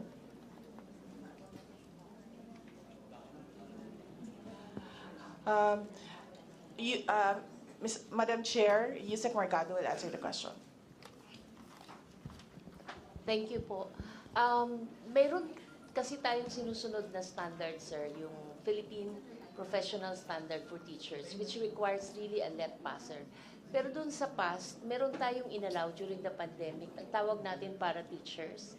We gave them, and it's cleared with the Civil Service Commission, we gave them actually 3 years to pass the LET. And then, more than ngayon, sir, kasi na malapit na rin ang termino ng 3 years, we're currently planning to give them a review class for the LET bago sila mag-take ng LET exam.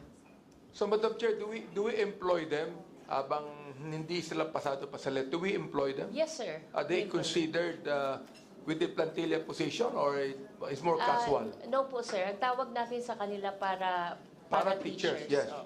But how do we employ them? Are they JO or casual or what? JOs po, ang tawag natin po kaming standard, sir, meron kaming system of rating, and it's also based on the plantilla. Naka-align din siya. Meron kaming administrative assistant na doon nag-equivalent ang teacher aide. And then meron kaming TA1, TA2, then senior TO, STA3 and STA4. Naka-align din siya, sir, sa plantilla positions. Okay. Time ko na ba, Madam Chair? You have 30 seconds to wrap up. Okay.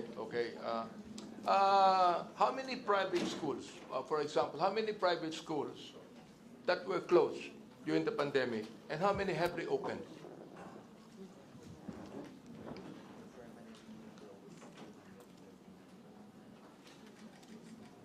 Madam Chair, sorry.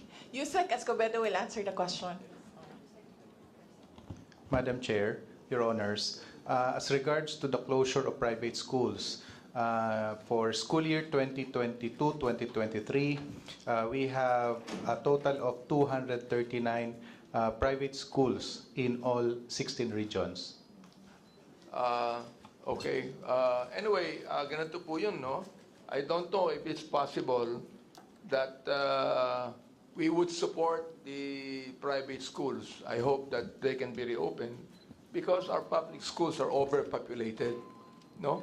So, can we, is it possible for the DepEd to be able to subsidize our private schools para po yung mga ibang overpopulated na mga schools can be transferred to the private schools and be subsidized? Madam Chair, Yusek Powa will answer the question. Thank you, Madam Chair. First and foremost, to answer the question, kaya po tayo merong GASPE, yung ating ESC at voucher program, para po matulungan yan yung private schools. But as you mentioned, private schools really help us with decongesting our public schools. That's why just a few weeks ago, 2 weeks ago, we met yung ating big private school organizations at pinag-uusapan po natin how we can improve the complementarity between DepEd and the private sector. And we will explore all options, Your Honor, possible para po makatulong din tayo sa private schools dahil nga po nakakatulong sila pagdating sa congestion natin. At hindi lang doon, pati doon sa TechPOC track natin, kaya tayo may joint delivery voucher kasi sila yung may equipment. So, again, we assure you that there will Madam be Chair, close it's still coordination. a board, no? You said that you met with the big private schools? We met with the private school organizations, Your Honor, not the schools So themselves. you said big private organizations. Yes, Your Honor. Why don't you meet with the small private organizations? Your Honor, pauna pa lang po ito. But we will definitely try to meet with as many private school organizations as we can. Nauna lang po because they've been writing to us, no? So it's only for the senior high school, ano ba? Sisimula po tayo ng grade 7 to 10, yung ESC natin, and then we have the senior high school for grades 11 and 12, Your Honor. Thank you, Madam Chair. Salamat. Maraming salamat. Thank you very much, Representative Bishop Abante. Next to be recognized is Representative Tony Montalbano. Good afternoon, Madam Vice President and all the DepEd officials. My first question with regards to especially the procurement to make sure that you have computers. May I ask the DepEd if they have included the famous Starlink of Elon Musk, because in remote areas there are no internet connections. Madam Chair, Yusek Mempin will answer the question. Madam Chair, thank you for the question, Your Honor. Actually, right now, sir, there were 19 recipient schools identified for the Starlink proof of concept, and it started last June, and we are awaiting the report for the proof of concept. They have done initial validation for the said. We have 19 pilot school, and this will be the basis for our further collaboration with Starlink, because we do understand that we really need all the support of this Starlink, particularly for those under the last mile school or those schools under GDAS areas, Your Honor, Madam Chair. Thank you for your answer that you have already embarked on the program of the Starlink. I noticed that we have a 1 billion budget for library hubs. And if you can allocate some of those resources to buy Starlink and make sure that they have proper internet, because it's quite strong, and this will augment more information better than the library system, would you agree?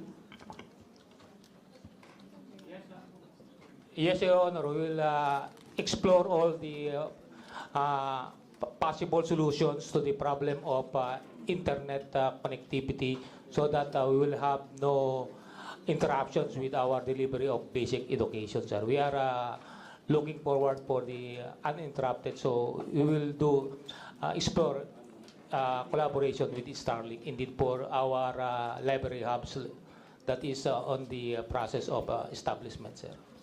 May you also ask the Elon Musk Foundation, the other foundations, and even the U.S. government, the Ambassador Mary Carlson, I've spoken to her, about donating a lot of the Starlink, especially in remote areas, so that we can educate other schools and students as well. And the barangays can also access it as a library point for learning. Yes, Your Honor. We are just awaiting for the result of the pilot projects. Then we'll have a more closer or more coordinated actions for this project of with Starlink, Your Honor, Madam Chair. Madam Chair, I'd like to request the DepEd to send the Starlink programs that they have for in this committee. Next, Madam Chair, I have spoken to our good Vice President about probably a program I call the Balik Teachers Program.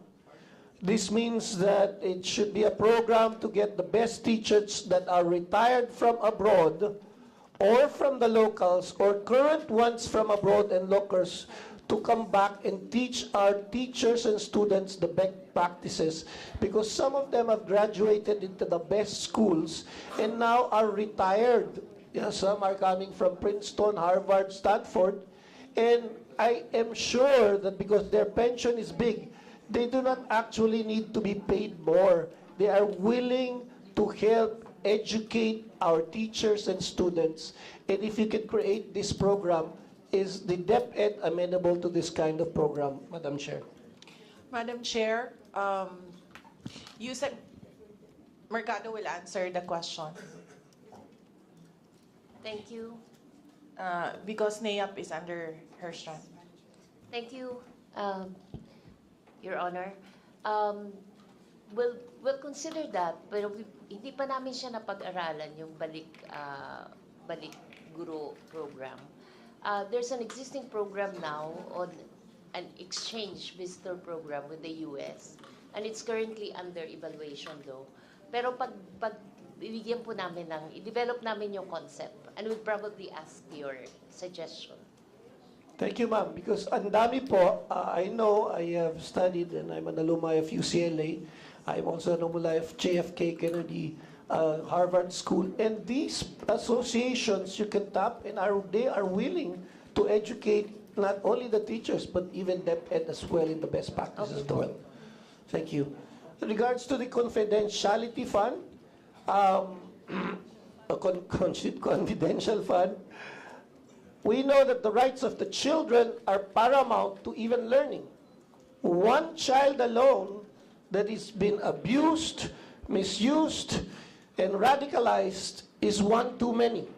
And the death of a child, or even the problems of one child, is tantamount to too many. Madam Vice President, Madam Secretary, do you agree that there is a danger for students and young people being used by syndicates to do drugs and push drugs? Madam Chair, yes, we also have data. Yusek Powa can answer the question.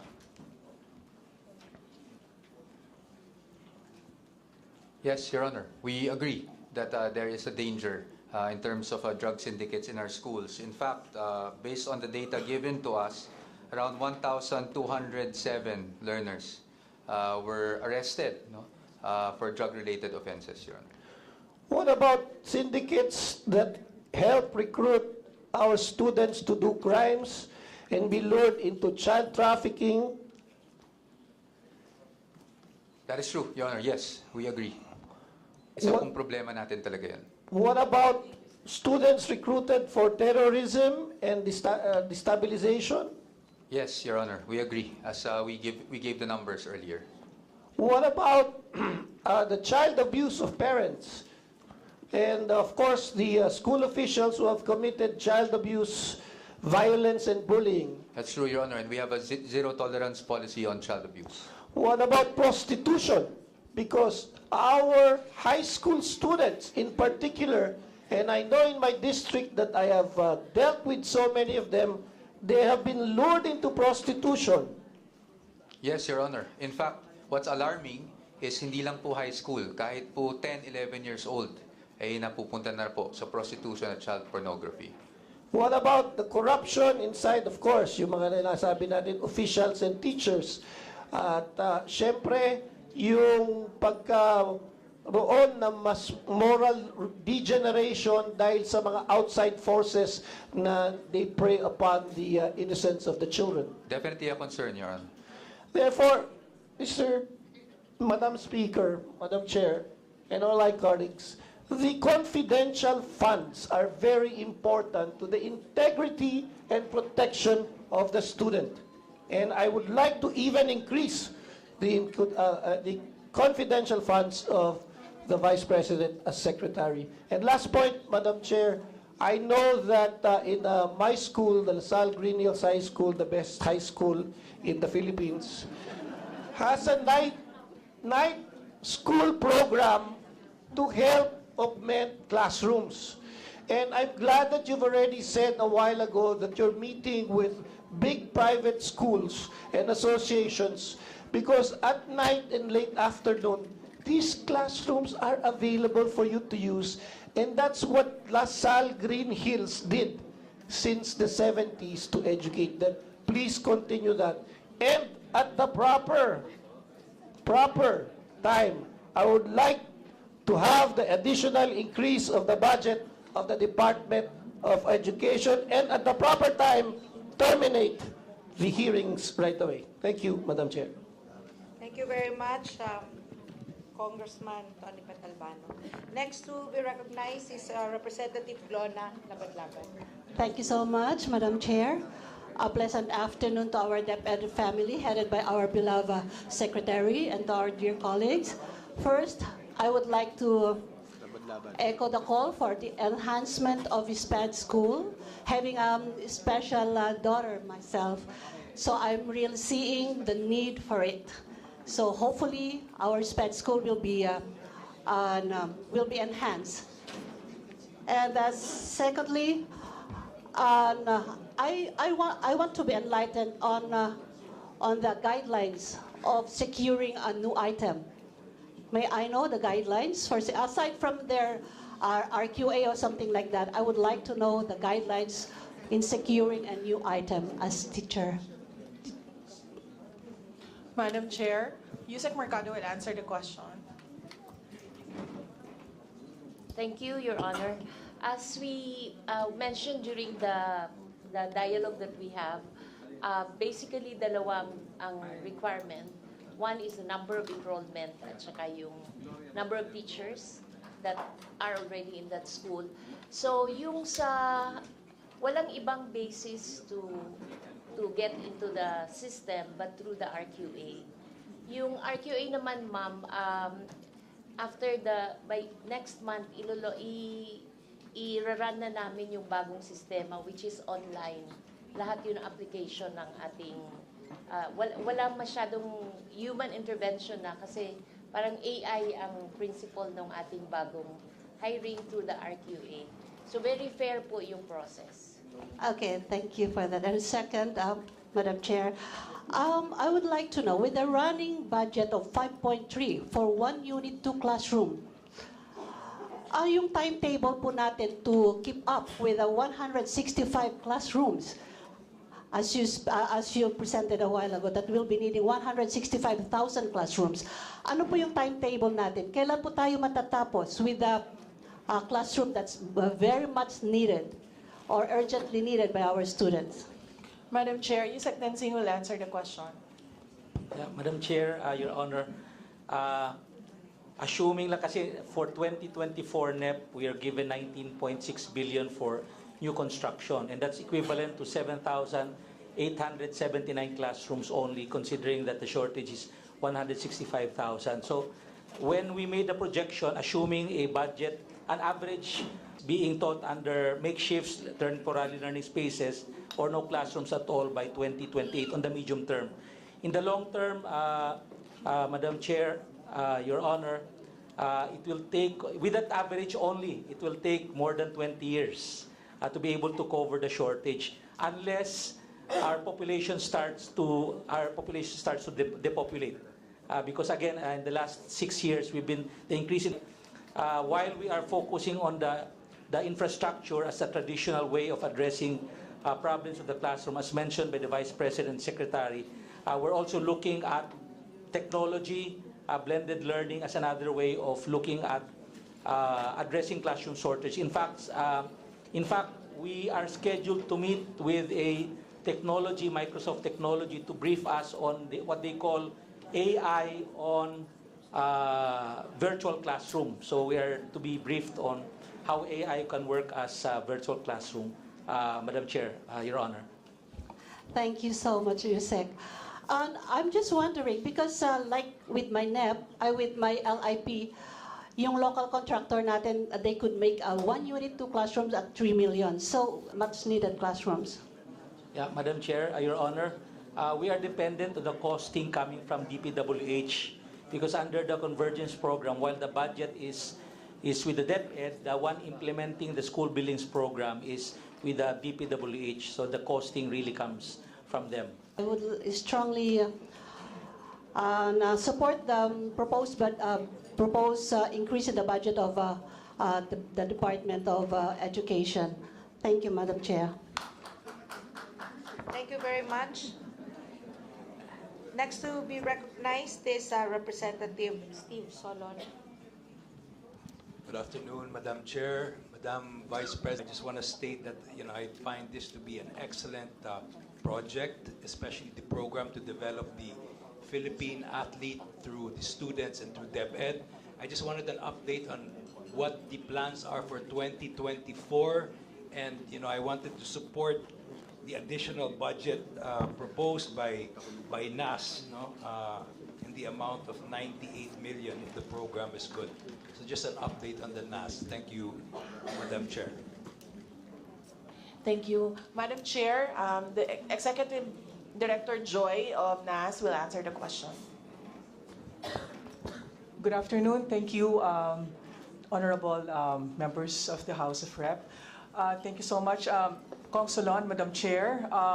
For 2024, actually right now we are still awaiting for the full transition program and the transition of the completion of our infrastructure at New Clark City, and we are completing also our phase 2. We are still bidding for our phase 2 projects, so that will build more infrastructure like the high school building, even the sports science building, and housing for our staff. No, Mr. Chair, are there any? That's the information that I can give you for now for the infrastructure, for the phase 2 for the 2024. Yes, Madam Chair. But moving forward, you anticipate more students participating in the program? Kasi alam mo, developing an athlete is it's all year round, no? Hindi pwede yung summer lang na maglalaro. I believe that the National Academy of Sports is focused on that, in developing the athlete all year round, correct? That is correct, Kong.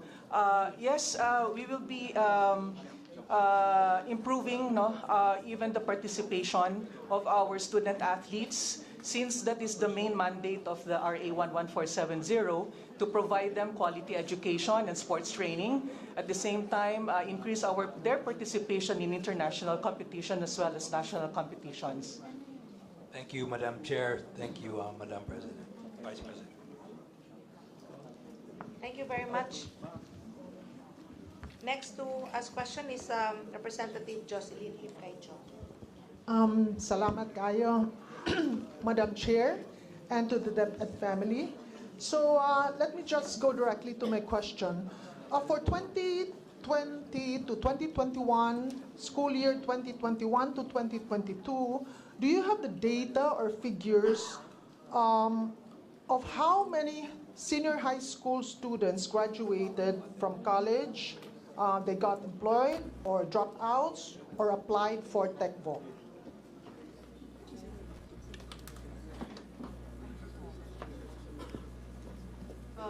Madam Chair, maybe be clarified, is the question on college graduates or grade 12 graduates? Senior high school po. Thank you. Yusek Escobedo will answer the question.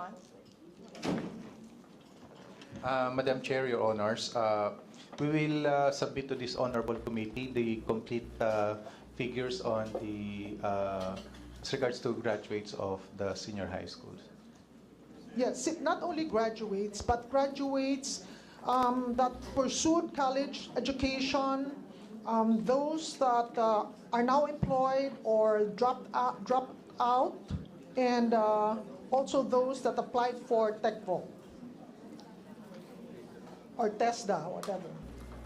Yes, Madam Chair, we don't track our graduates after grade 12, so we do not know if they proceed to TechVoc or higher education. Thank you. Yes, the reason why I raised this question is I think we need to review and consider the design on designing course strands to meet the demands of time, especially in data analytics and science, because there's a study, and according to the Analytics Association of the Philippines, by 2028 we will need 500,000 analytics professionals. And this estimate is only for the IT industry and can be more. So maybe jobs are available to be filled up by unemployed Filipinos, especially in the data science and analytics sectors. But the skills remain undeveloped and unmatched. And I think that is one reason that we need to explore yung designing courses for them. Madam Chair. Yes. Madam Chair, Yusek Poa will answer the question. Thank you, Madam Chair. Madam Chair, with the comments and inputs of the good Congresswoman, yes po, that is precisely why nagre-review po tayo ngayon ng senior high school curriculum natin, and we have organized a national task force to conduct the ongoing review po. Those are the issues that we'd like to answer, including the misalignment between what is in the curriculum to industry demands, Your Honor. Right, yes, because this is an emerging sector actually. No? And of course, it would also be nice if we have data to back it up.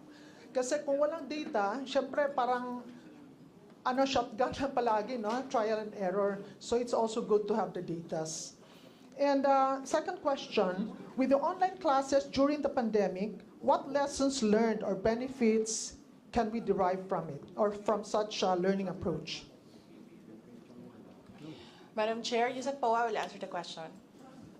Madam Chair, actually, what the lessons that we learned is that it was even possible to begin with, because you would agree with me that prior to the pandemic, hindi po nagagamit yung mga online classes natin, not even online meetings.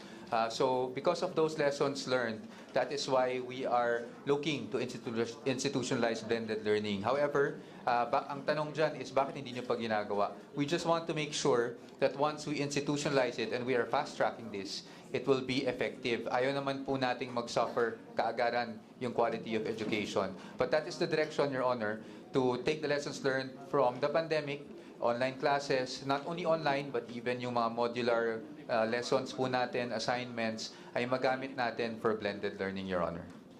Thank you po. Yes. So you're saying that your SLP packages, the one that we used during the pandemic, to yung mga study and answer modules, are you still using them? Yes, Your Honor, we are using them, Madam Chair, lalo na pag tayo ay nagsusumid din ng physical classes. Kung meron man pong, for example, yung naramdaman natin nung May na napaka-init, nagsususpend po ng classes yung schools, tuloy-tuloy po rin po yung pag-aaral using those modules, Your Honor. Yes, I'm glad to hear that because we really invested in resources and the content and courses in that SLP during the pandemic. Moving on, in the past, DepEd also, by my parang policy, that most senior high school choose a specialized program, whether it's GE, ABM, STEMs, IT, etc. And they're confined to take similar courses or degrees in college. So how do DepEd and CHED coordinate measures to allow students to opt changing their specialization into another degree when they enter college? Kasi naging problema ito minsan. pag STEMs, kailangan sa college, ganun din yung mga courses nila, science. But then what if they opt to go for business management or other courses?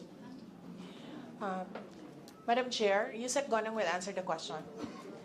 Madam Chair, the link with CHED on senior high school is one of the jobs of the senior high school task force that has been recently created.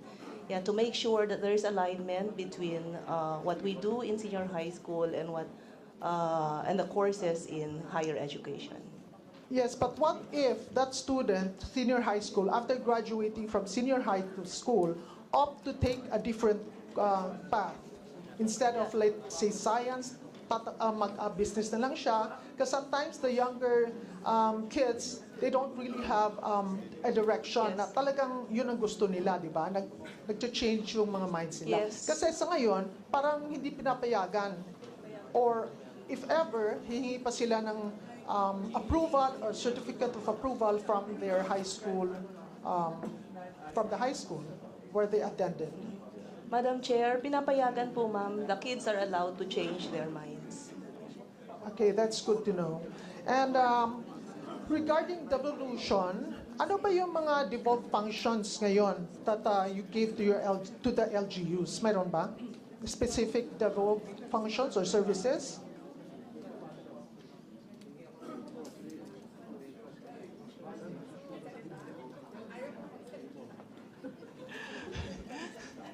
Madam Chair, Yusek Poa will answer the question. Madam Chair, Your Honor, yung school building program po natin ang dinevolve sa LGUs. So do you agree that the LGUs are underfunded to oversee and assume such kind of devolved function? That is definitely the discussion at hand, Your Honors. Kasi wala tayong problema kung mayaman po yung LGU, first class, for example, LGU, but nagkakaproblema tayo sa 5th and 6th. And even yung first and second, hindi rin niya kasi mandato talaga, no? I mean, marami siyang inaasikaso. So, that is part of the discussion, Your Honor, kung kakayanin ba talaga. That's why meron pa tayong, dun sa, may discussion pa on the implementation, full implementation of the devolution plan. Alam natin, hindi kayanin kasi si VP Sara was with the local chief executive before, and she herself, I think, if I remember right, mentioned na talagang he's not supporting that kind of devolution or transfer of diba? But anyway, we know that the bulk, although DepEd has the biggest budget, the bulk of the budget goes to PS, around 75% or 74%, and only 26% goes to MOOE and capital outlay. I think that's where we should focus on. Salamat.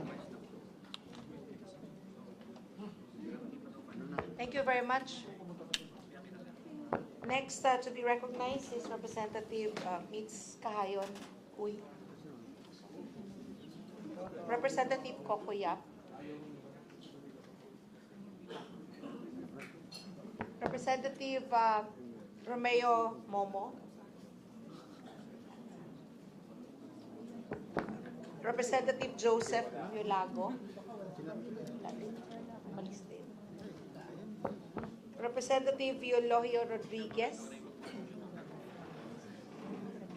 Representative Cali Dimaporo. Thank you, Madam Chair. I really don't want to ask questions, but just place into the record our concern in the province of Lanao del Norte. Maybe about 2 weeks ago, me and my sister, sitting next to me in the 2nd District, visited our province, and we met with West Mincom. They explained to us that there was an encounter in Lanao del Sur, and we were informed that this encounter was with the Daula Islamia ISIS group. And they were able to track that 4 of those members that surrendered are actually from my province, the province of Lanao del Norte. After the Marawi siege in the previous administration, we were hoping that we will rid our area, the region of Lanao, of terrorists. So after the Marawi siege, we had maybe mga 6 DI that we monitored. Then it became, after 2 years, 3 years, 40 plus. Now, the latest, maybe mga 60.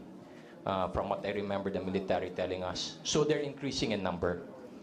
Now, what surprised me, Madam Chair, was those that surrendered to the AFP were actually children, 12 years old, 14 years old. Imagine our armed men in uniform firing at minors.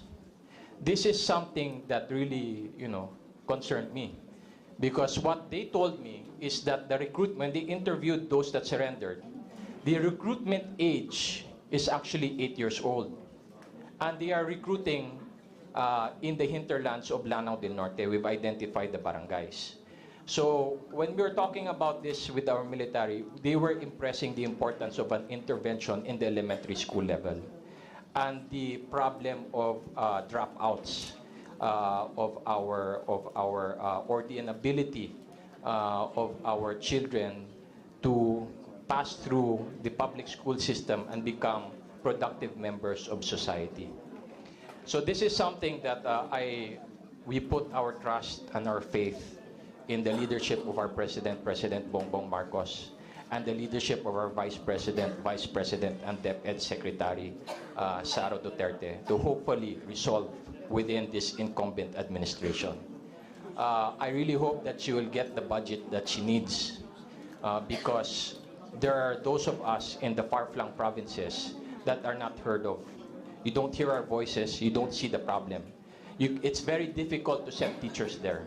You cannot send a Christian teacher to those areas because teachers actually are the best kidnapped victims because of their salaries. Are putting focus in the Alive program, which is Arabic language, Islamic values.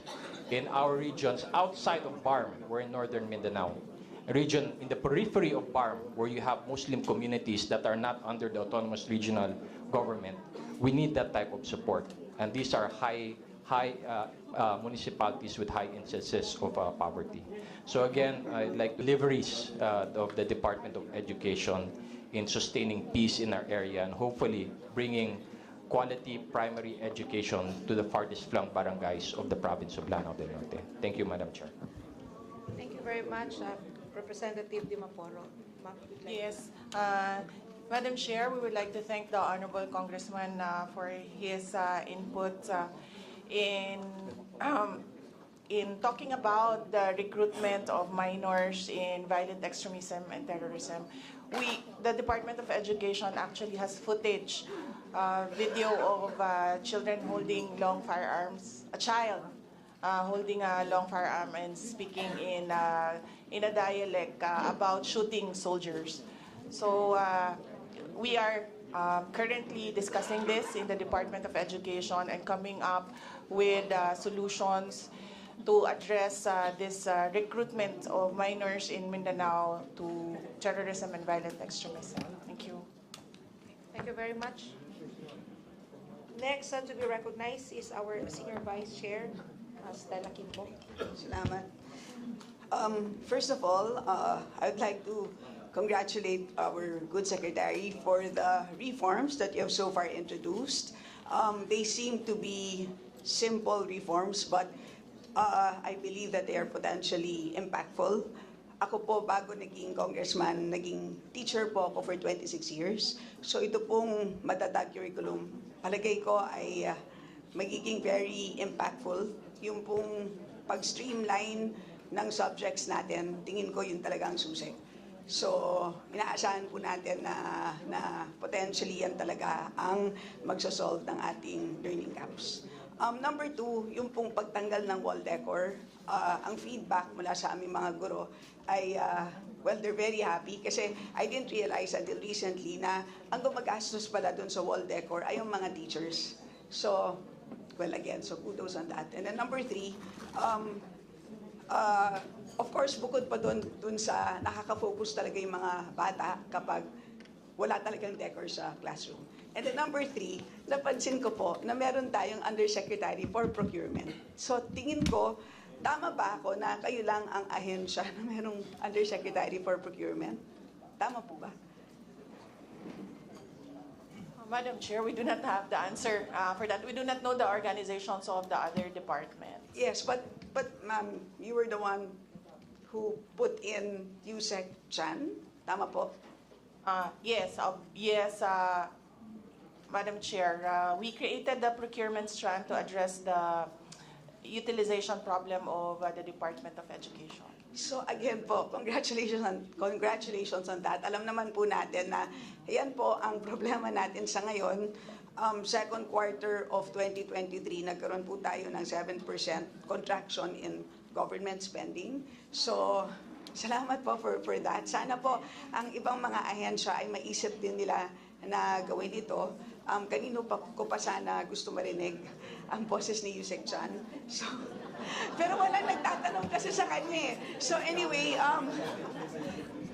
baka I don't know how long you've been in this position. So, but anyway po, Yusek Chan, hindi ko po alam kung ano na ba naging impact natin in terms of increase in disbursements. I don't know how long you've been in this position. Very quickly lang po, ano na ang naging reforms natin at increase in disbursement, kung alam na natin? Yes, Your Honor. With the permission of the PPN Secretary, yes, we have made a lot of reforms already. Yun nga, isa sa pinakamalaking backlog ng ahensya before we came in is pagdating sa procurement. So what we did was to focus on procurement, yung pagkalampag sa lahat ng end users for them to be able to submit their documents and procurement projects on time. So yun po yung number one thrust po na ginagawa namin. Kasi dati po ang procurement is under the admin strand. So medyo hindi siya natututukan ng ano. And besides, admin is also an end user. So may possible na conflict doon. Sila yung end user, sila rin yung nagpro-procure. So kaya ni-carve out si procurement para may separate independent strand na tumitingin sa procurement na hindi siya yung end user. So wala yung conflict of interest doon. Yes, so that's one. How many staff do you have? It's basically carved out from the admin strand. Yes, so ilan tao sa opisina mo? Nasa mga 80 to 100. The whole strand, that's the whole. Kasi under the procurement strand, there are 3 offices. The Procurement Planning and Management Division, the Back Secretariat Division, and the Contract Management Division, and the Office of the Director for Procurement. So malaking ano po siya, organization din. Yan. So, good luck. Thank you. All right. Okay. And then, so, I move on to my first question, which is, ako po, ma'am, I am from Marikina. I represent the 2nd District. At we have 7 very big barangays. And our lowest income barangay is called Tumana. And believe it or not, ma'am, wala pong school sa barangay na yan. So yes, there is one barangay in the NCR that continues to be schoolless. So, we've had a pending bill to create a school for Tumana for many years now. Hindi naman po pondo ang problema, hindi bill ang problema. Ang problema is land. So, marami pong land. Actually, pag pumunta kayo sa Tumana, ang problema is marami pong claimants. So, may problema po sa katiyakan sa palupa. So, I've done so many things to try to resolve the issue. Palagay ko, kailangan ko na talaga ng tulong mula sa national government. So, siguro very quickly, baka naman kailangan na natin mag-invoke ng eminent domain, siguro at this point in time, or anong klaseng tulong kaya ang pwedeng maibigay ang DepEd at this point in time? Thank you, Madam Chair. We have another USEC who has not spoken since yesterday. USEC Romero will answer the question. Yes, good afternoon, Madam Chair. That is something worth looking into. Notably, acquisition of sites is not under procurement. It's under the right-of-way law, and eminent domain is one of them. Look forward to this initiative, Madam Chair. The Sites Titling Office is under the legal strand. It's in charge of recording and securing the titling and ownership of our school sites. We welcome this very much, Madam Chair. Yes, mag-usap na lang tayo. I have a long list and I've done all my homework. So, yes, usap na lang po tayo. We look forward to this, Madam Chair. Yes, all right. And then, number 2, when I ask my schools kung anong wish list nila, karamihan po are items in your computerization program, which has a budget of 8.9 billion. So, usually po, mga TVs or laptops or computers, etc. So, my question is, how do schools avail of these items? Madam Chair, may I be excused for a health break, and I will turn over the moderation to Yusek Powa, and then Yusek Mempin will answer the question. Thank you. Yusek Mempin, you're right. Thank you, Madam Chair. Your Honor, actually, for the distribution of laptops for our schools, we have in the e-learning package and smart TV for all divisions of. We have a list for the legislative district of each Congress representative. Madam Chair, hihingi na lang po ako ng list para makita po natin kung kasama po ang school sa district natin. We can provide you within this hour. All right. I have with me the director of ICTS who Joint delivery voucher for our TVL. So many of our SHS students in my district actually choose TVL, but I noticed that very few of them graduate with an NC2. So tama po ba na one of the objectives of this voucher is so that they can use that voucher NC2? Or tama po ba?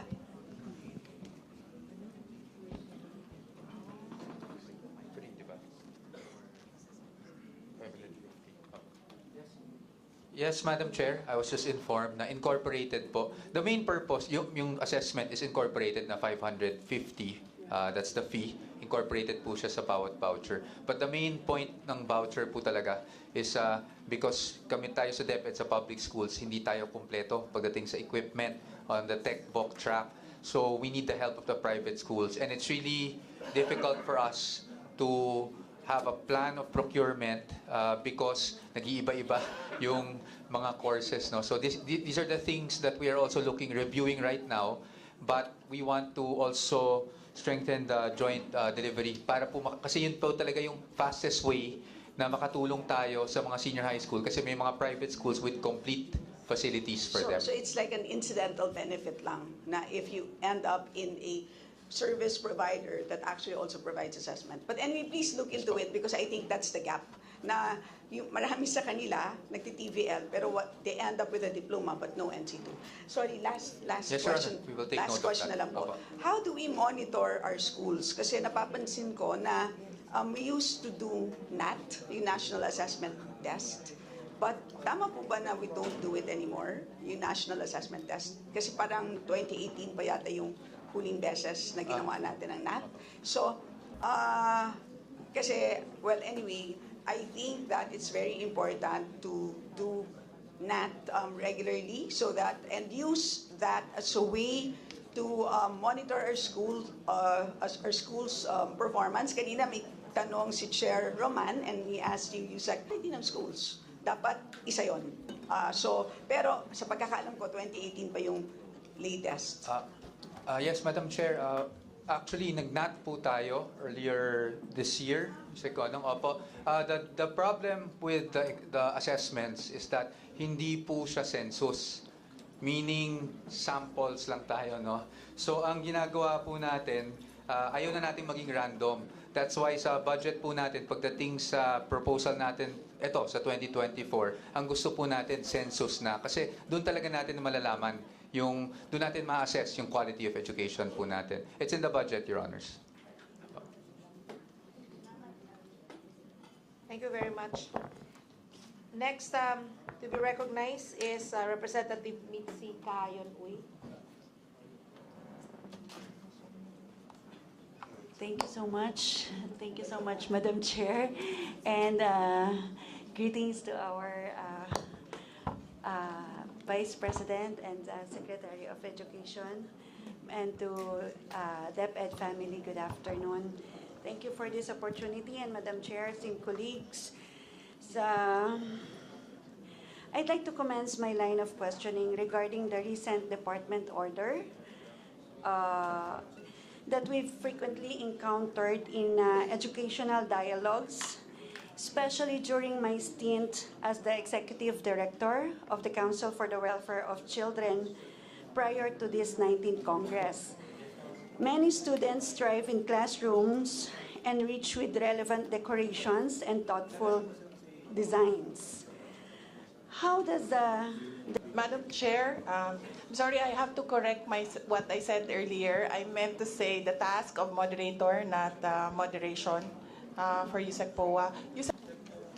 What is the purpose of the department order? No, it's really for us. It's very simple, actually, Madam Chair. It's for us to have clean, orderly, and functional classrooms. We do agree with you that visual aids are important, and we are not prohibiting visual aids. What we are prohibiting, Madam Chair, is the posting of all these things on our classroom walls, because there are studies that show that they're visual aids, Madam Chair. Yes, you have mentioned, sir, about the studies, but there are also some studies and research, but have the Department of Education have done any consultation about this, or even asking experts on the effect of taking out these visuals to the effect to some students, sir?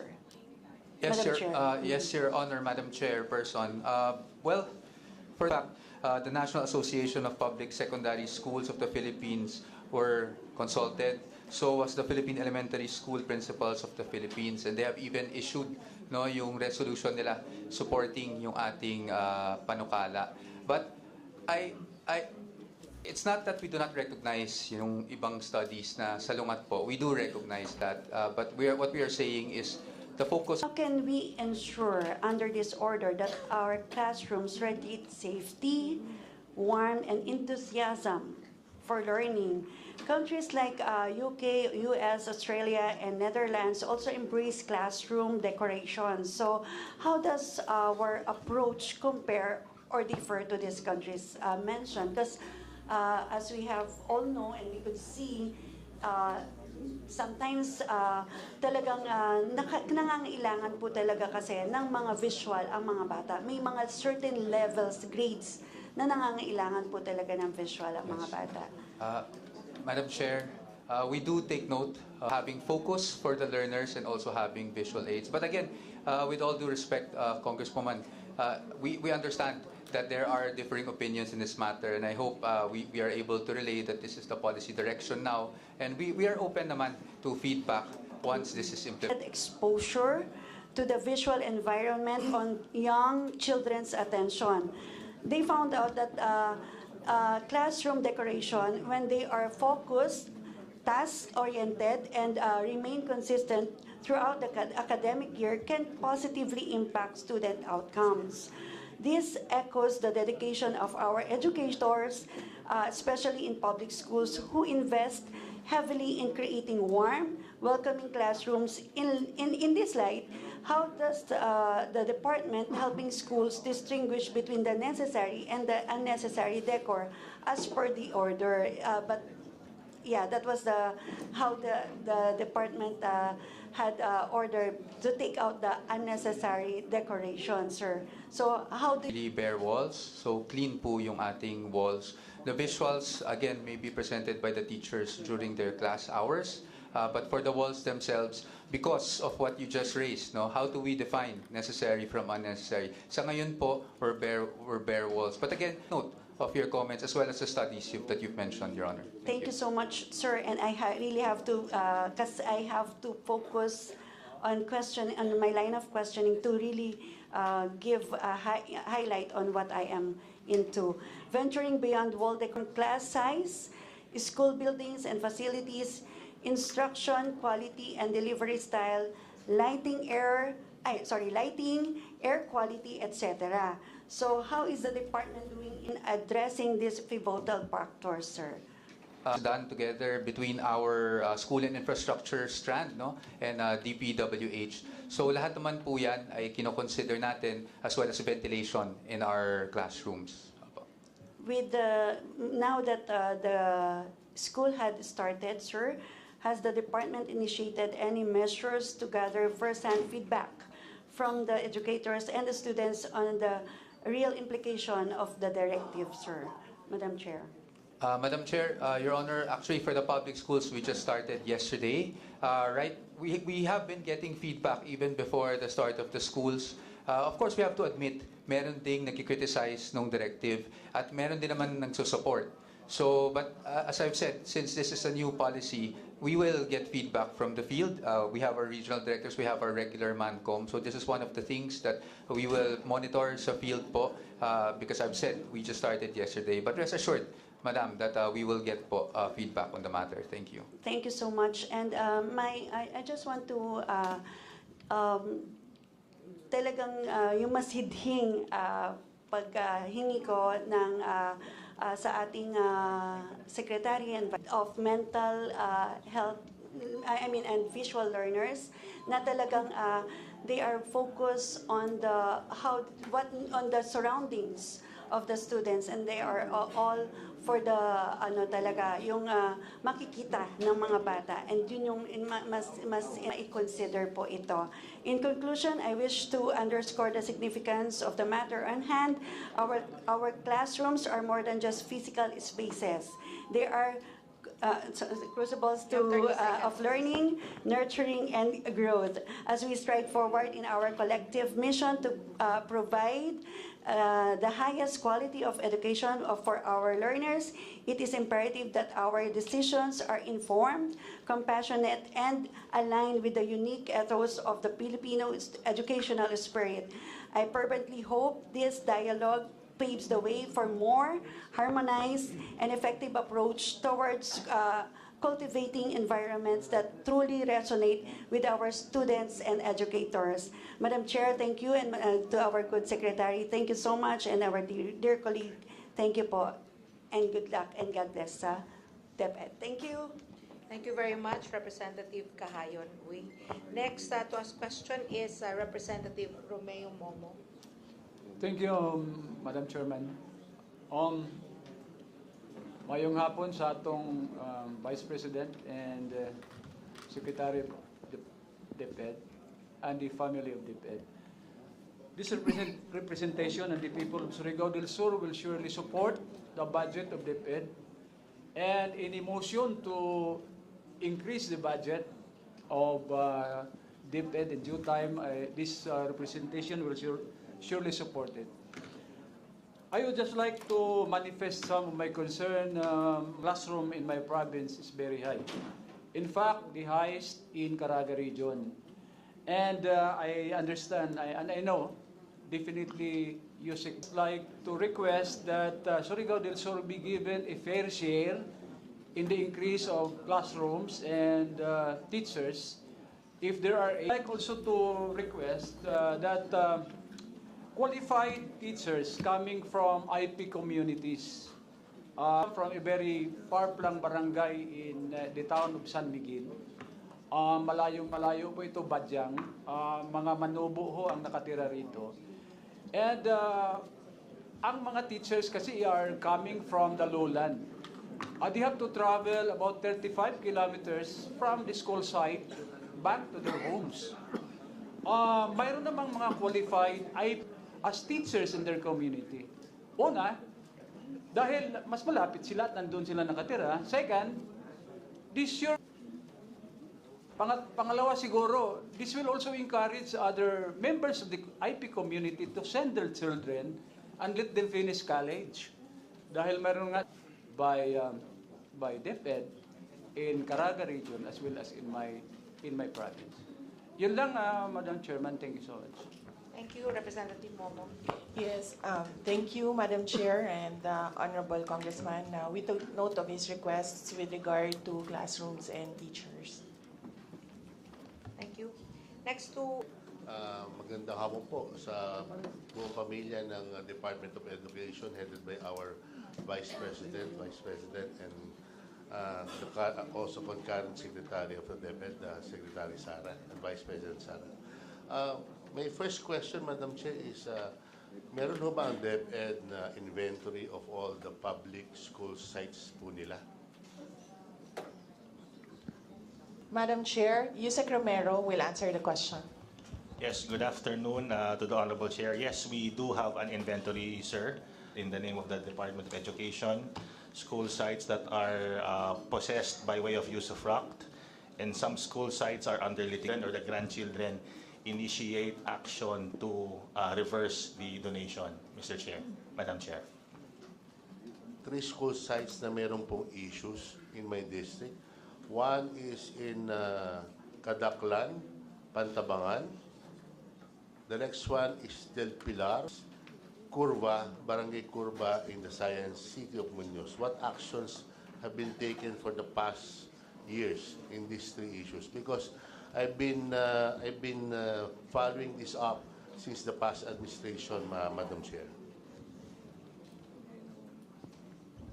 Yes, Madam Chair, with the permission and indulgence of the committee, may we compile all the proceedings on these 3 sites mentioned, and we will promptly submit it to the Secretariat. Haven't done any action in these 3 school sites. May I ask what is the policy of DepEd?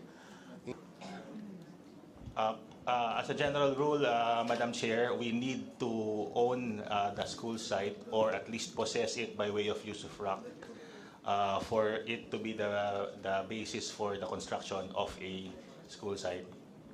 Madam Chair, that's why I'm asking, because for the last 10 years, ang laki na po ng volume of increase doon sa 3 sites. And yet, even though any new ones, no, because of this policy. And hindi rin tayo makakuha ng use of ract because ayaw na may-ari. So, may I ask what will be the direction with these 3 sites na may concern po ako, Madam Chair? Without prejudice, Madam Chair, to the actual cases in the sites mentioned, sir, it was earlier discussed by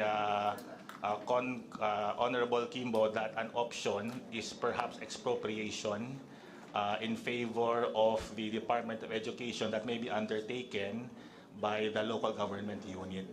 This is something we would be willing to study further, Madam Chair. Actually, that option was exhausted, Madam Chair, because yung nabanggit ko mga LGUs don't have the capacity, the said properties, Madam Chair. So what is the next option, Madam Chair?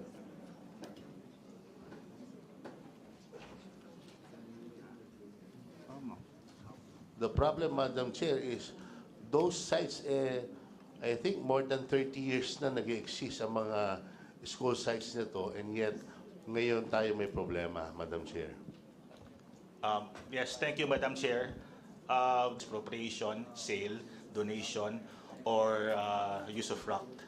So if expropriation undertaken by the local government unit is not an option, what we can do, Madam Chair, is to coordinate through the SDO for a possible negotiation with the owners of the property should there be resistance to donate or turn it over to the Department of Education by way of use of ract.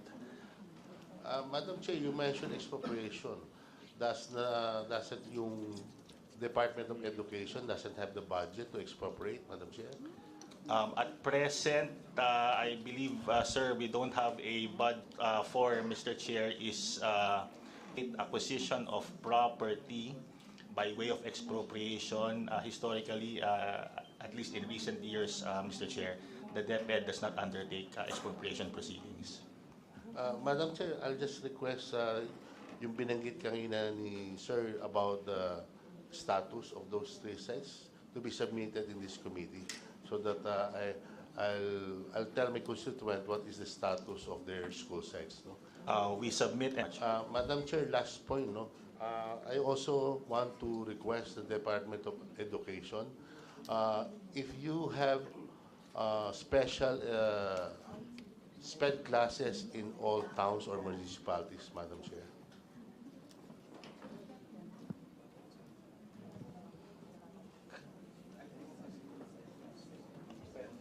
Madam Chair, Yusek Escobedo will answer the question.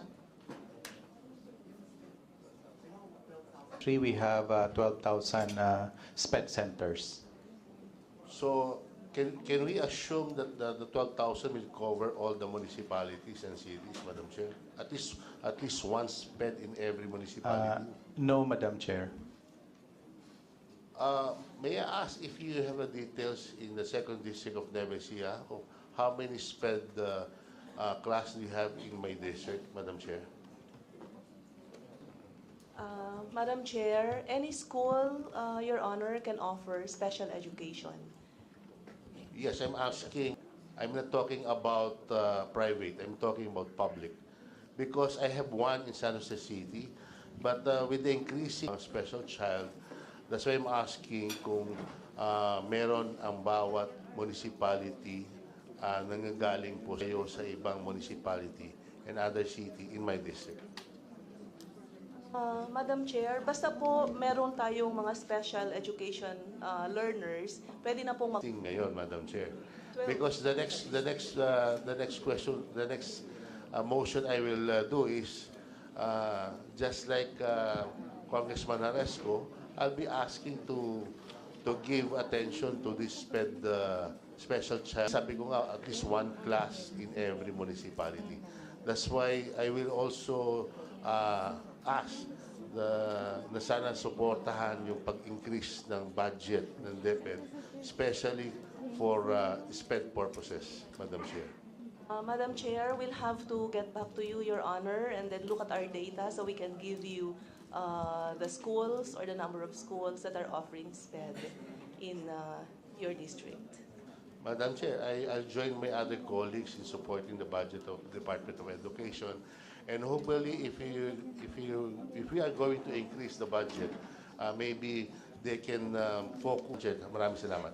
Madam Chair. Thank you very much, Representative. Madam Chair, just to share a piece of information that may be very important.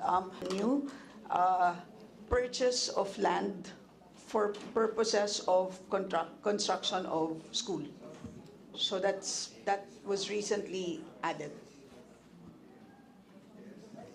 Yeah, Madam Chair, that's why I told you a while ago, those municipalities doesn't have the fund. Thank you very much, Madam Chair.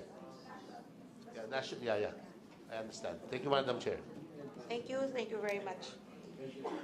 Next to be recognized is Representative BP and Secretary Sara and a while ago regarding the performance-based bonuses. Good to hear that it's already been given. Now, my question is, we have these bonuses, but we have reports that the quality of education is deteriorating given. I know for the fact that because of the pandemic, we have no face-to-face and it's blended learning. So the quality will surely go down because deteriorate because face-to-face is the best, I think, for me, learning. So what's on how do you evaluate or know the performance-based bonuses of the teachers or the teaching personnel? Hindi po DepEd yung nagsiset ng criteria for the PBB. It's actually the Department of Budget and Management. Specifically, meron tayong AO25. Yun yung secretariat for that.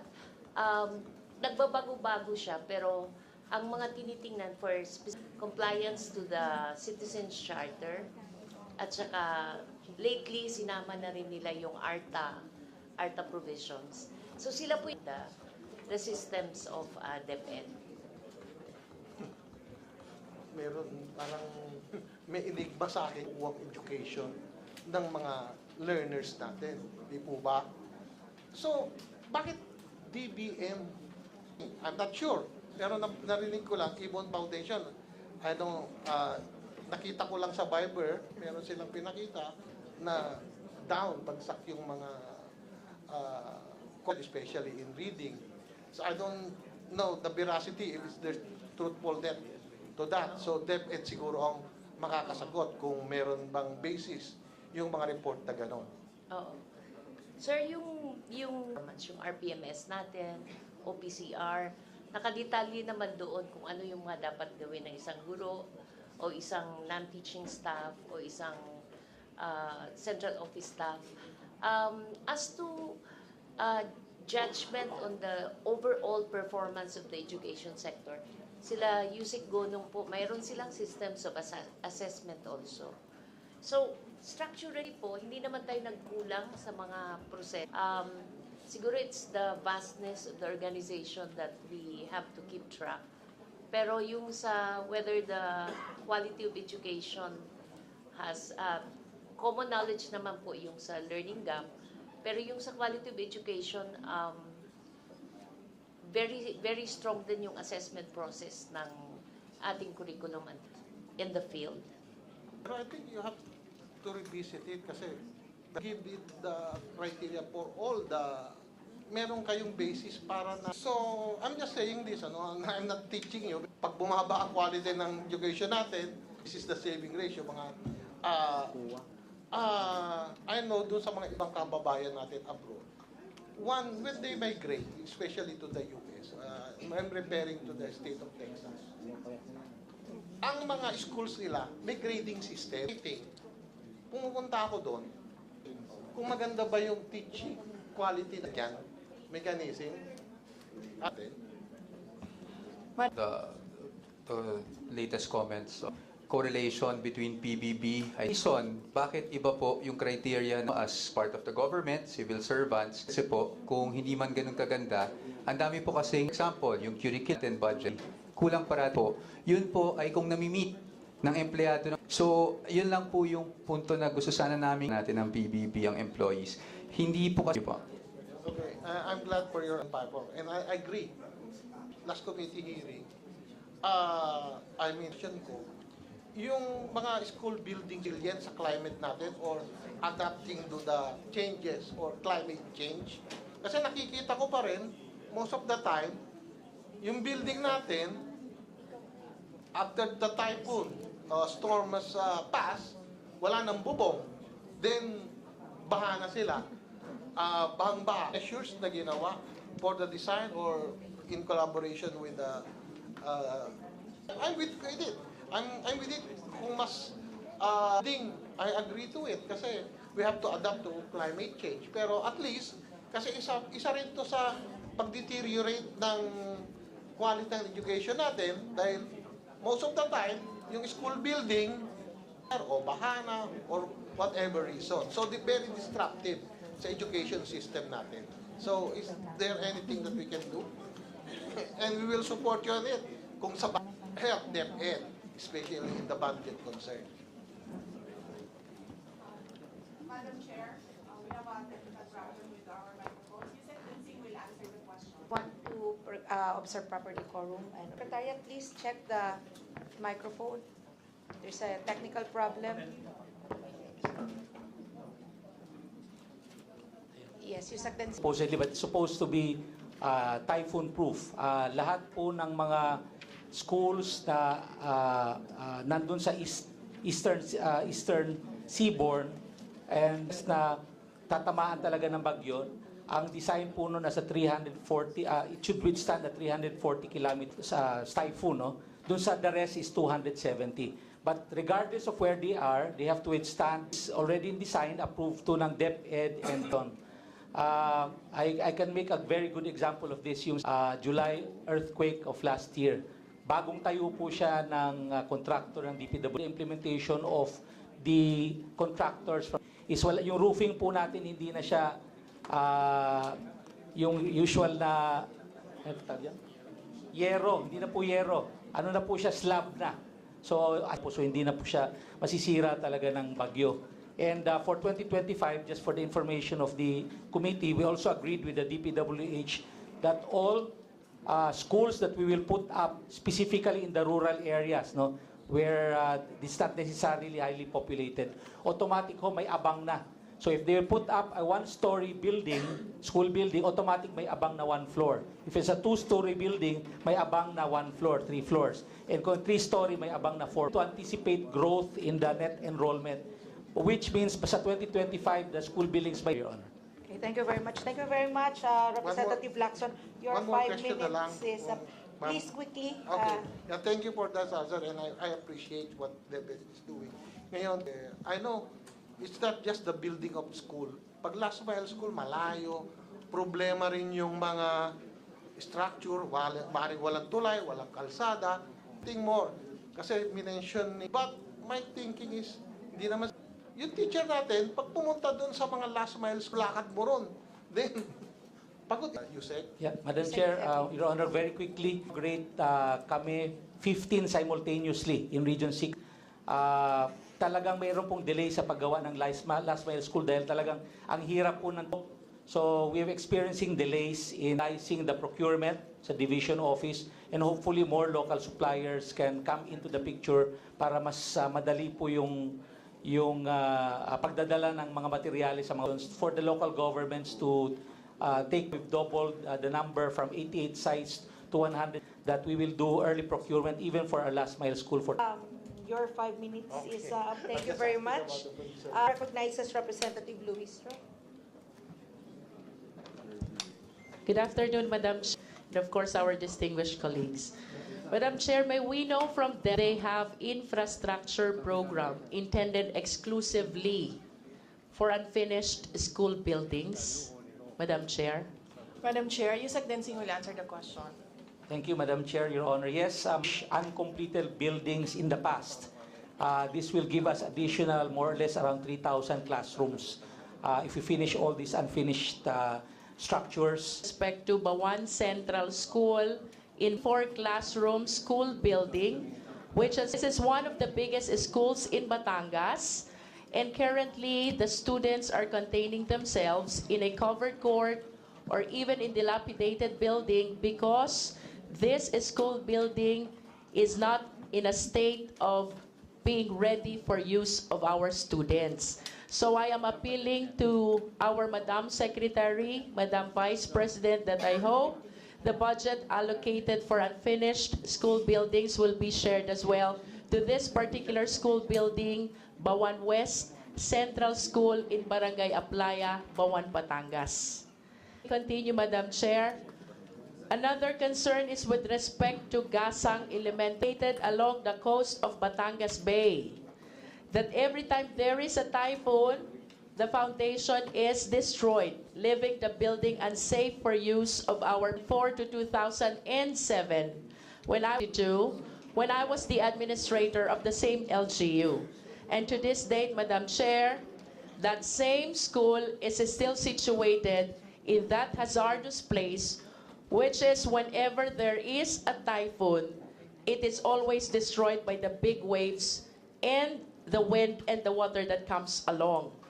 I understand that DepEd has visited this school building already. How to support the idea of relocating the same? May we know what will be the position of the DepEd on this, Madam Chair? Yusek Densing. Yeah, Madam Chair, Your Honor. Well, two things with respect to Bawan West National High School. I'd like to confirm that this is second with respect to the school. Again, the position of DepEd is always for the safety of its learners. So if it's already proven that it's no longer, or it's already unsafe for them to continue with the school to be operating that area, then we will have to relocate. But the final decision is whether or not we can still make the school resilient to these kinds of calamities or typhoons, Madam Chair, Your Honor. Thank the Department of Education and Madam Vice President for the very fast answer and response of Yusek Densing in including Bawan West Central School among the schools to receive allocation for unfinished school buildings. And with respect to Gasang Elementary School, I hope we can revisit it. I mean the people from the regional office to confirm that this is really hazardous for our students staying in the same area. The Honorable Congressman Momo, that I hope we can assign, because in the past I have observed a resident of San Pascual, Batangas is being given an item in a school in the island of Tingloy, Batangas. And then a resident of Tingloy, Batangas is being given an item in a school situated in San Pascual, Batangas. I know that everybody is still constraints, and that includes our public school teachers. And your favorable consideration on this concern, I honestly believe will bring a lot of help to the day-to-day living of our public school teachers. Yusek Mercado will answer the question. Okay, Yusek. Thank you, Your Honor. We do have a localization law. Basta ang importante lang mampasok sila sa RQA, then they can be assigned. Let me just express my support to the Department of Education, including its budget and all its possible increase. Thank you, Madam Chair. Thank you very much, Representative Luistro. Next to be recognized is Representative Eulogio Rodriguez. Thank you po, Madam Chair. Sa aking kasamaan at sa ating kawani ng DepEd, Madam Vice President Sara Duterte and the DepEd family, magandang hapon po. Madam Chair, to the budget of the DepEd, most especially to the Honorable Secretary and Her Excellency Sara Duterte, kami po ay taos-pusong nagpapasalamat sa binigay at patuloy na ibibigay sa aming probinsya. Gusto ko lang po malaman, Madam Chair, kung meron ano pong magiging basihan ng inyong departamento sa pag-allocate ng mga teaching position per region. Alam naman natin, marami ang mga nakapasa sa license sa guro at napakahaba na rin po ang pila sa ranking. Alam mo naman natin na taon-taon ngayon nagpapapanibagong ranking. Iyon lang po, Madam Chair, kasi alam naman natin na maraming talagang gustong maging guro ngayon. Salamat po, Madam Chair. Madam Chair, Yusek Mercado will answer the question. Thank you, Your Honor.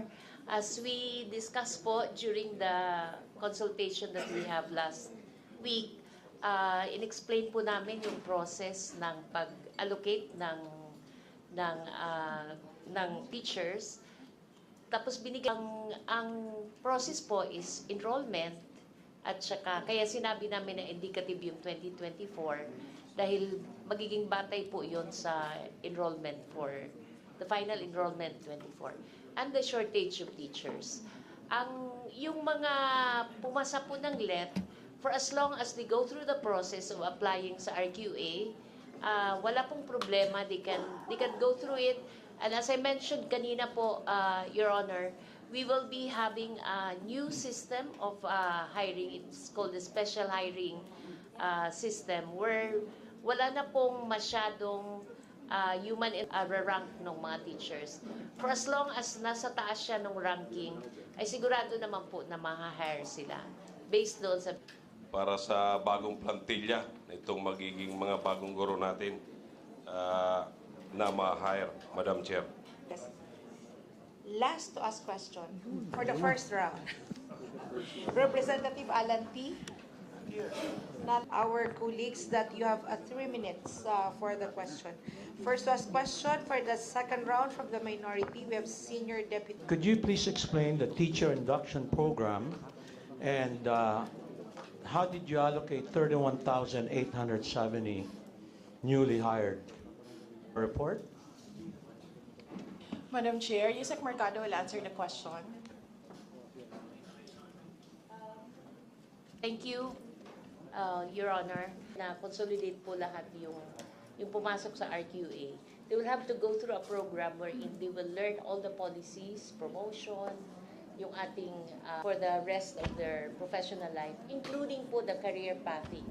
At certain point kasi, Kong Paul, is meron tayong tinatawag na proficient teacher, teachers that are highly proficient. Depende na yun doon sa ladder that they will have to go through. So it's so as to your question whether it's what is the induction program, it's a package of training and intervention from. Thank you, ma'am. Because I think we only hired 31,000. These are from which fiscal year?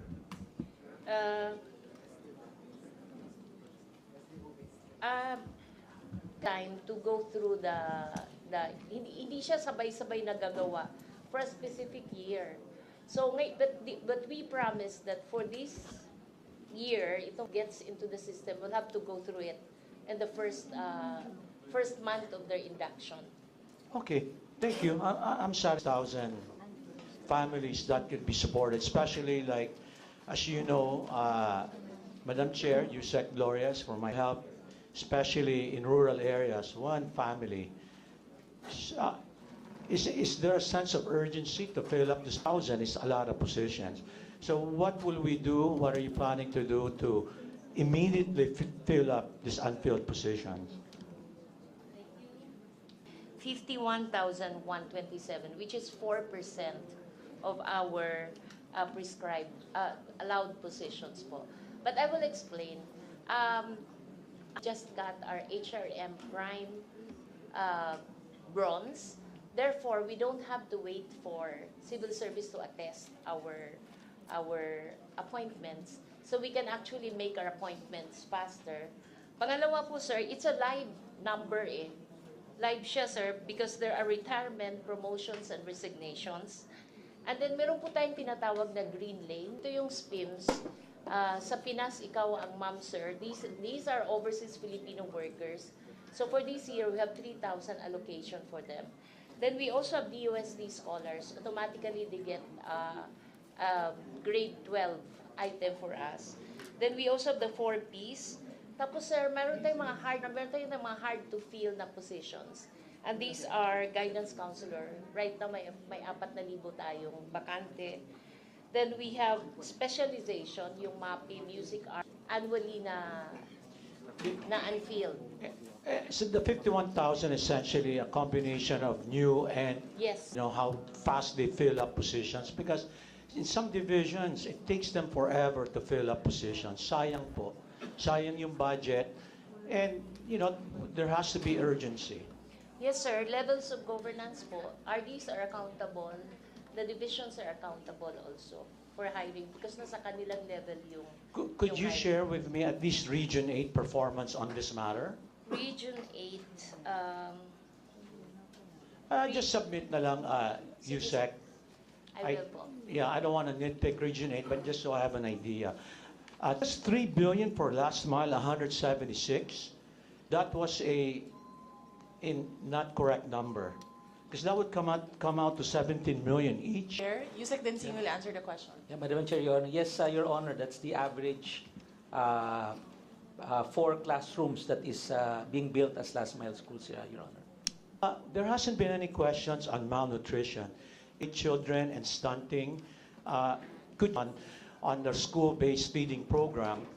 Nutriband, the milk, I'm sure you heard some of the sad Please stories. wrap up, Your Honor. So what is now the current policy and improvements in the implementation of the school-based feeding program? Madam Chair, Asek Galban will answer the question. Thank you very much for the question. The Department of Education is making a bold statement by championing the nutrition of our learners, particularly in our proposal, expanding the school-based feeding program from 120 days to 220 days to ensure that we cover the entire school year and that we reduce the likelihood of our learners partners with our local farmers as well as with institutions like the National Dairy Authority, Philippine Carabao Center, among others, to ensure that we're able to deliver the services to our learners. We've also created a monitoring and evaluation portal and at the same time instituted a pre-engagement certification to ensure that our learners are not shortchanged when it comes to the quality of the products. DepEd to provide us the latest policy and the details of the school-based feeding program so we can review that before plenary debate. Could we request them, Madam Chair? Yes, Madam Chair, we will submit the requested information by the Honorable Congressman. Thank you. And another, Madam Chair, is there was a request for a report by the Honorable Lagman. Could you put me on the list that I get a copy of that same report? On the universe of the shortages. Yes, the department is directed to submit the data requested by His Honor. The Secretariat will take note of that. Thank you very much, Thank you. Representative Dasa. Thank you very much. Then for the Next round for the majority. The chair now recognizes Representative Roman Romulo for his 3 minutes. Yes, again, manifestation na lang, Madam Chair, sa mas mabilis because included within the DepEd fact, the President has signed the Cultural Mapping Bill. Now it is now a law. Under that Cultural Mapping Law, mga lugar nila, bawat munisipyo at bawat gobyerno. So it's more, I guess, of an appeal to Congresswoman Stella and Congressman Ricard to make sure the President over the weekend. Second, yes, NCCA, but National Museum is also here. No? May part kasi dyan, National Museum, may part NCCA. Sana yung kung may budget silang kailangan, Congresswoman Stella, Congresswoman Maricar, sana makonsider ninyo because I'm sure hiningi yun, pero nakat yun. So kung maaaring mahanapan na lang through any other. The next one is also, as Congressman Steve Solon has mentioned, yung sa National Sports Academy po natin. Again, if there's any budget that can be found by our two congresswomen here heading this committee, kailangan rin nila kasi ng budget nila. I'm sure that was also asked. DepEd family, kanina pa marami nagtatanong tungkol sa SPED schools.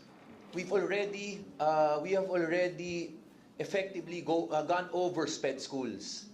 Under the Inclusive Education Law, kailangan ng roadmap at ng implementing rules because hindi po DepEd ang kailangan dun lang eh. We need the Department of Health. Kung wala ang DOH dun, hindi finalize. Sa last mile schools, ang dami na naman nagtatanong. Pero again, I think tama yung blended learning ninyo. Sana you can adopt that. You said already earlier, meron kayong distance learning na gagawin. Maybe it's a distance learning that might work. Yung sinabi nyo kanina, meron na kayong statements. Sayang eh. Nandoon na rin kayo eh. So it's almost there.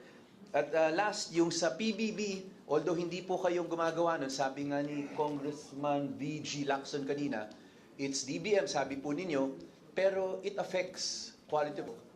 Hinahanap po nila bahay-bahay eh. So kaysa makapagturo sila, nagiging bahay-bahay ang ginagawa ng teachers. So maybe you can advise the DBM na tulungan na kayo.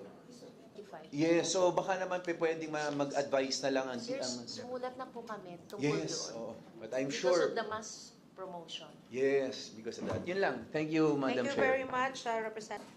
For the minority, the chair now recognizes Representative Edsel Lagman for his.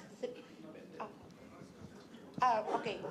The chair now would like to recognize. Maraming salamat, Madam Chair. Pero sana hindi mo nakasama to sa 3 minutes. Follow-up lang ito, Madam Chair, dun sa sulat ng aking opisina sa DepEd dated August 18. So may letter, August 18. In preparation sana po ito dun sa interpellation ko rin sa plenary na ma-follow up. Ito, ang laman po nun, status ng releases, allotment, obligation, disbursement, balances, noong mga mahalagang items like physical fitness and school sports, education, information, communication. There are, Madam Chairs, 27 items po na nandun sa letter ko. And kasi another part siguro sa curriculum, kasi naghingi na kayo ng yung final po na curriculum ng K-10. Kasi nag-ano kayo ng feedback, so yung final copy po nung Yun po, Madam Chair. Can I have that before the plenary po? The chair would like to request the DepEd family to submit to the Secretariat the information requested by the Honorable Congresswoman. Thank you very much, Madam Chair. Pati po yung kanina po, sana bago mag-plenary, may submit na po yung hinihingi. Thank you, Madam Chair. So yung unang question ko po ay as regards to the, ito po medyo may purpose, merong dahilan kung bakit may ganitong DepEd memo. So yung tungkol lang po doon sa classroom walls shall remain bare.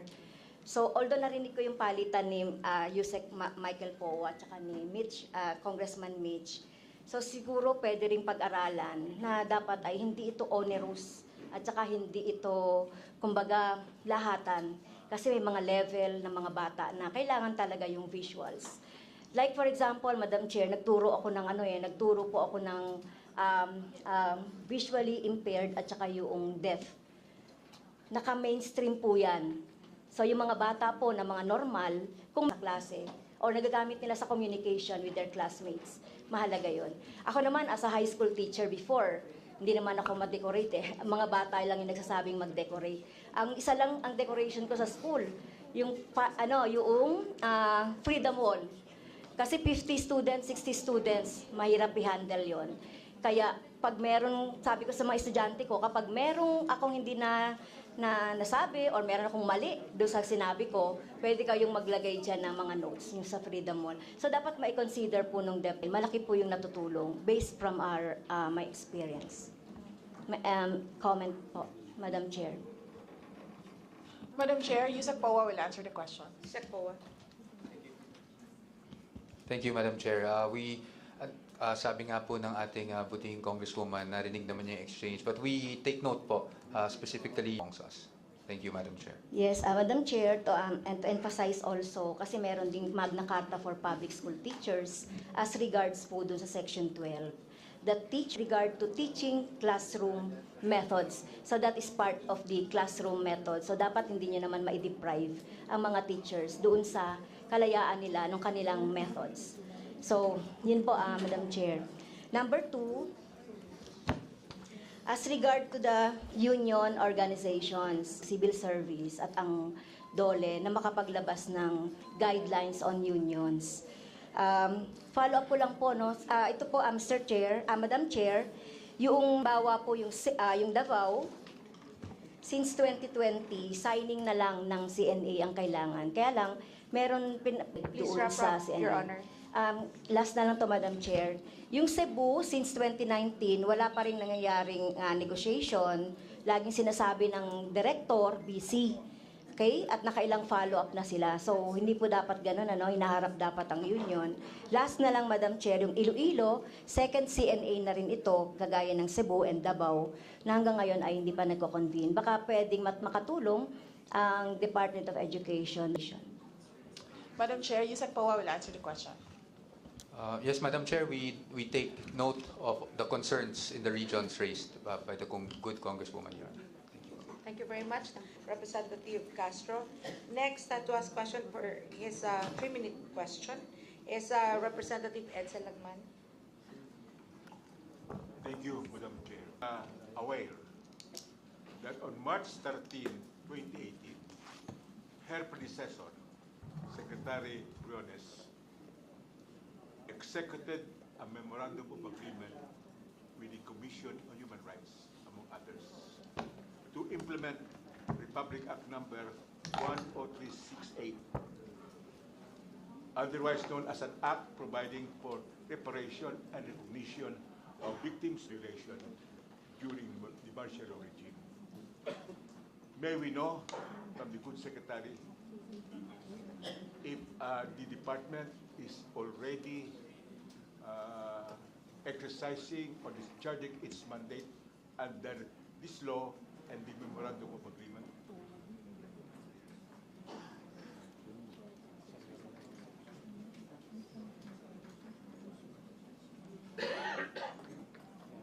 Of the committee, Honorable Chair, will have to look at the records. We confirmed that a MOA was indeed signed, and it was done during into the status, Madam Chair, or if possible, submitted to the committee to be able to respond comprehensively to the query, Madam Chair. I would surmise, Madam Chair, that with that answer, the Department of Education has not discharged its mandate pursuant to the law and the memorandum. Of the senior Vice Chair, Stella. Now, Yusek Chan, may we know, prior to your designation, who were in charge with the procurement in the Department of Education, either in the central office or in the regional offices?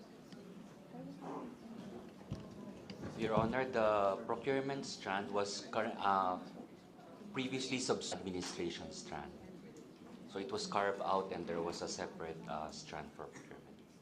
Under the previous practice, were regional offices allowed to make procurements under certain limits, most probably on the amount of the items. Their own procurement. The regional offices are considered as different independent procurement units, procuring entities. In other words, the assignment of a USEC for procurement did not centralize the procurement process in the Department of Education. No, that was not the intention, Your Honor. What was the intention? The intention is so that there will be additional work given to this strand is also what is called regional monitoring. So this new strand is also involved in monitoring the procurement all above board and in compliance with the rules.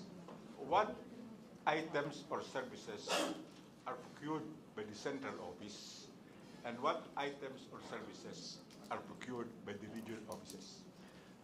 The items will be procured centrally, and there are certain items that are better procured locally. For instance, school furnitures and things like that are better procured locally.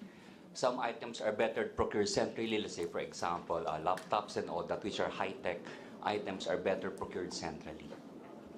In other words, with respect to the central office, laptops will be procured under your stewardship. Is that correct? Currently, that is the direction. The DepEd computerization program is done centrally. The procurement for the DCP is done centrally. Any students? Yes, it is in our 2023 and also 2024 budget. In the procurement, do you still get? Currently, we don't. We don't get PSDBM for procurement of laptops anymore. Hindi na. Hindi na po. Most probably you have learned your lesson. No. Textbooks and instructional materials. Currently, textbooks are also being procured centrally and as well as textbook. The direction of the department will be a centralized procurement for textbook for the 2024 in line with the new matatag curriculum. So Procurement sa regional offices, none for 2024. would that be a policy for the tenure of the present officials?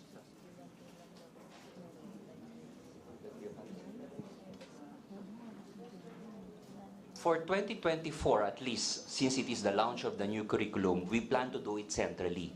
Then for 2020. Thank you very much, Representative Lagman. Last interpellator from the majority, Representative. Points now for the record. Just want to know the program of the department about scheme, correct me if I'm wrong, about those returning overseas workers or given priority for the teaching positions. What's this? Meron bang target number ito and ano ang timetable nito? Ito ba throughout the years meron itong program na to? Madam Chair. Madam Chair, Yusek Mercado will answer the question. Thank you, Your Honor. Batas po ito, yung SPIMS. Every year, may ginagawang target yung DMW na po ngayon, dati DOLE. Pero we're currently doing a MOA at mayroon na rin kaming nilagay na safeguards. So tatlo to a refresher course. Pangalawa po is they have to have a psychosocial debriefing kasi galing silang abroad. No? Then pangatlo, nagdidemand po kasi sila na kung saan sila taga ron, ay doon din sila i-assign. So ang ginawa naming concession, radius of 3 towns, ay pwede silang, doon sila pwedeng ma-assign. Ang pang-apat po, kasi ang maraming cases natin ng unfilled position, yung along the way, they drop off and they go back abroad. So pinagsasign na po din natin sila ng deed of undertaking na kailangan tapusin nila yung school year. So yun yung apat natin na consideration sa bagong memorandum of agreement. Madam Chair, you mentioned a while ago may target kayo. Ilan ang target every year, Madam Chair? Hindi po kami nagta-target. It's the Department of Migrant Workers. Depende po sa expression from the outside kung ilan yung gustong pumasok. Like ngayong taon po, ang hiningi nila are 3,000 positions. Yun din yung nagiging nakakadagdag sa unfilled natin kasi they would target this much pero ang mafi-fill up lang mga isa or 1,500. Madam Chair, last question na lang for the record din, no? Regarding the RQA, am I right? RQA, no? Yes. May I ask, no? Before, way back 2010, if I'm not mistaken, the passing is around 70-75. Correct me if I'm wrong na ibinababa talaga ito sa 50, Madam Chair? Hindi po siya RQA, sir. Yung RQA, ito yung system of procuring natin ng ating mga teacher one. Applicants? Ay, If it's not RQA, it's the ranking. Hindi po tayo nag-lower ng ranking.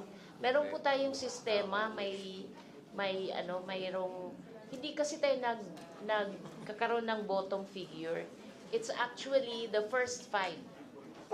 So kung ano yung pinakamataas, yun yung ating down the line depende sa vacancies. So, you mean yung sinasubmit sa amin na ranking nila, for example, kasi may mga grade na 50, 60, something like that. And the teachers are telling na pumasa pa rin daw sila. Am I right, Madam Sir, Chair? kasi meron tayong ranking dun sa RQ. Pero you're right po, sa new system natin on the MSP, kailangan pumasok sila doon sa 50 na rank, no? Dati 70 yun, sir. 50 siya dahil binago rin natin, mas stricter yung rules natin sa dito sa bagong merit selection plan. Yes, ma'am. You're saying 50, di ba? Oo. And we are looking for quality education, and yet binaba nyo sa 50 yung Sir, passing, Madam yung Chair? values lang to, sir. Yung values lang. Dati kasi, sir, yung ating demo, mas mataas yung kanyang dati meron po tayong nire-require na test for English. Tinanggal po natin yun, sir. Kasi usually mataas sila na makukuha sa English test. Pero pag nagsalita na sila, hindi naman mataas. So mas binigyan natin ng mas mataas na antas or rating yung practical exam nila. So the reduction po, sir, of 50 to 70 does not necessarily reduce the quality.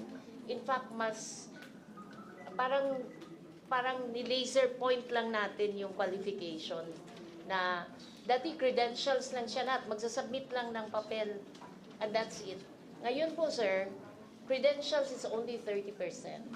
All the rest would be based on demonstration, demo teaching, and then they're on submission of certain papers and essays. So, hindi po nababa yung quality. Okay, thank you very much, Madam Chair, for that information. Thank you, Madam Chair. Thank you. Thank you very much. Thank you very much, Representative Yolago. Representative Albano, you're recognized. Thank you, Madam Chair. It's been a long process.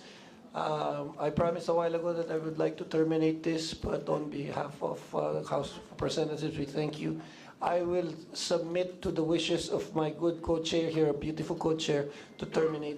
Pero ma'am, ang statement ko lang, may pag-asa ang kabataan dahil po sa pamumuno nyo sa Department of Education. Thank you, ma'am.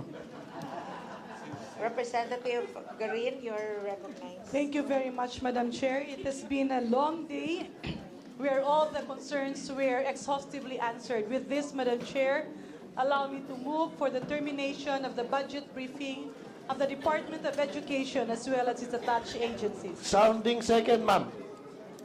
We have a motion